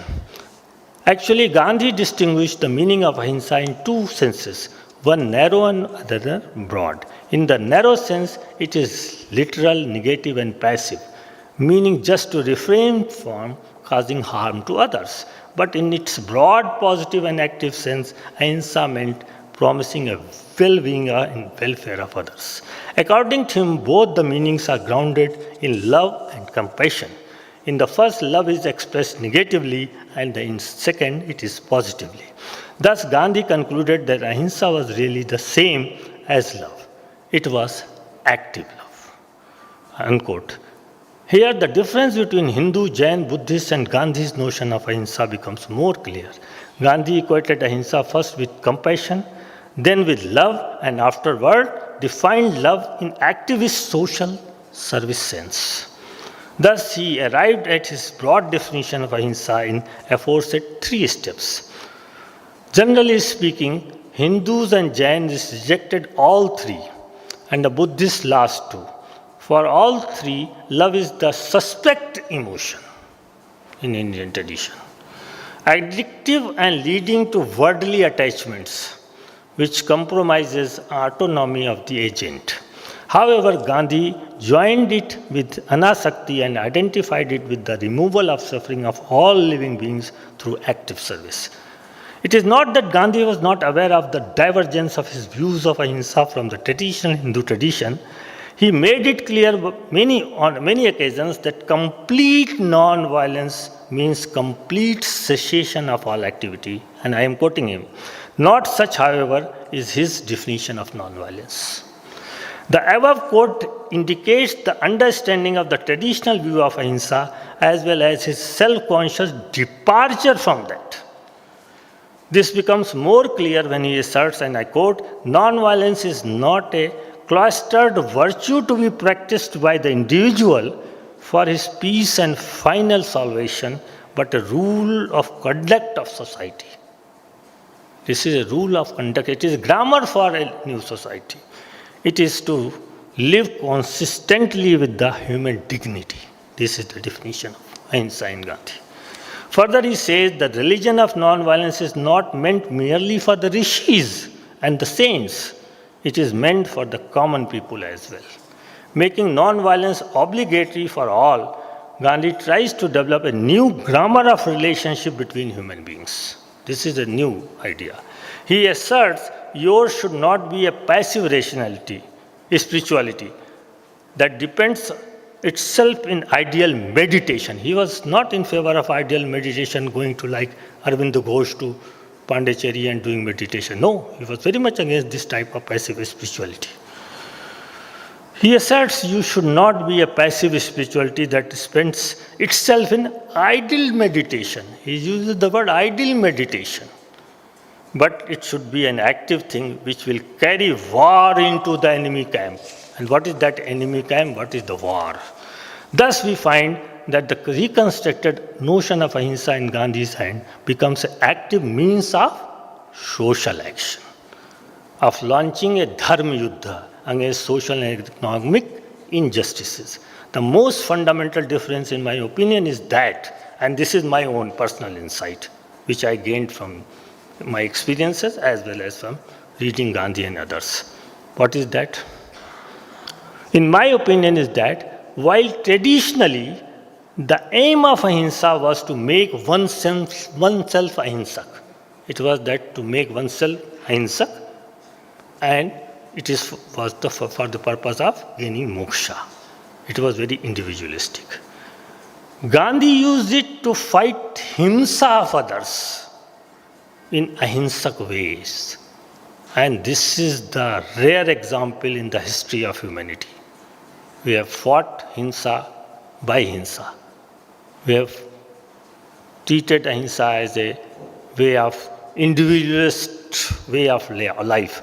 But how to fight the himsa of others in ahimsak ways, how to fight violence in a non-violent manner, this is the real contribution, in my opinion, of Gandhi. It became a building block of a future vision of non-violent moral social order. Some observers criticize Gandhi for corrupting Indian tradition by adopting Christian religious practices, but as we have already discussed, he was neither a defender of old Indian tradition nor an upholder of Western modernity. He criticized both, but also took what he considered valuable in them to creatively reconstruct his concept of ahimsa, far more relevant for the problems of that is modern age. In his own words, I have arrived at my views independently of any authority, though originally they may have been drawn from various sources, and I submit that they are in perfect consonance with ahimsa, even though they proved contrary to the teachings of the philosopher. The radical novelty of Gandhi's doctrine of ahimsa can be better understood by an occurrence in the ashram. A calf was badly maimed and was in acute pain. Even after possible treatment, and doctor lost all his hope. Then Gandhi asked him to administer a lethal injection to allow the calf a peaceful death. This is an instance widely quoted in his ashram when he allowed to give a lethal injection to a calf who was suffering. There was a huge protest. The point is that Gandhi was accused for deliberate killing, cruelty, lack of love, partiality towards animals, and of Western influence. In answer to these critics, Gandhi rejected the view that killing was never justified and all killing was violence.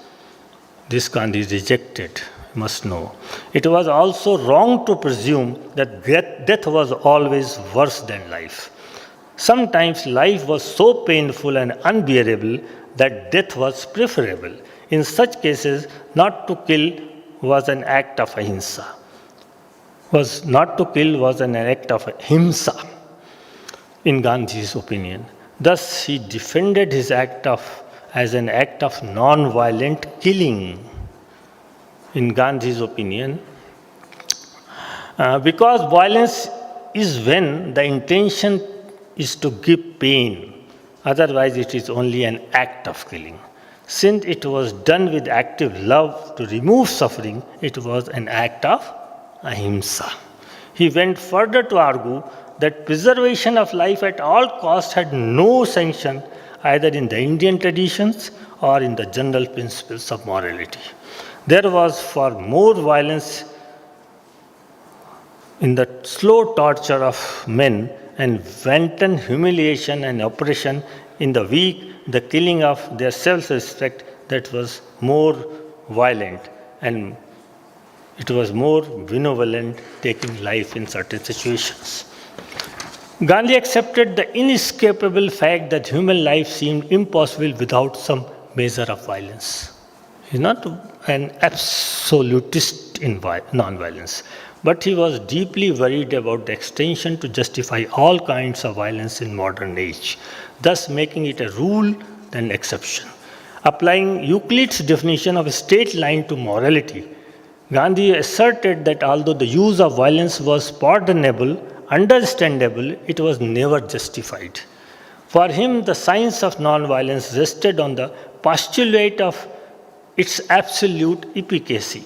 One must, as a sincere votary of non-violence, must commit himself to belief that non-violence never failed to overcome all violence. Such instance would guard him against the lazy recourse to violence and to take bold and imaginative steps in the direction of non-violence. Though Gandhi was not willing to relativize moral ideal of ahimsa, but he accepted the failure of the votaries to live up to the practice. This failure must produce enough dissatisfaction to encourage us to try next time with more vigor, creativity, and more innovative practices. Gandhi was of the view that although non-violence was the superior to violence, but violence was infinitely better than cowardice. This is also important.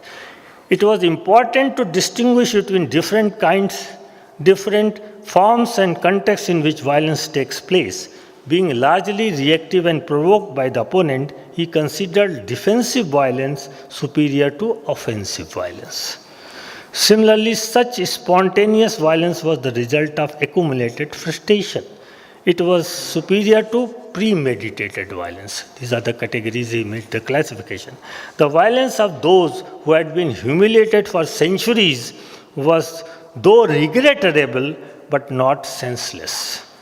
It served the useful purpose to acquire a sense of power and dignity. In the face of overwhelming power and violence of oppression, sometimes the only way to preserve their human dignity, disparate violence of individuals and groups should be treated a comparatively non-violence. See how practical he is also. Thus, though it may sound paradoxical, Gandhi made many such concessions to violence in his long struggle for freedom of India.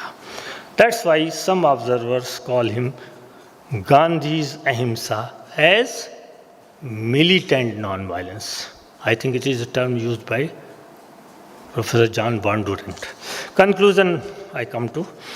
One may ask in the end how far Gandhi's reconstruction of the notion of ahimsa proved relevant and successful in the modern age, and what are its possibilities for the future.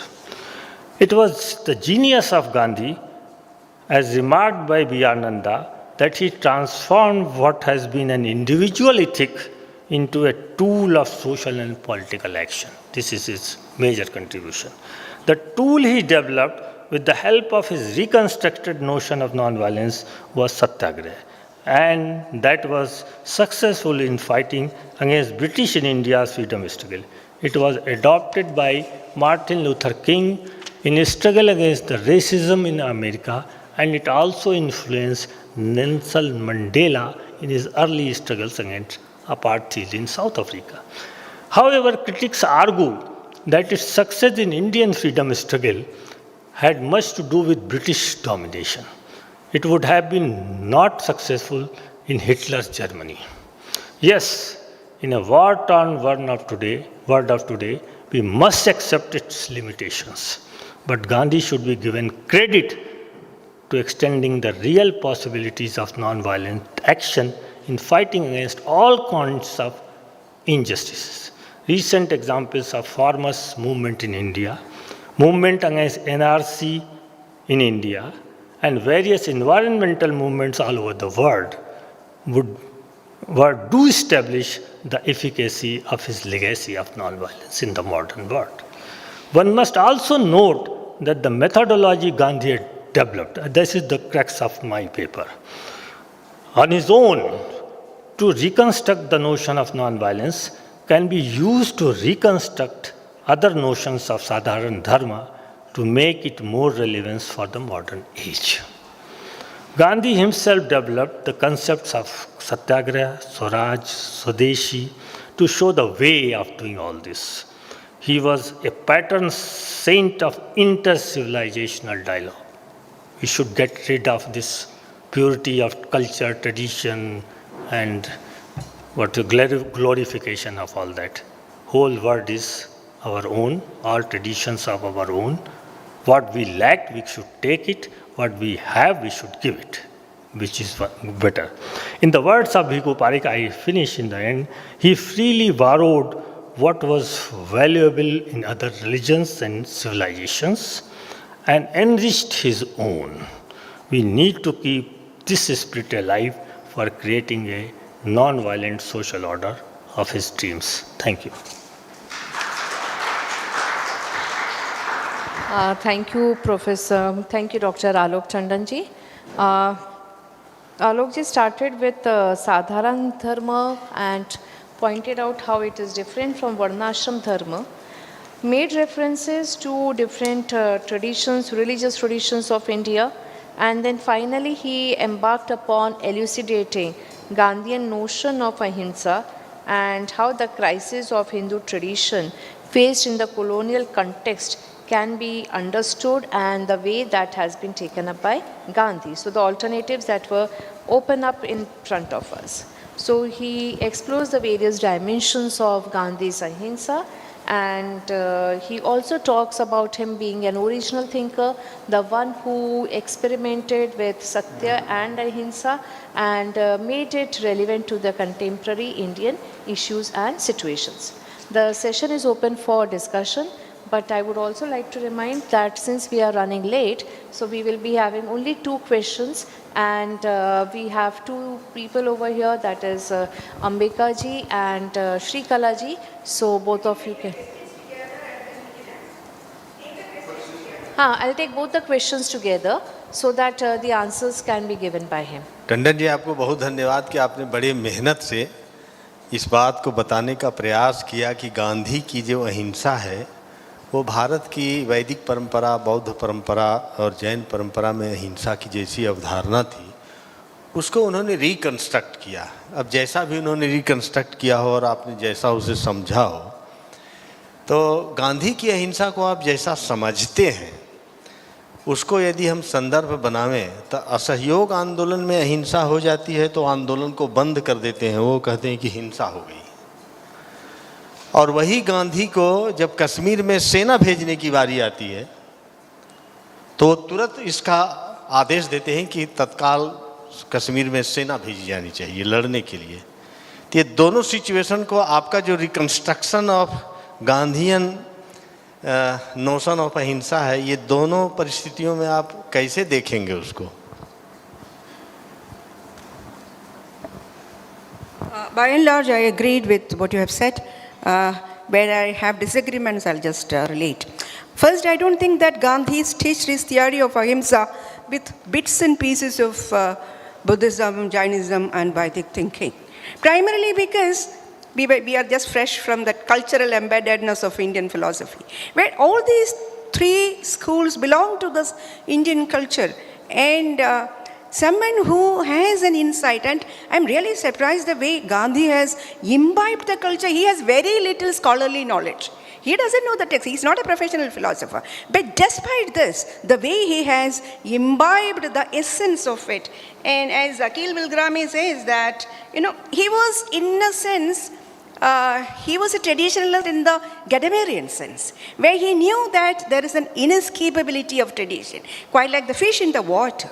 Tradition is where you are placed, and Gandhi knew pretty well about it. And again, I disagree with you, wherein you're saying that Gandhi was not struggling to convince the colonial masters about the conflicts. Of course, there were conflicts, and because he was engaging in a dialectical exercise. But Gandhi's way is quite like the Russellian. He thinks in public. So when he thinks, he makes it public. Generally what we do is when we come to the Siddhant, you go to the public. But he openly thinks. And probably because of that we think, that he is struggling to convince the other. But he was just engaging in the dialectics, quite like any other creative philosopher. So I don't, also I think, that you don't have to instantiate particular instances where Gandhi was trying to follow up ahimsa. Ahimsa was a disposition that one ought to have as you ascend in the stairs of spirituality. And this is how I understand Gandhi. Yeah. And just taking a reference from your point, from your paper, at one place you mentioned that he went further to argue that preservation of life at all cost had no sanction, either in the Indian traditions or in the general principles of morality. So what is the reference for this statement? And because even I read a little bit of Gandhi, and I would really like to have you throw light on this particular statement too, because I disagree with this statement.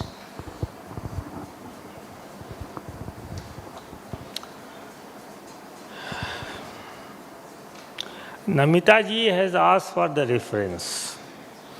The reference I have already given in my paper, that once in his ashram, when a calf was maimed and he was suffering from lot of pain, and all the doctors' medicine were not effective, then Gandhi asked the doctors that give him a lethal injection to die. And that was done, and that calf died. People in ashram as well as outside, they criticized Gandhi vehemently, that how can you call yourself a non-violent preacher? He said, what Namita is objecting, that preservation of life in every condition is not moral. That was the context, real context. And he said that removal of suffering is more important than the preservation of life. And that's why he asked the doctors to give that injection to that calf, and he died.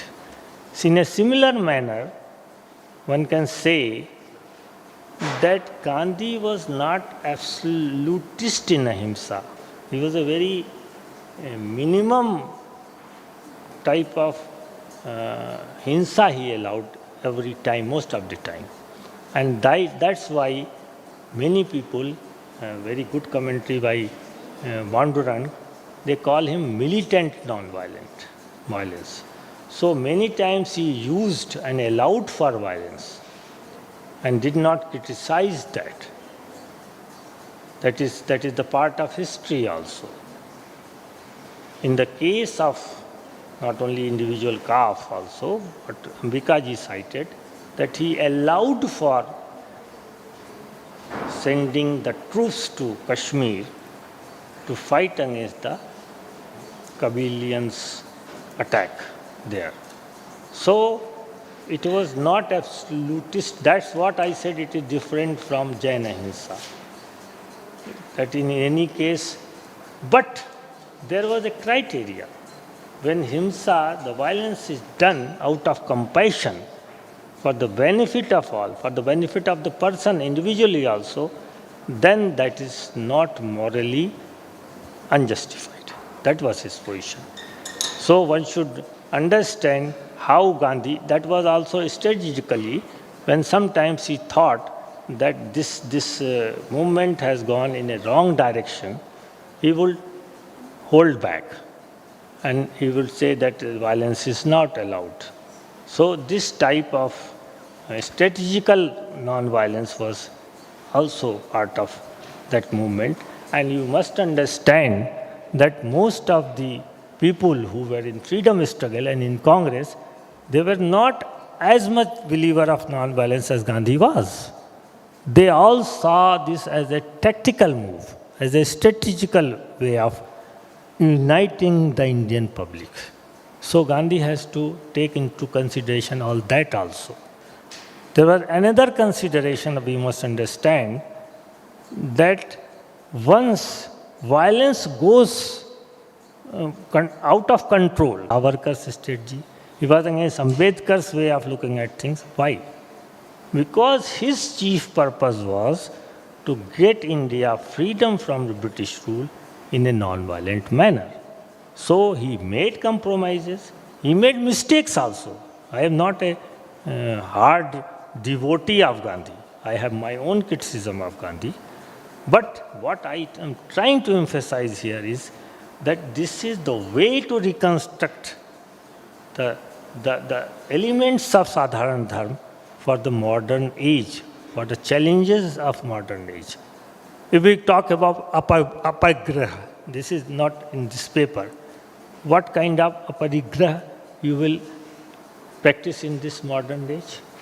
The whole globalization, the whole corporatization, the whole economic neoliberalism is trying to create new demands, new motives to purchase things. You have been converted into a buyer, seller, a consumer. How you will fight with the concept of aparigraha? Is it relevant or it should be thrown away? So these types of questions we must ask about our own traditional understanding of Sadharana Dharma. That is the contribution of Gandhi. Face the challenges. Put your concepts, your understanding in the real world situations. Now I come to Shikala's question. You know, there is an understanding of tradition in Gadamer. I am not very much aware of that, but he sees the possibilities in traditions also. Maybe Gandhi may be doing unthinkably, unconsciously that type of activity, reconstruction of tradition. But I think that Gadamerian understanding does not apply in India or in Indian situation. And how we look today, the culture and tradition and all this has become very, very much rigid, politicized, and having lack of possibility for innovative and creative understanding and synthesis what Gandhi tried to do. We have lost the spirit of Gandhi also, we must admit. So that's what was my paper. Thank you. Thank you, Alokji. And now we come towards the close of the session. And I thank both the speakers for weaving such an interesting dialogue on Sadharana Dharma from different dimensions. That is, how do we approach the problem? And then again, there's an answer through Gandhian philosophy too. I thank both of them. And now we break for tea, if I'm not wrong. So I ask the rapporteur to please take on the... No, thank you. So with this, we conclude this session. A big thank you to the chairperson and the speakers and to all of you. So we now move on to the next session. So I'd like to invite Mayur to take us through it. Over to you, Mayur. Thank you very much, everyone.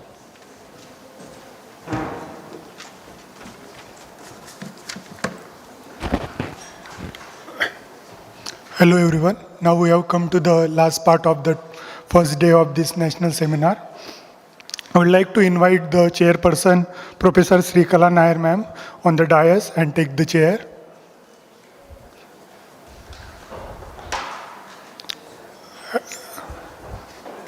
Along with that, I would like to invite the speaker of these sessions, Dr. Daita Roy, Dr. Snigdha Chauhan, Dr. Sunil Raut sir.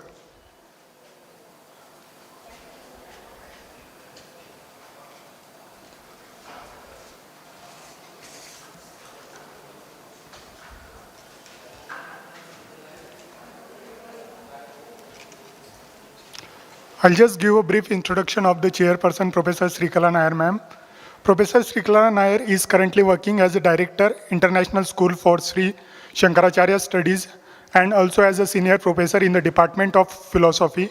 She is visiting professor at Hindu University of America in Florida, as a former professor at Nalanda University and former member of ICPR and joint secretary of Indian Philosophical Congress. Her area of research are Indian epistemology, consciousness study, and post-Shankara Advaita Vedanta. She has authored a book titled Analysis of Knowledge, Classical and Contemporary Approaches, edited 2 volumes, and has over 70 research papers to her credit. Over 300 papers were presented by her in conferences within the country and abroad. Along with that, I will briefly introduce today's speakers. The first speaker is Dr. Daita Roy. Dr. Daita Roy currently holds the position of an assistant professor in Peace Studies and Peace Coordinator at the School of Science and Environmental Studies, MIT World Peace University. Her academic interests in multiple disciplines, including philosophy, Indian and Westerns, peace studies, and Indology. She has presented over 15 research papers at prestigious national and international conferences. Dr. Daita Roy underwent her education through traditional philosophy at Pune University, where she completed her PhD and MPhil. Now the introduction of second speaker is Dr. Snigdha Chauhan. Dr. Snigdha Chauhan has completed her PhD and MPhil from Savitribai Phule Pune University. She is certified philosophical counselor. Currently, she is working in Flame University as a faculty of critical reasoning. She has experience of 20+ years in philosophical counseling, teaching, and editorial work. Her area of expertise are philosophical counseling and applied philosophy, critical thinking, and ethical reasoning. The third speaker of today's session is Dr. Sunil Raut. Dr. Sunil Raut has completed his MPhil and PhD from Savitribai Phule Pune University. He has awarded the Birsad-based MPhil Dissertation of the Year Award. He is the author of the book Status of Women in Jainism, Vidyanand Prakashan, Pune 2023. He also has editor of the book आधुनिक महाराष्ट्रातील धर्मचिंतन, माझे धर्मविषयक धर्म आणि 19व्या शतकातील धर्मचिंतन. Now, I will request Chairperson Professor Srikala Nair ma'am to felicitate our speaker. Dr. Dahita Roy ma'am.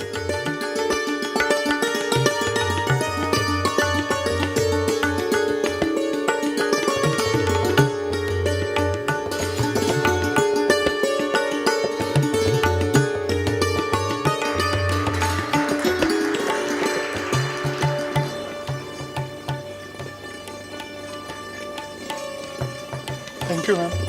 Now I will request chairperson to felicitate Dr. Snigdha Chauhan ma'am.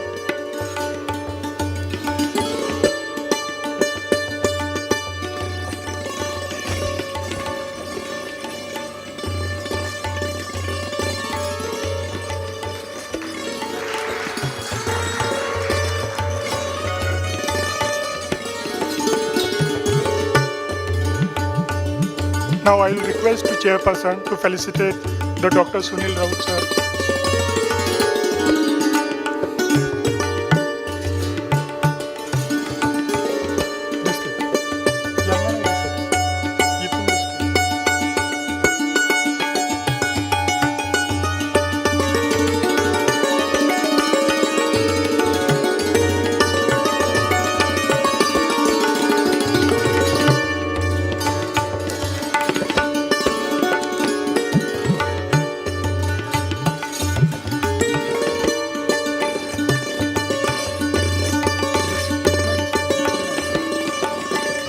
Now I will request Professor Srikala Nair ma'am to take in charge of the session.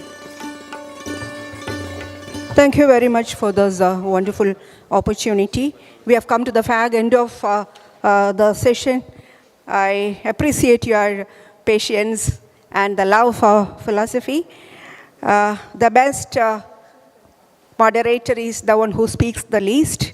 So may I have the pleasure to invite Dr. Sunil Raut to make the presentation.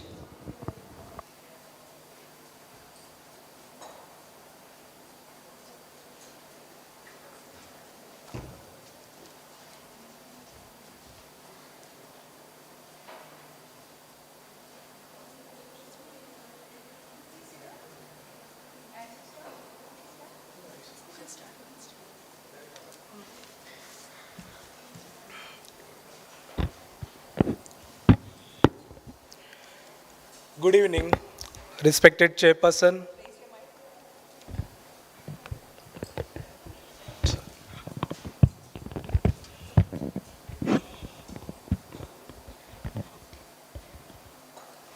Good evening, respected chairperson, esteemed delegates, speakers, and participants. My name is Sunil Raut. I am the student of Department of Philosophy, SPPU. It is a great honor to present my paper on the contribution of Sadharana Dharma in Indian Renaissance movement with a special reference to Mahatma Jyotiba Phule. The focus of my paper is on deep understanding of socio-moral thoughts on Dharma, which is advocated by Mahatma Phule for the society at large. Let me start with introduction. The term religion, mostly understood in the term of Dharma, which has great importance in human life. The origin of religion in the human culture, that is why it is affected on human behavior. Religion is also a system of human beliefs and practices developed in society to satisfy their emotional and social needs. Although the term religion is generally considered in the context of Dharma, the term religion necessarily belongs to the Western tradition and also somehow differs from the concept of Dharma as understood in the Indian tradition. The term Dharma is understood to mean ethics, morality, law, justice, duty, righteousness, etc., depending on the context of its uses. In Rigveda, the word Dharma is used in the sense of merit acquired by the performance of religious rites. Although the Dharma is an identifying trait of object of the item under consideration, it is more principle to hold item proving them a justifiable and substractum. Literary Dharma is defined as that which upholds. What does uphold means? There is an enunciation of this in Vaisheshik Sutra, which says that those actions which yields Abhyudaya and Nisrayas is Dharma. In Buddhism, Sadharana Dharma refers to universal principles or common teachings that are shared across all Buddhist traditions and schools. Sadharana Dharma therefore emphasizes on fundamental principles and practices that are considered essential to Buddhist path regardless the specific traditions or school. It emphasizes the importance of cultivating wisdom, ethics, and mental discipline to achieve liberation from suffering. It consists of 4 noble truths, the Eightfold Paths, 3 jewels, 5 precepts, mindfulness, and meditation. In Buddhism and in Buddhist and Hindu traditions, Sadharana Dharma and Vishay Dharma represents 2 complementary aspects of spiritual practice and philosophical understanding. It holds significant place in Indian philosophical traditions. Here, I am focusing on the concept of Sadharana Dharma and its reflection in Sarvajanik Satya Dharma advocated by Mahatma Phule. His humanism focused on social reform, advocating for the right of marginalized communities, equality and justice, which emphasized on importance of equality and justice for all, regardless of caste, class, or gender. Compassion and empathy encouraged towards the oppressed and oppressed and marginalized.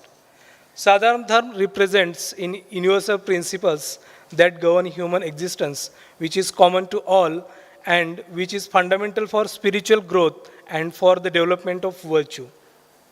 While Vishay Dharma refers to the specific teaching and traditions that are unique to particular spiritual practices' path.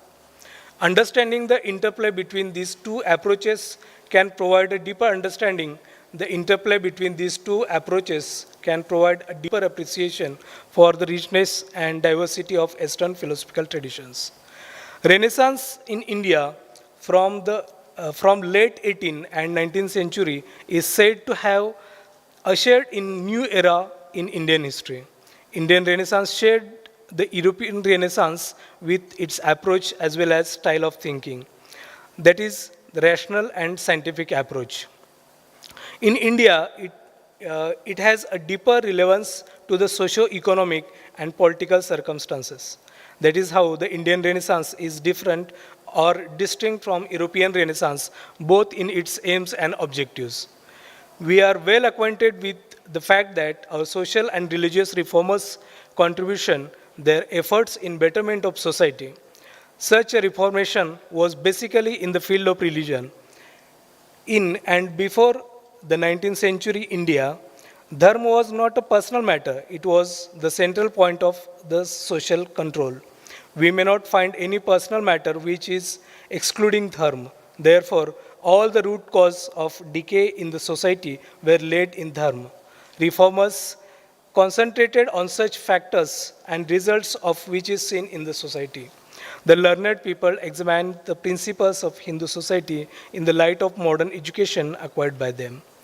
They reached at the conclusion that the degradation of the society, particularly of some class of people, lies in the religious traditions and customs. Advocating monotheism, opposing to casteism, and uplift the condition of women were the strong motivation behind the reformation. An era of Renaissance begins through revival, regeneration, reorientation to make the original content, if its dignity in novel form of its expression and reappearance of its core of identity, and this is historically called as an era of Renaissance. The basic and original core of its identity depends upon its invisible trend of integral personality which expresses itself in its perspectives, aims, goals, norms, action patterns, and modes or directions of their reappearance or reassertion of its identity in new tailored craft to match the prevalently existence of the global culture at large. For modern India, the Renaissance movement took place is to past centuries with so many worthy contributions from thinkers and activities. To pin down specially the name of Mahatma Phule, comes as one of the most prominent leaders to strengthen and motivate the Renaissance movement in India with its base in Maharashtra. There is an exhaustive list of reformers who have played a vital role in reshaping the Indian destiny in the period of Indian Renaissance, even particularly in Maharashtra. Started from Brahmo Samaj, Arya Samaj, Prarthana Samaj, Satyashodhak Samaj, Theosophical Society, etc. as a group without mixing with follow particular existing reform movements. Considering the list of modern reformers in Maharashtra in 19th century, Jagannath Sheth, Bal Shastri Jambekar, Gopal Hari Deshmukh, Vishnu Shastri Bapat, and Krishna Shastri Chiplunkar, Lokmanya Bal Gangadhar Tilak were some of the pioneers of new reform movements in India. However, among them, Mahatma Phule was a thinker and activist, giving a new vision and monotheism to the life of modern India by focusing his attention on crux of the social problem through his critique and alternative model of Indian society, which was led by. It is being led today also in understanding and practicing the nexus of normative structure, which is apparently based on Dharma. Jyotiba Phule's analysis, understanding and critique of Dharma in its conceptual and particular domains is relevant even today to think and profess seriously on both levels of social life, that is, theoretical and practical. One need not make a novel approach to do or undertake this exercise, but bring out clearly in details as its relevance and employment to enrich and evolve our social life for meaningful affinity and peace amongst members of the society. Jyotirao Phule's Sarvajanik Satyadharma Pustak contains his testaments on theology, his views on rational and scientific religious system, which could help particularly for Hindus and Indians in broader sense. There is a series of discussions between Jyotirao Phule and his 5 colleagues, that is Balwantrao Hari Sakwalkar, Gundaram Pravasi, Ganpatrao Thorat, Govindrao Kale, Lakshman Patil, and his son Yashwant. He has discussed in detail about the pleasure, religious text, creator, ritual worship, pap, punya, etc. through his rational point of view. Phule in Sarvajanik Satyadharma Pustak has asserted empathetically and authentically that how false religious ideas, idol worship and caste system created disharmony and imbalance as well as the confusion in the society. Since nobody has seen the God in his true form, nobody could form an image of him. The hatred, disagreement and slavery, many social and economic disadvantages are nothing but the result of the caste system. While discussing these issues, Phule has taken care of the people that they could think over religious rights and their origins, and he interpreted for them their correctness or falsehood as the case might be. Phule wanted such a dharma which is based on equality, liberty and brotherhood. The Satyashodhak Samaj wanted to have compulsory education to everyone but free of cost so that they could know or they may understand their rights. Samaj was also insisting on the English education so that people can get the benefit to have occupational skills. This would help for the intellectual liberation of Shudras. Through the Samaj, Phule appealed to worship our own supreme God, that is creator, and avoid the interference of Brahmins to get contacted with the God through bhakti, that is devotion while performing social religious reforms. Phule had a different perspective to look at dharma. We found humanitarianism in his thoughts on dharma. The traditional meaning of dharma as the duty of a particular individual was not accepted by Phule. He learned through such examples that our Creator has provided all amenities for the betterment of all beings in the world. He has showered happiness on us, Our Creator Himself is willing that all beings supposed to be happy. However, since Almighty, all-powerful Creator of universe is kind to us, it is our duty or it is our religion that we need to maintain this respect towards our Creator and surrender ourselves with loyalty towards the compassionate Creator, and we should salute Him by obedience. If we do not behave accordingly, there will be an chaos, and the atmosphere of dissatisfaction would spread everywhere. Fulle's thoughts on Dharma are not limited to particular group of society, but they are applicable to all in the society. They are not just thoughts, but they are the rules of behavior with each other. Nevertheless, through these thoughts, he has advocated the universe as family. Fulle has discussed all beings could be happy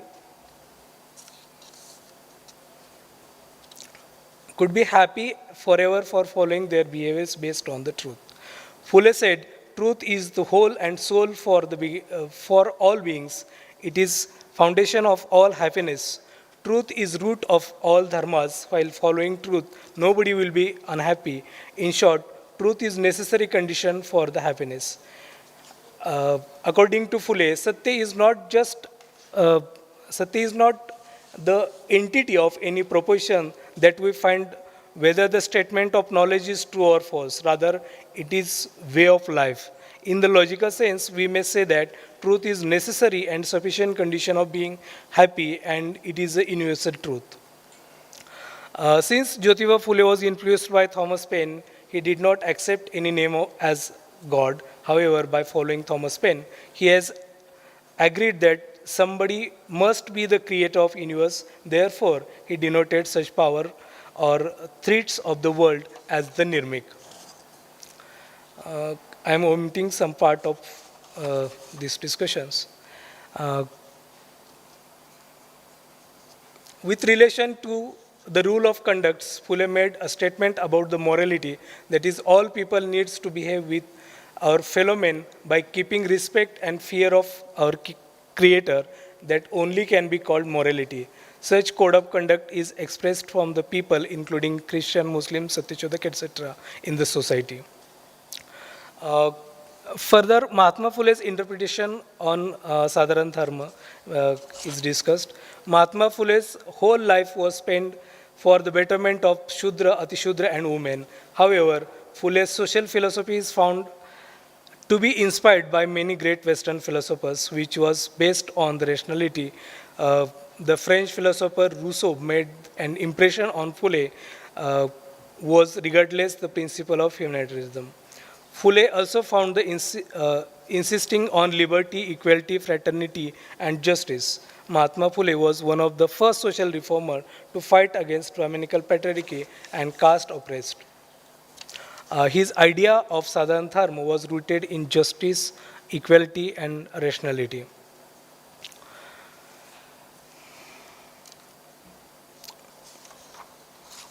Phule's humanism can be known through his thoughts on equality. He explained that if our Nirmik created to all of us with equal efforts without discriminating our superiority and inferiority, therefore we cannot impose inequality in the name of the inferiority of the caste. Phule's universal humanism also expressed through his brotherhood and justice in the society. Principle of brotherhood and justice is just limited, is not just limited to our country, but it is need the whole universe. Phule explained that our Creator has created us, therefore He is Father, and since our Father is one, therefore all of us are brothers and sisters of each other.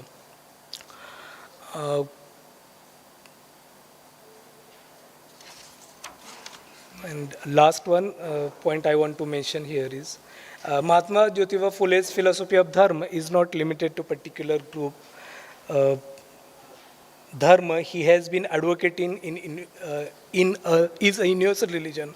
It means there is only religion which is applicable to Shudra, Atishudra as well as the Brahmins. Nevertheless, he expected that such true religion should be accepted by all the religions available in the society, because such religion advocated by him is the beneficiary for all human beings. Of course, it is a Satya Dharma.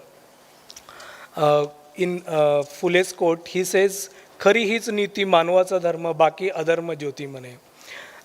Sadharana Dharma and its reflection in Satyashodhak Samaj can be summed up with bold points as rejection of Brahmanical rituals, equality and social justice, truth-seeking approach, interfaith and universalism, and women's right and education. Now, what was the impact on Indian Renaissance movement? Mahatma Phule's idea laid the foundation for many future social reform movements. His philosophy deeply influenced by just 2 minutes only. His philosophy deeply influenced Dr. B.R. Ambedkar, who carried forward the mission of social justice. Phule's concept of the Bahujan Hitai, Bahujan Sukhai becomes the guiding principles for the upliftment of marginalized community. Now, what is the relevance of Sadharana Dharma today? In contemporary world where society is facing challenges of inequality, intolerance and violence, the philosophy of Satya Dharma can act as guiding light. It promotes tolerance and harmony amongst different communities, it encourages social justice and equal opportunity for all. It demands us that ultimate purpose of religion is to serve humanity. Due to time restraints, with these thoughts, I would like to conclude my paper here. Thank you. Thank you, Dr. Raut, for that. The paper was largely on placing the notion of Sadharana Dharma in Renaissance movement with special reference to Mahatma Phule, where I'll not take time summing up because I don't want to eat up the time for discussion. So it's largely on accommodating Stri, Shudra and Atishudra into the tradition. Of course, there are evident problems in these modernist attempts. I'll also join the discussion as and when the discussion progresses. Please. Yes. Tandonji. Please pass the mic quickly.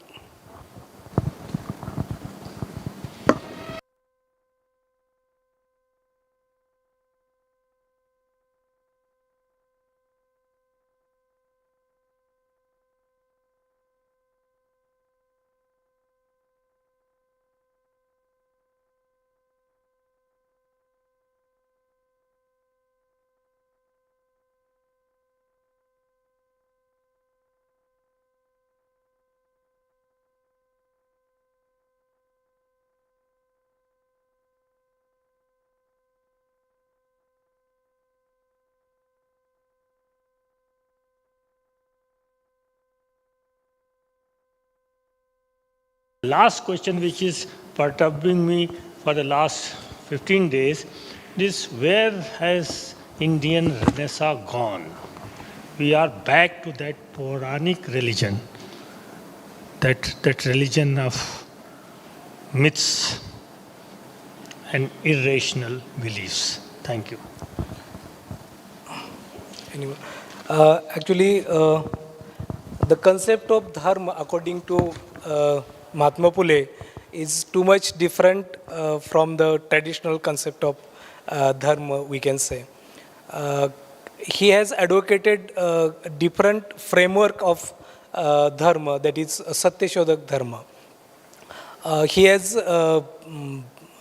reformatted the values that religion is accepting traditionally. That is why we can say the revolutionary Phule.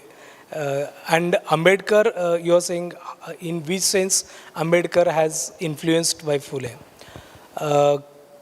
Of course, Phule was too much prior to the, not too much, prior to the Ambedkar, and see, the principles of humanitarianism has been taken from the Phule. And in case of Vivekananda, I am not that much prepared for giving answer on that questions. That's all. Sir. Yeah, just to comment on, not answering, but just supplementing what Alokji is asking. Phule, if we make a difference between Phule, Vivekananda and others, and Rajaram Mohan Rai, then Phule has given an alternative option, which others were like reforming religion from within, and they were trying to take the same religion ahead. But whereas Phule has rejected the religion, given an alternative, but not rejected religion in the way Ambedkar has rejected. So Ambedkar has given different total alternative which was already available. Phule just thought on his own, and many people believe that he has subscribed to the monotheism of Christianity, because he was very closely associated with the Scottish missionaries which were working in Pune at that time. So that difference we can make between others, Phule and Ambedkar. Ambedkar has definitely considered Phule as a guru of himself, but he has not taken everything from Phule. Ambedkar was very organic and independent thinker. So Ambedkar has given an alternative in the form of Buddhism. Phule never went for Buddhism. Phule has given a very sort of a secular Sarvajanik Satya Dharma. And Phule and Ambedkar, we can make a lot of differences. Phule always believed that Aryans were invaders in India. And Ambedkar never believed that. Ambedkar openly rejected that in one of his articles, Caste in India. So just to add to the discussion, I tried. Thank you. Thank you, sir. Thank you. You didn't want to say anything? So, from the discussion that was going on, my knowledge is very limited. So, there is an internalistic dialectic where Phule stands somewhere between, he hasn't rejected the tradition, he stays within the tradition, but midway because from what Harish ji was saying, that he has almost moved out of the tradition as well. Yes. Right? So, I mean, these are the things that we need clarity while you approach a tradition, like where do you perch yourself, where you are placed. That is very, very important. If you want to comment on this. You don't want to. All right. So, any other questions? If no, then we'll move on to the next paper. Anyone wants to say anything on this? If not, may I have the pleasure to invite the next paper presenter, Dr. Daita Roy, and she would speak on the environmental awareness of and peaceful coexistence. Over to.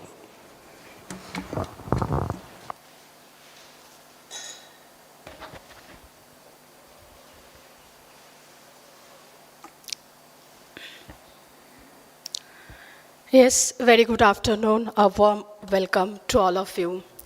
My heartfelt pranam to all of my gurus, my teachers, my dignitaries who are present over here. And I'm very thankful to Professor Nole sir for giving me a chance to speak on environmental awareness. And first of all, I am not knowing anything. My knowledge is very limited. But before starting, I would like to ask some question on myself actually, and I'm putting those questions in front of you. That's all.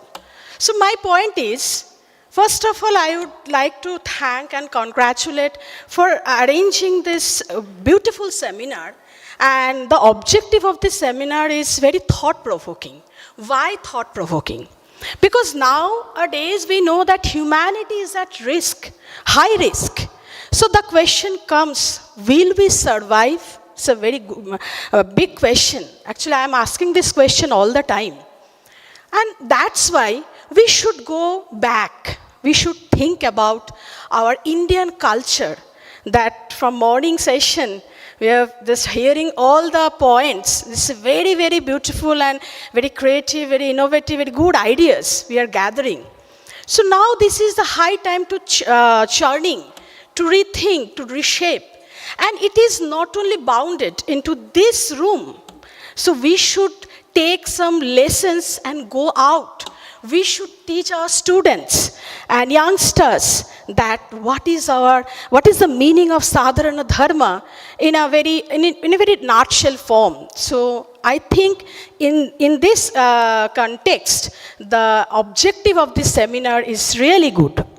Now, the point is, so let me start that we are actually in midst of crisis. We are all knowing it. So different type of problems are going on.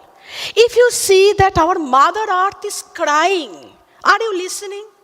Her crying, please try to listen it. So she is crying, but she doesn't have any medicine. She doesn't have any doctor actually. If you are into this problem, so definitely you go to doctor and doctor will treat you and you feel better. But for her, there is no medicine at all. So Mother Earth is crying. So, and every point of time we are actually using our natural resources. Our technological advancement are growing, but it is good. But you know that in the month of January, American people, they are observing the wildfire. And you know, in Australia, the Great Wall Reef, it is now going to an end. So what will happen after that? So it's a big concern. And I think that it is not a national conference or seminar.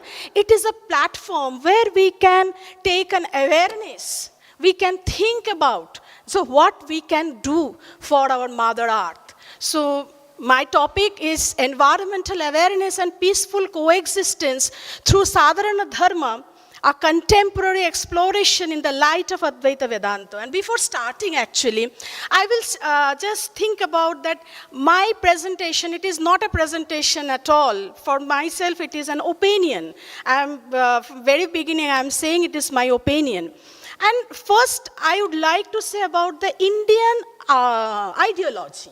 That we have already go through that what is the point of nature and what is the importance of nature in Indian philosophical lineage. You know that environment means it is Paryavaran. In Sanskrit it is called Paryavaran. And what is it? It is Paryavaran means when we are talking about Paryavaran, it is all inclusive. It is all interconnected. There is no difference at all. Please, if you change the slide. So it is, yes, because of human greed, because of human anger, because of our egoistic nature, we are destroying day by day our nature.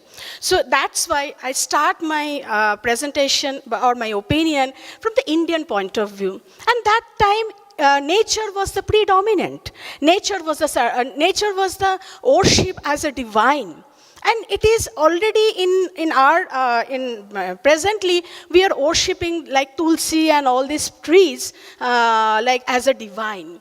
Now, if you see that in Rig Veda, in Atharva Veda, in Purusha Sukta, in Prithvi Sukta, where everywhere that they are praising nature. And nature is personification, nature is mother, nature is father, nature is sister. So this personification is very, very important. That time we are following all these rules and regulation. And I'm not knowing so much, so I'm not going into detail. So now coming into the second phase of my opinion, that if we go little back, so you can find the genesis of creation.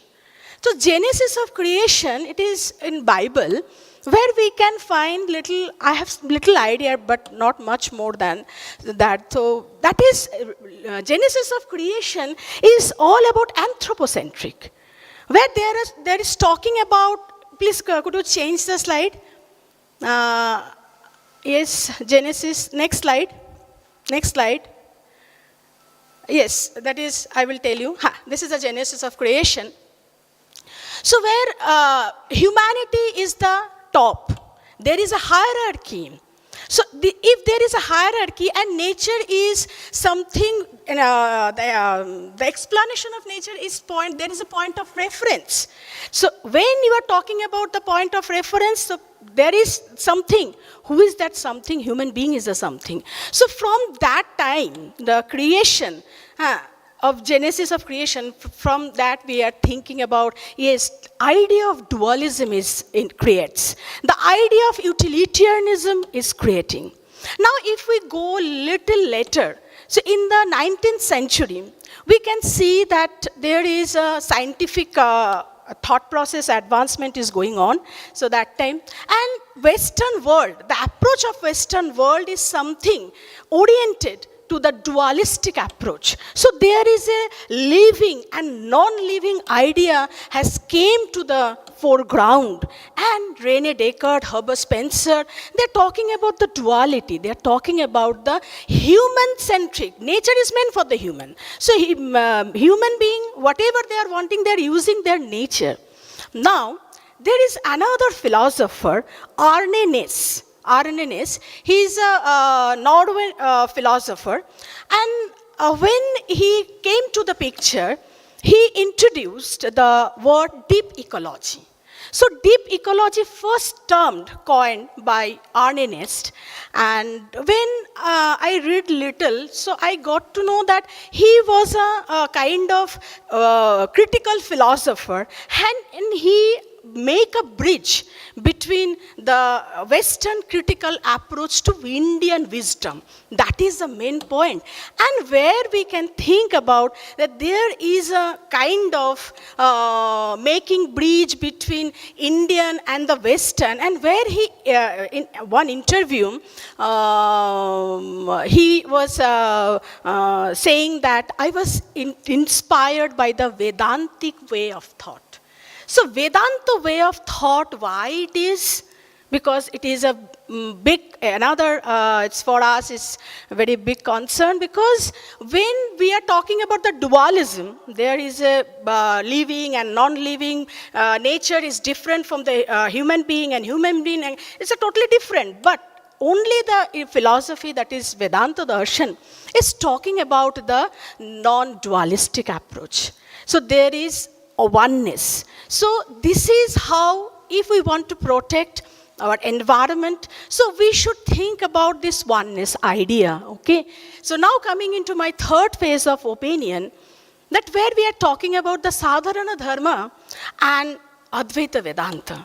The Sadharana Dharma, I am not going much detail about Advaita Vedanta. We all know what is Advaita Vedantic philosophy. So Vedanta Darshan, we know that Brahman is the ultimate reality. Brahman is the ultimate reality. So everything comes out. So now the entire cosmos is nothing but a Brahman.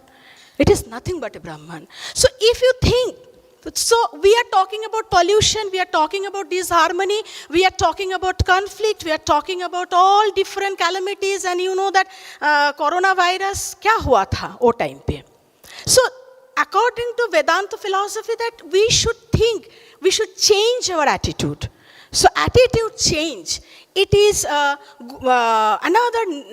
point that we can survive, we can revive our nature. So you are the nature. Nature is not different from you. So pollution, we are talking about pollution. Pollution is not the external object.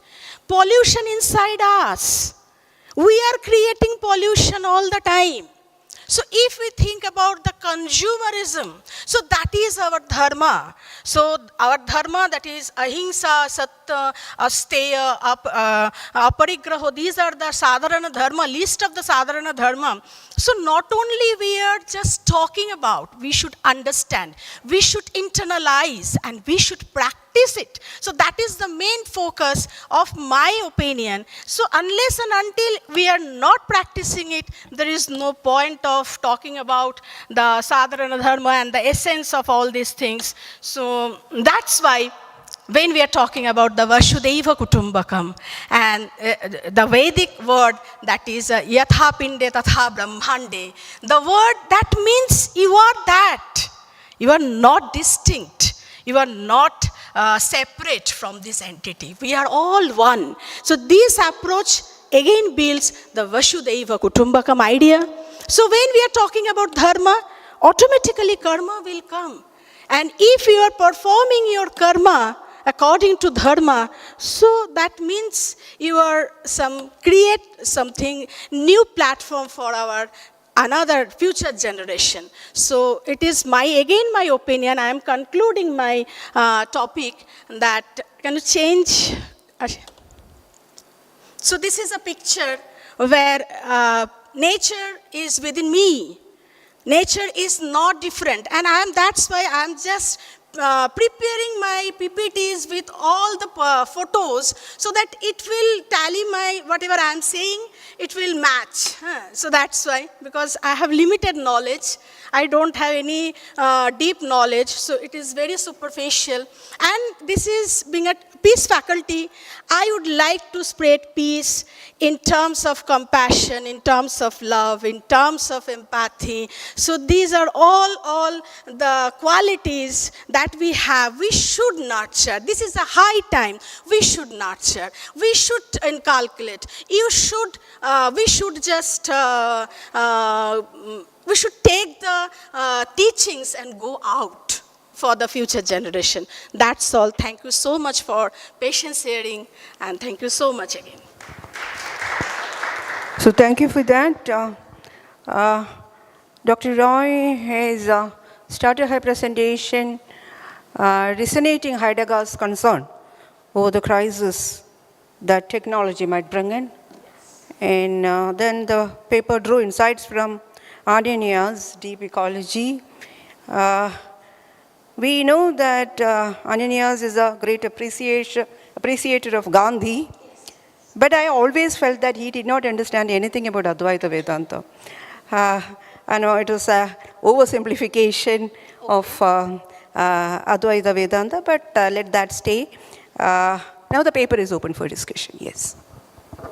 Yes, sir.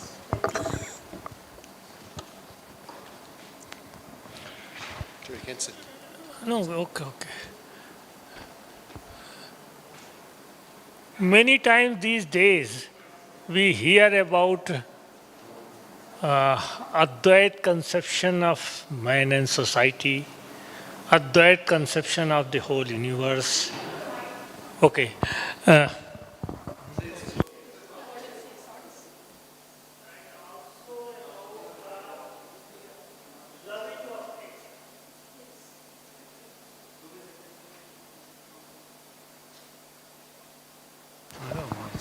Okay, so when I hear all these things, I think I am living on a different planet, because the reality before us is totally against all these assertions. Now the question is, how can we love nature?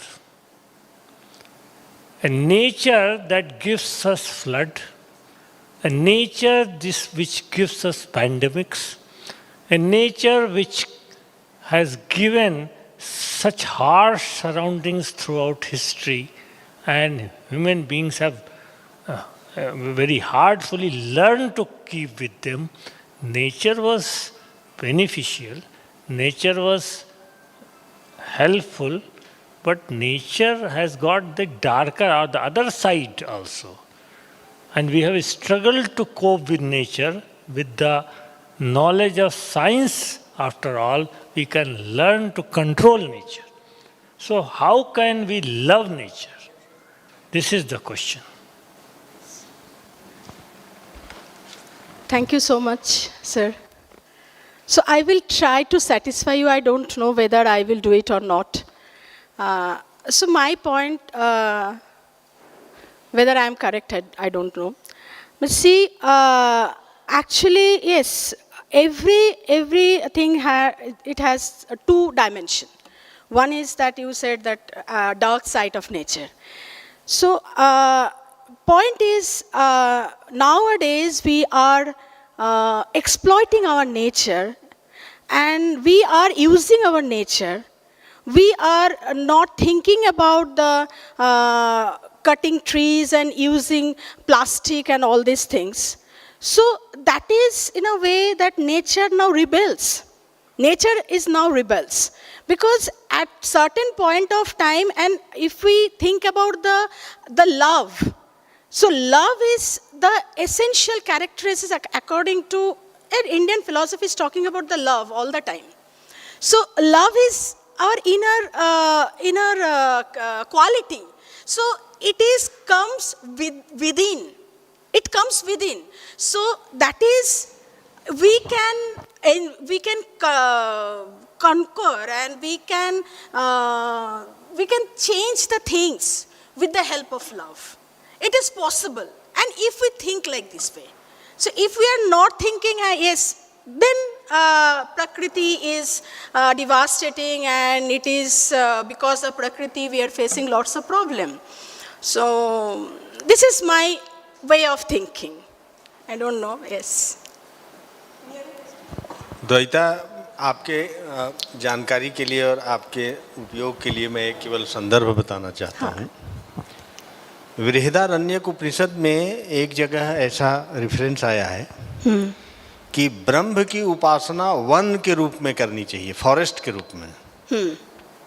और जब हम ब्रह्म की उपासना one के रूप में करते हैं तो सभी भूतों से मैत्री हो जाती है। ये साधारण धर्म है। साधारण, यस। तो ये संदर्भ को आप देखना, और कहीं इसको अपने पेपर में आप अगर लाती हैं तो बहुत एब्सोल्युटली, यस। क्योंकि बहुत ही यूनिक रेफरेंस है कि हमें ब्रह्म की उपासना वन के रूप में करना चाहिए, फॉरेस्ट के रूप में। Yes, thank you sir, definitely. Brihadaranyaka is full of insights. Every sentence you can run a course on that. So thank you for that. And any other question? If not, then we will move on to the third paper presenter. Thank you very much. We will have Dr. Snigdha Chauhan. The rules are the same. Over to you.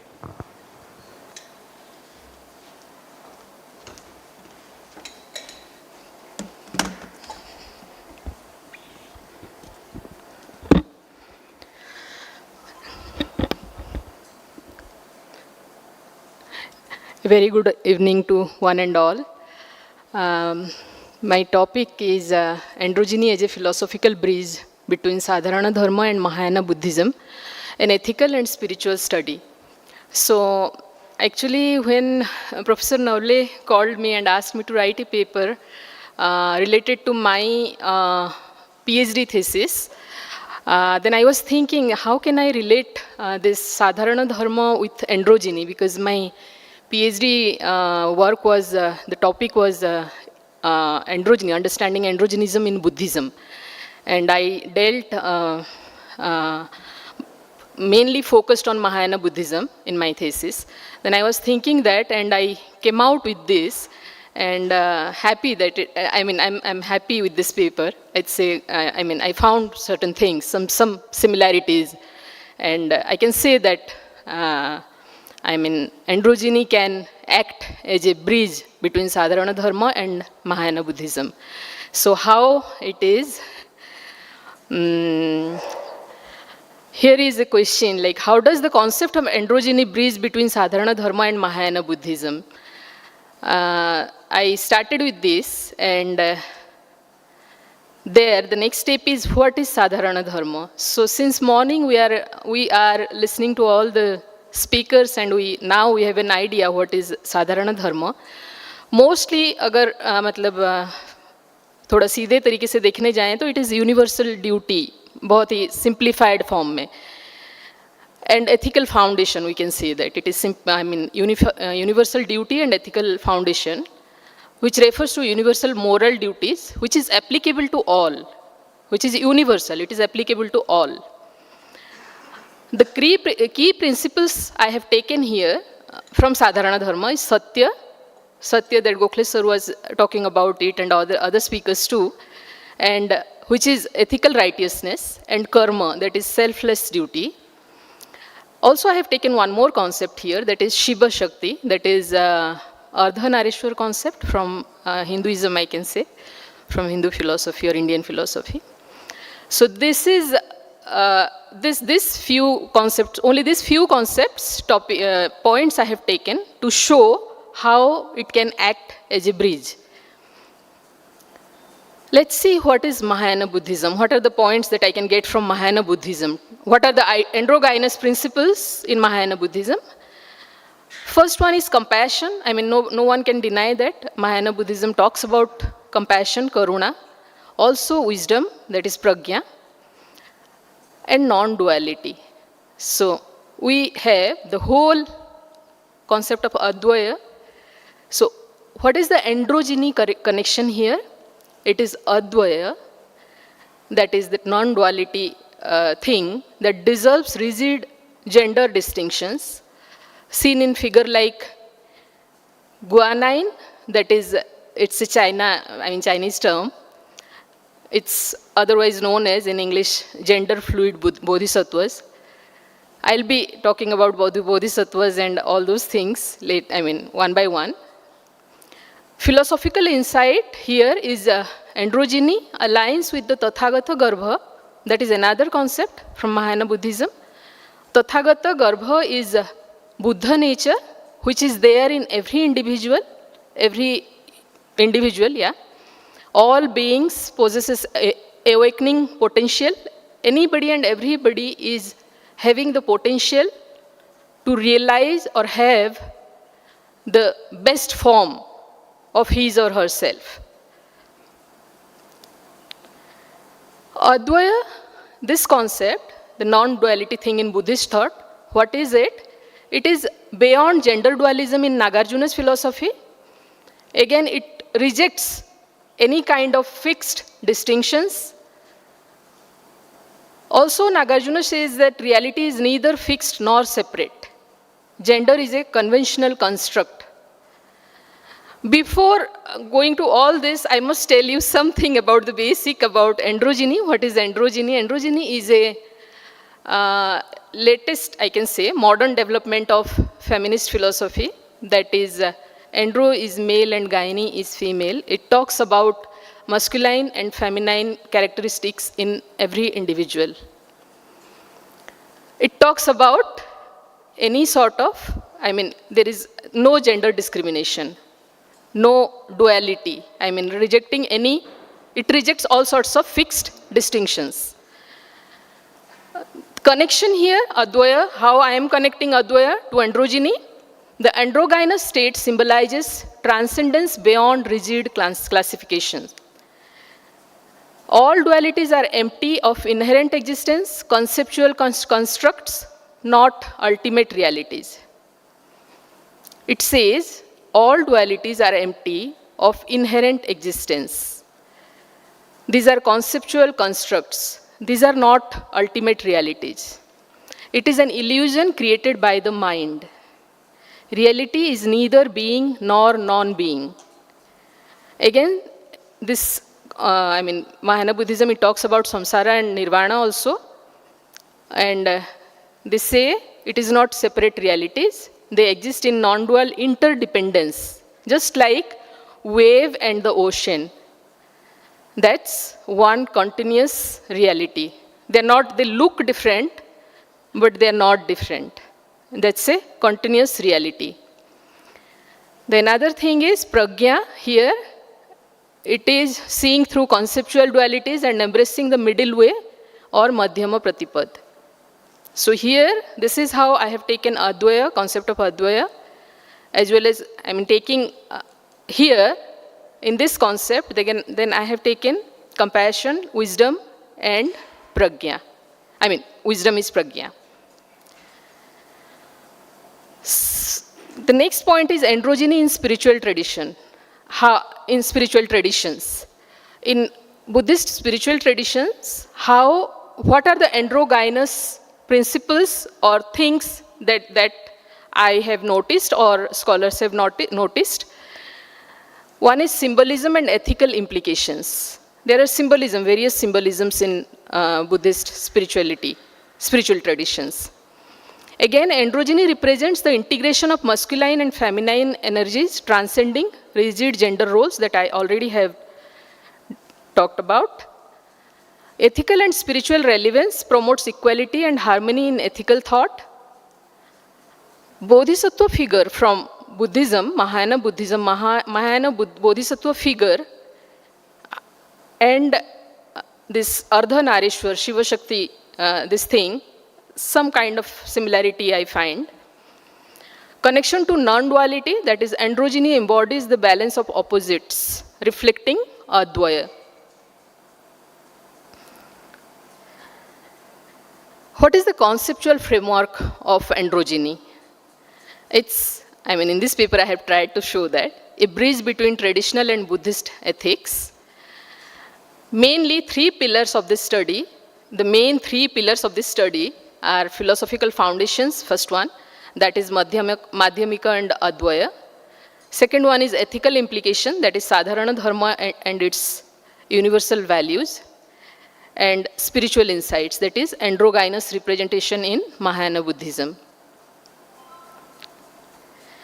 So here it is a picture of, Ardhanarishwar, there are, everybody must have seen it. So here we can see how one part is male and one part is female.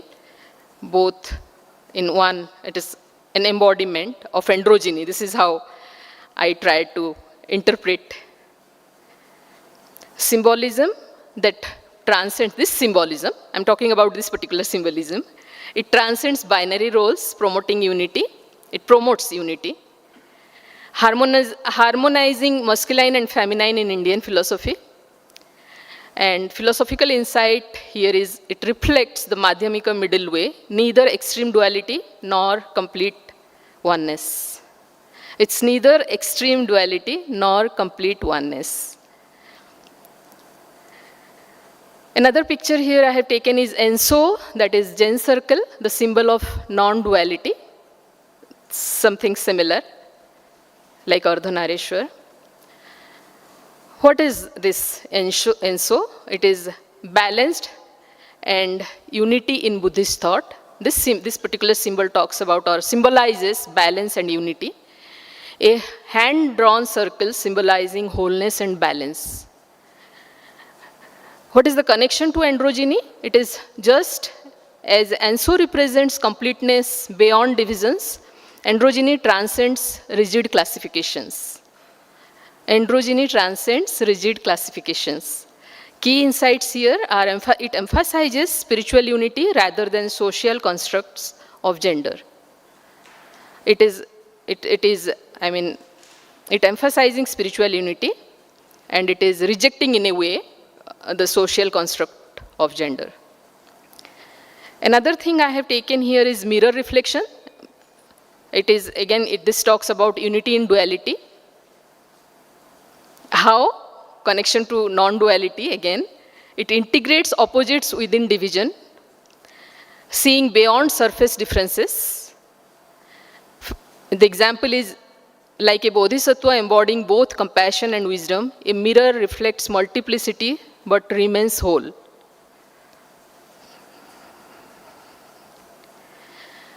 How this transcending gender in enlightenment, what is it exactly? It is bodhisattva ideal in Buddhism and the path to awakening. Again, enlightenment is a state of pure awareness and wisdom. In Vimalakirti Sutra, it describes a goddess demonstrating the illusion of gender distinctions. Also, Tathagata Garbha, that is Buddha nature, it exists in all beings regardless of gender identities. The realization of emptiness dissolves all dualities, including gender. Any gender can realize emptiness. How Yogachara, Yogachara and Advaya, what is the connection? It is mind, perception, and the illusion of duality. Yogachara is talking about mind and perception and the illusion of duality. Again, consciousness constructs reality, including gender distinctions, the concept of Vigyapti Matrata. Then subject and objects are illusions, so are fixed identities. What is the link to androgyny? It is If selfhood is fluid, so is gender perception. If selfhood is fluid, so is gender perception. And what can be the philosophical bridge? It is Madhyamika emptiness, and Yogacara mind only, that converge on transcending binaries.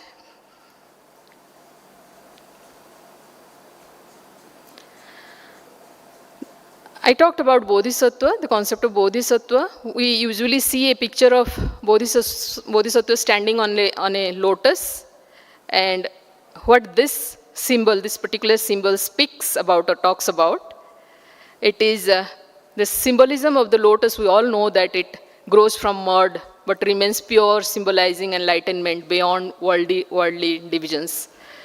We all are acquainted with this example. It symbolizes spiritual purity and transcendence. Floating above water represents, lotus, it floats above water. It represents detachment from conventional identities. Here, in this context, it includes gender. What is the relevance to androgyny? A bodhisattva's androgynous form reflects this transcendence.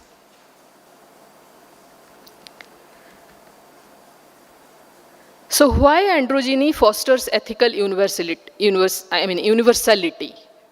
How or why androgyny, how can we say that androgyny fosters ethical universality? Because it moves beyond moral dichotomies. Moral implications of androgyny is, it moves beyond moral dualism, masculine strength versus masculine is strength. Most of the time in Buddhist philosophy, we find that masculinity is talked as strength. Strength is considered as masculinity and compassion is feminine. That is how. It allows holistic ethical virtues, that is wisdom, care, justice and empathy without bias. Masculine virtues are strength, rationality, autonomy, and feminine virtues are compassion, care and interdependence.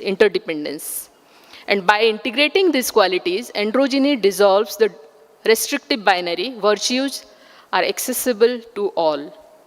Virtues are for everyone, anyone and everyone. And this is how I have ended my paper. It transcendence of gender duality in enlightenment. So this is how I have tried to develop my paper. I know it needs, I need to work on it more if I want to publish it or some, but this is how it is, and thank you so much.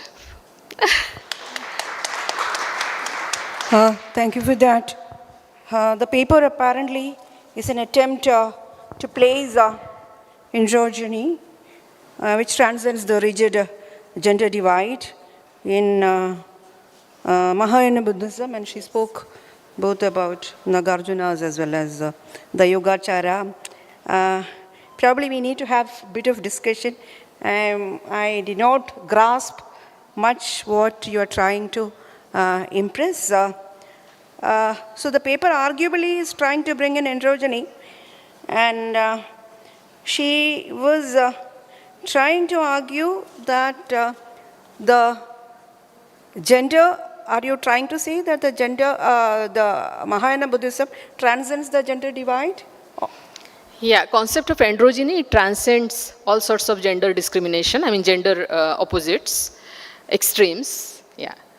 And I've taken androgyny as a tool or as a bridge between Sadharana Dharma and Mahayana Buddhism. No, but why the gender discussion is applicable at all in Mahayana Buddhism? What is the reason that you brought in this? Is there a predecessor in your research? Yes, yes. It has been discussed? Yes. My PhD thesis is on this. Please. Yeah. So inform us a little more. Yeah, here I am mostly, my focus is on androgyny, how it can act as a bridge between Sadharana Dharma and Mahayana Buddhism.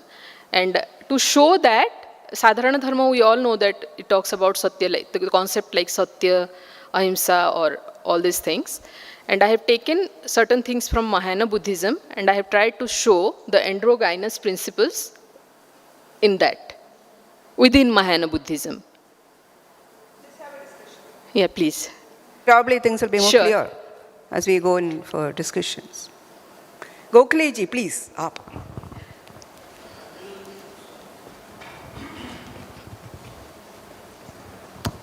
I will not go into these metaphysical aspects of, say, manliness and womanhood and unity of them and so on. Okay, But personally, I feel that this Sadharana Dharma idea is that all human beings can have equal obligations. Yes. Now, how can they have equal obligations at all if they are essentially different? And this kind of question can be asked. That is, if men and women are essentially different, then how can we talk of Sadharana Dharmas applicable to both men and women?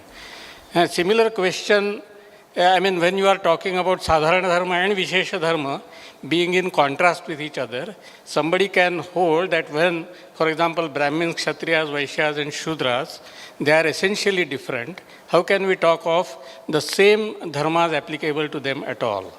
It will be just lip service to say that there are Sadharana Dharmas, Yes. when all of them are essentially different. So here, one will have to argue, as Buddhists, Mahayanists have argued, that manly and womanly elements are there in everyone. That's, yes, sir. That's what androgyny talks about. Yes. Yes. So naturally, you cannot say that, being a man, I have only such and such rights and duties, or being a woman, I have only such and such rights and duties. Yeah. Because both the elements are in you also. Similarly, I am suggesting that Yes. in the case of 4 Varnas also, one can say that all the elements are there in every person. Yeah. That is Brahminhood, something which is natural to Brahminhood, natural to Kshatriyahood, and so on and so forth. So there is nobody who is essentially Kshatriya and Kshatriya alone, Yes. essentially Brahmin and Brahmin alone, and so on and so forth. And therefore, Sadharana Dharmas are possible with reference to persons belonging to all castes and gender also. Yes. Maybe one can argue in this way. Yes. Thank you so much, sir.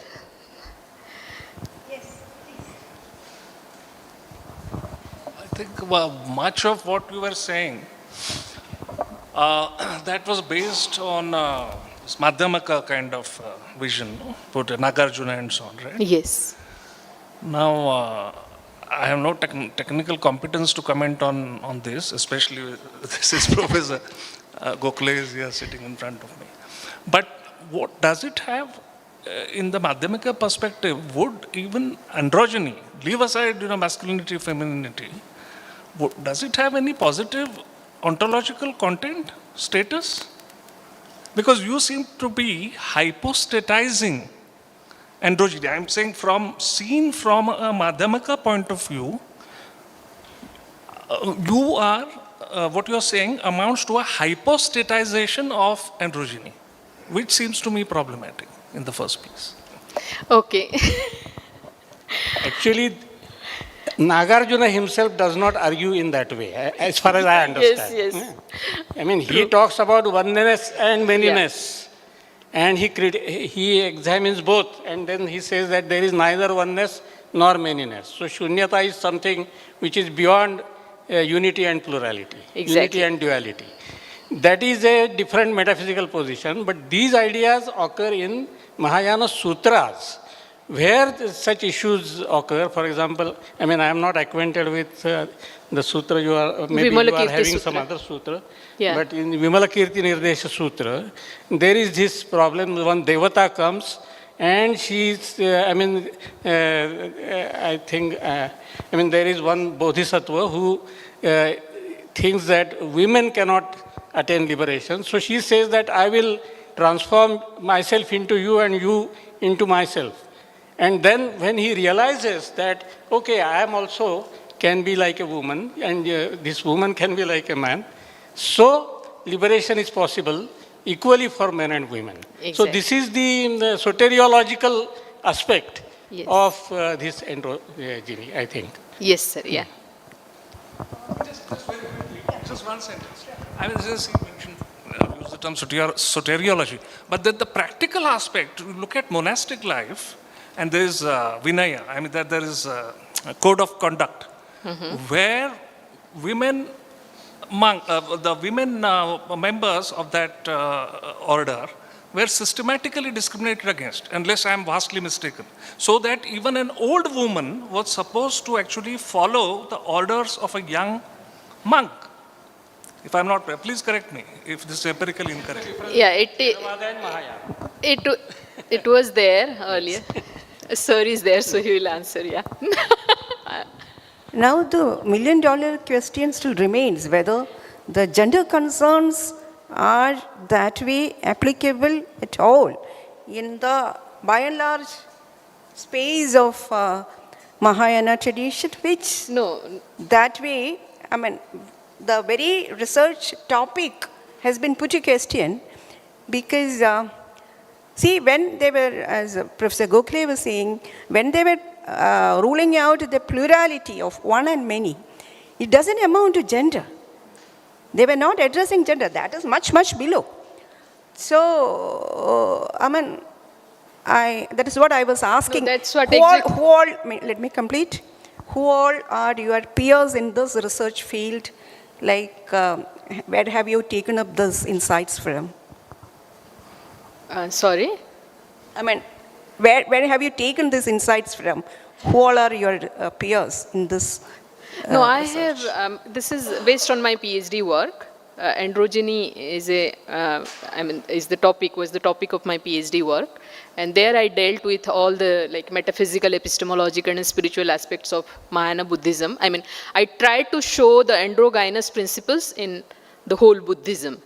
And that's how here my topic, main title of my topic is, I'm trying to take androgyny as a bridge between Sadharana Dharma and few concepts from Mahayana Buddhism. That's what, it focuses only on that. This paper focuses only on that. Thank you. So thank you for that. If there is no more questions, then thanks to all the paper presenters and thanks for keeping up the time as well. Thank you very much. Just briefly, I'll just give the vote of thanks. As we conclude this session, I extend my heartfelt gratitude to our esteemed chairperson, Professor Srikala Nair ma'am, for her guidance and scholarly wisdom. A special thanks to our distinguished speaker, Dr. Daita Roy, Dr. Snigdha Chauhan, Dr. Sunil Raut sir, for delivering such a compelling and thought-provoking lecture. Finally, I thank all of you, our wonderful audience. With this, we conclude this session. Thank you.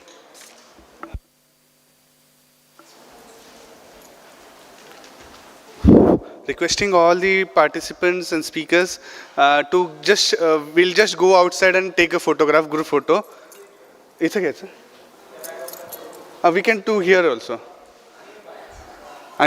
First, we'll take a photograph over here, and maybe the beautiful scenery of the university building with the background, we'll take another picture.